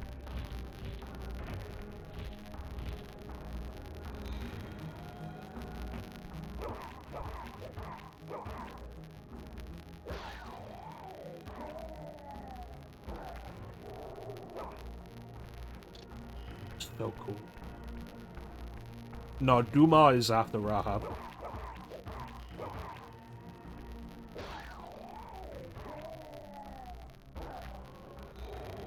Yeah, but you fight Duma him, like, pretty commonly. They're the most common clan.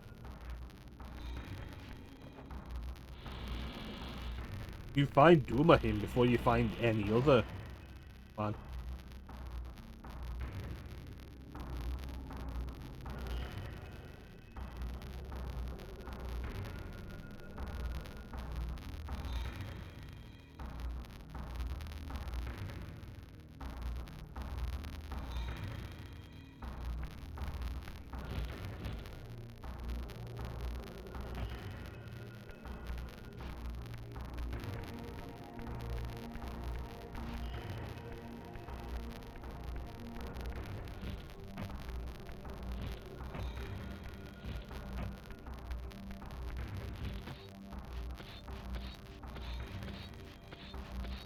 No, it's absolutely Rahab before Duma.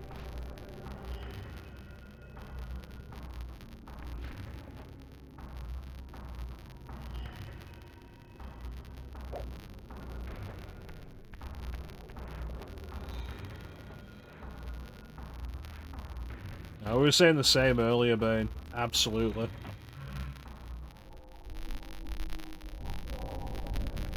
Ah, shit, right.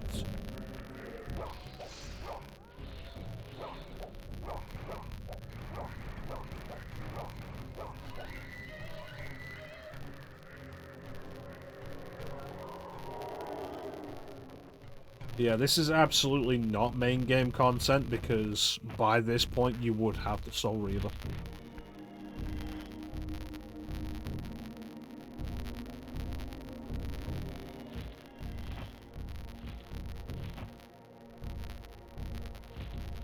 But yeah, absolutely looking forward to the remaster. Very tempted to pre-order it. As I was saying to Flame earlier, like, it's kind of telling that the only video game releases I'm ever interested in anymore are re-releases and remasters of old games.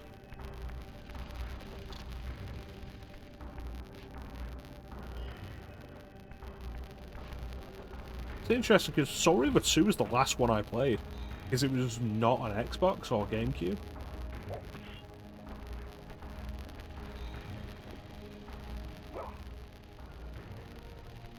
So I didn't play Soul Reaver 2 until after I'd done Defiant.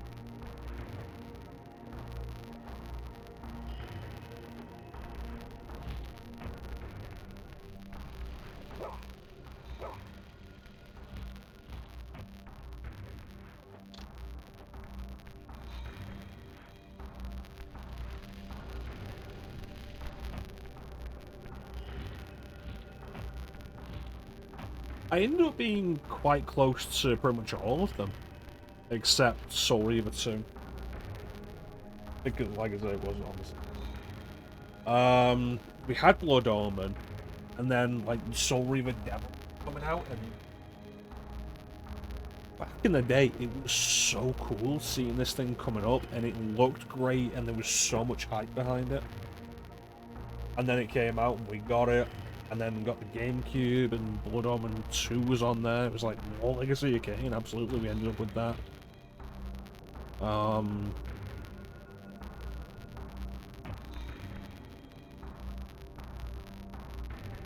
And then on Xbox, it was like, oh, let's go out and get a game for the Xbox. Legacy of Kain. Yeah, went and got it. Played through that, beat it, and it was very clear there was something between Soul Reaver and Defiance. Because the game opens with it talking about events that I did not remember.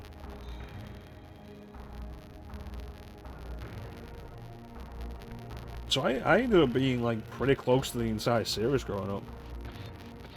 Yeah, mine's GameCube. Honestly, Flame? Probably yes. You can approach Blood Omen as a prequel, I think, to add more context and story, but it's not entirely necessary. Raziel's monologues give enough information in Soul Reaver and Soul Reaver 2 for you to not need to play Blood Omen. I feel like the success of the Soul Reaver remasters, if it's successful, you can then do Blood Omen 2, and Defiance together. Hopefully next year. I'm still super surprised we're getting the second Tomb Raider remaster collection, and it's exactly a year afterwards. So maybe this time next year we'll be looking forward to the rest of the Legacy of Kain collection.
It's blown up in your face. I've heard the PC version is kind of rough. Like rough enough that it's been rated lower than the Xbox version.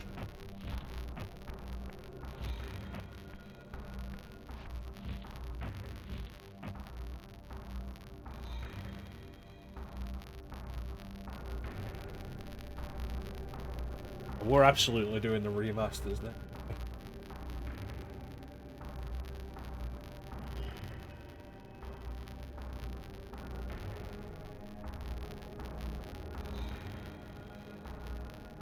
I really hope they do remasters well.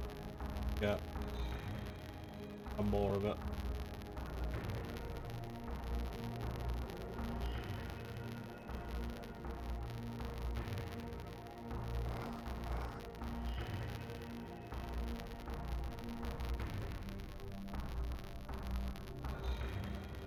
I don't know, I feel like games being buggy up to the point where, like, the system will crash playing it, I feel like that is something to take points from. It could be the best game in the world, but if it's crashing to desktop regularly, then that's not good. It's absolutely something to take away points.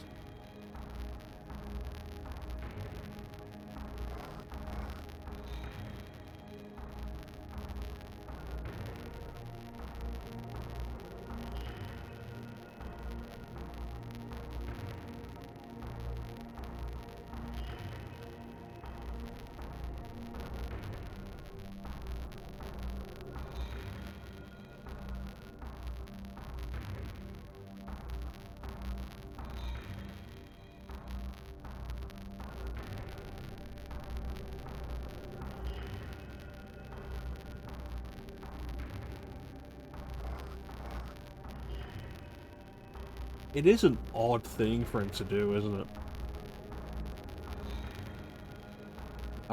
I do really look forward to doing the remasters next year. As well as the Tomb Raider remasters. So much I want to do in it. But that's going to do it for us today. I hope I have sufficiently distracted you. I want to thank everybody for joining the stream. I really appreciate the support. Big special thank you to everybody in the chat. Chat is always the best part of the stream. Teak, Clem, Flame. Hey, thank you so much for joining me in the company. I think, like, for the next week, we will possibly be focusing on demo reel stuff. I feel like if we do stick to the higher numbers,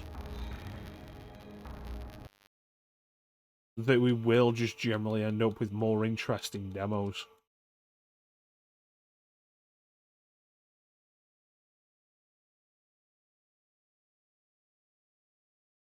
Let me take a quick look at 35.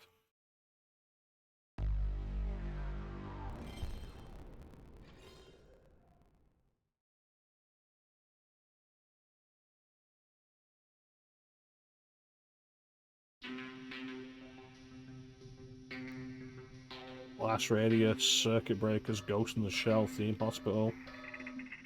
Tommy Mackinnon. Total Driving, Treasure of the Deep, Spice World, Christ. Hover Racing, The Enlightenment video. Net Your Rosy video.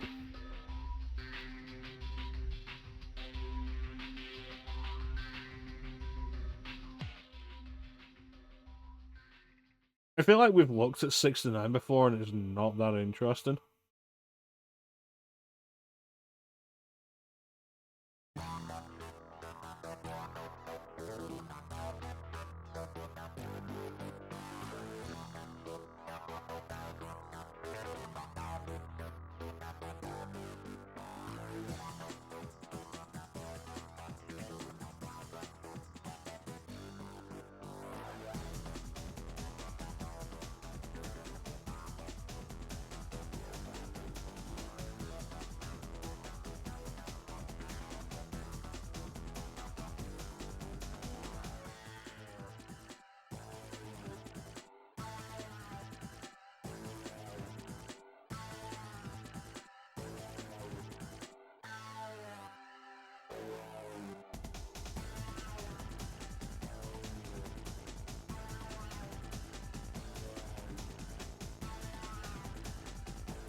Judging by this, I assume they were, like, an order thing. You had to specifically order them.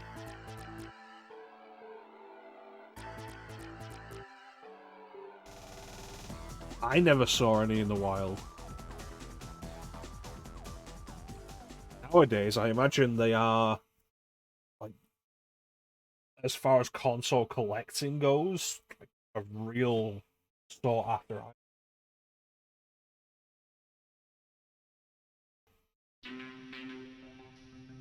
Alright, let's take a look at one more number.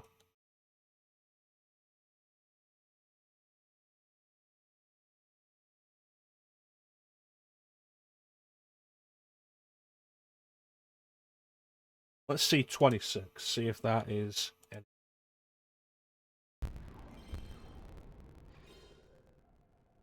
Yeah, we're at the point now, though, like, I still haven't seen one in the wild. I imagine they're available somewhere. And that people do buy them for collecting. As far as I'm aware, they do play PlayStation games as well.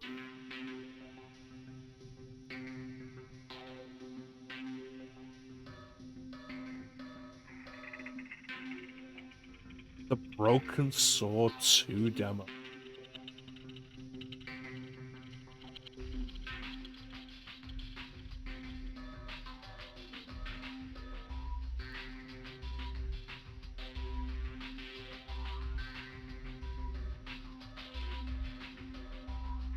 I think I might have had this demo disc. No, I don't think I would have, because I never had a video for FF7.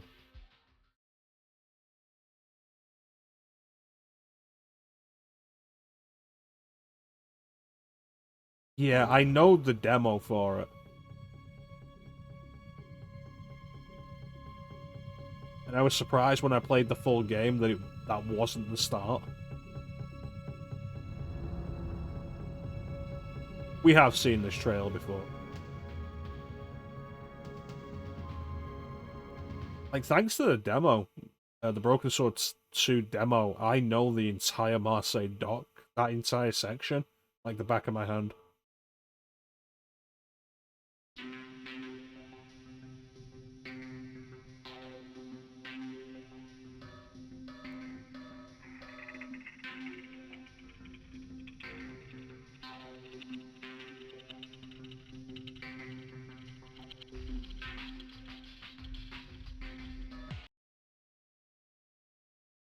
I want to look at one more number.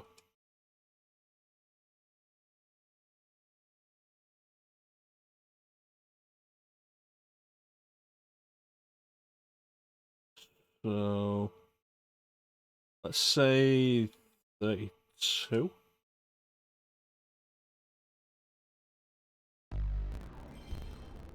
See what this gets us. Tomb Raider 2 was 97. This would likely be about 98-ish.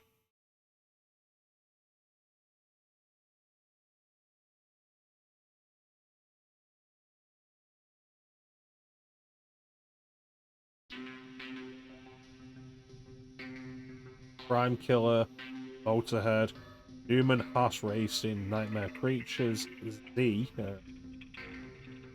Cone Man, Net Your Rose video, Hula World, Gran Turismo video, Three Lions video.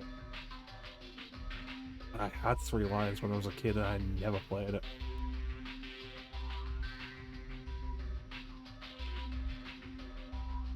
Oh.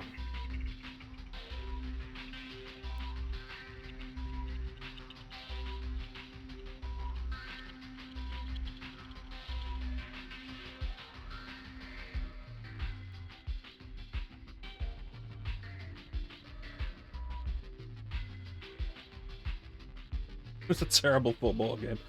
I didn't have particular standards for football games. The football game I played the most was World Cup 98 on Nintendo 64 because I had worked and fine. That was it.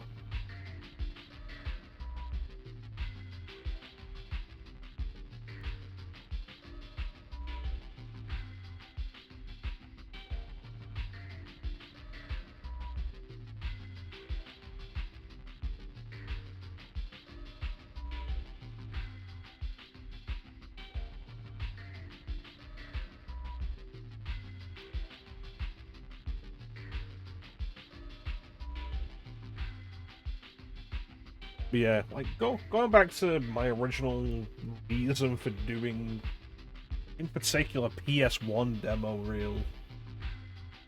It's fascinating how much could change in the time between the release of a demo and then the release of the game.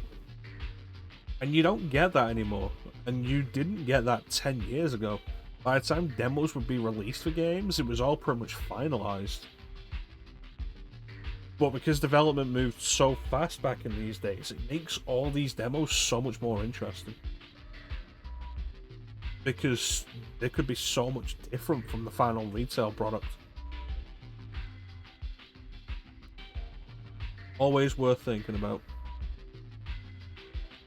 That said, it'd be a bad idea at some point to hook up the PS3 and see about grabbing some of the demos from there. There's only 2 demos I really remember from the PS3. The Metal Gear Rising demo that was like 10 gig. Huge demo file. And the actual demo itself is like 10 minutes, if that. And the Arkham Asylum demo, which was actually a really good demo. But there was a specific layout to the demo that was actually different from the final game. So you could do some combat, you could do a stealth section and get an idea of how that worked. And then it led up to the first Titan encounter with the Titan Mook that Joker lets loose near the start. Which in the final game happens before the Predator section.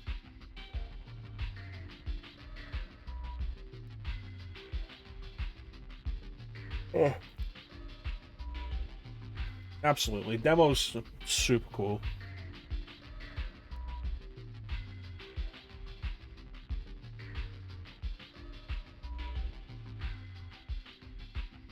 Shame I don't really have any Xbox demos anymore, or any way to play them. Because there were some good demos on Xbox as well. Like I say, I've mentioned the Jade Empire demo a few times. That's awful. I remember playing Unreal Tournament on a demo, Blinks 2 on a demo, Conker's Live and Reloaded on a demo.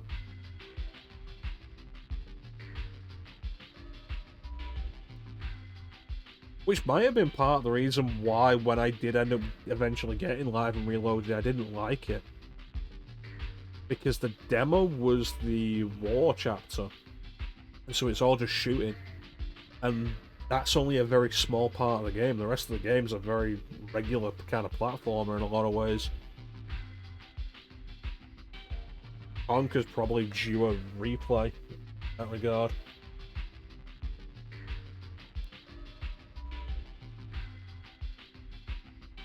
I don't know how I enjoy it now that I know exactly what it is.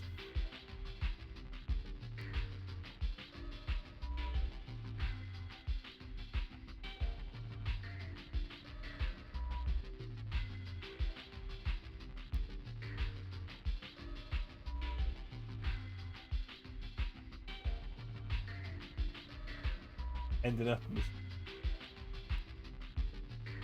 That could be absolutely worth looking in. The demo for MGS2 that came with Zone of the End. Demo of Devil May Cry that came with Code Veronica. See about finding those.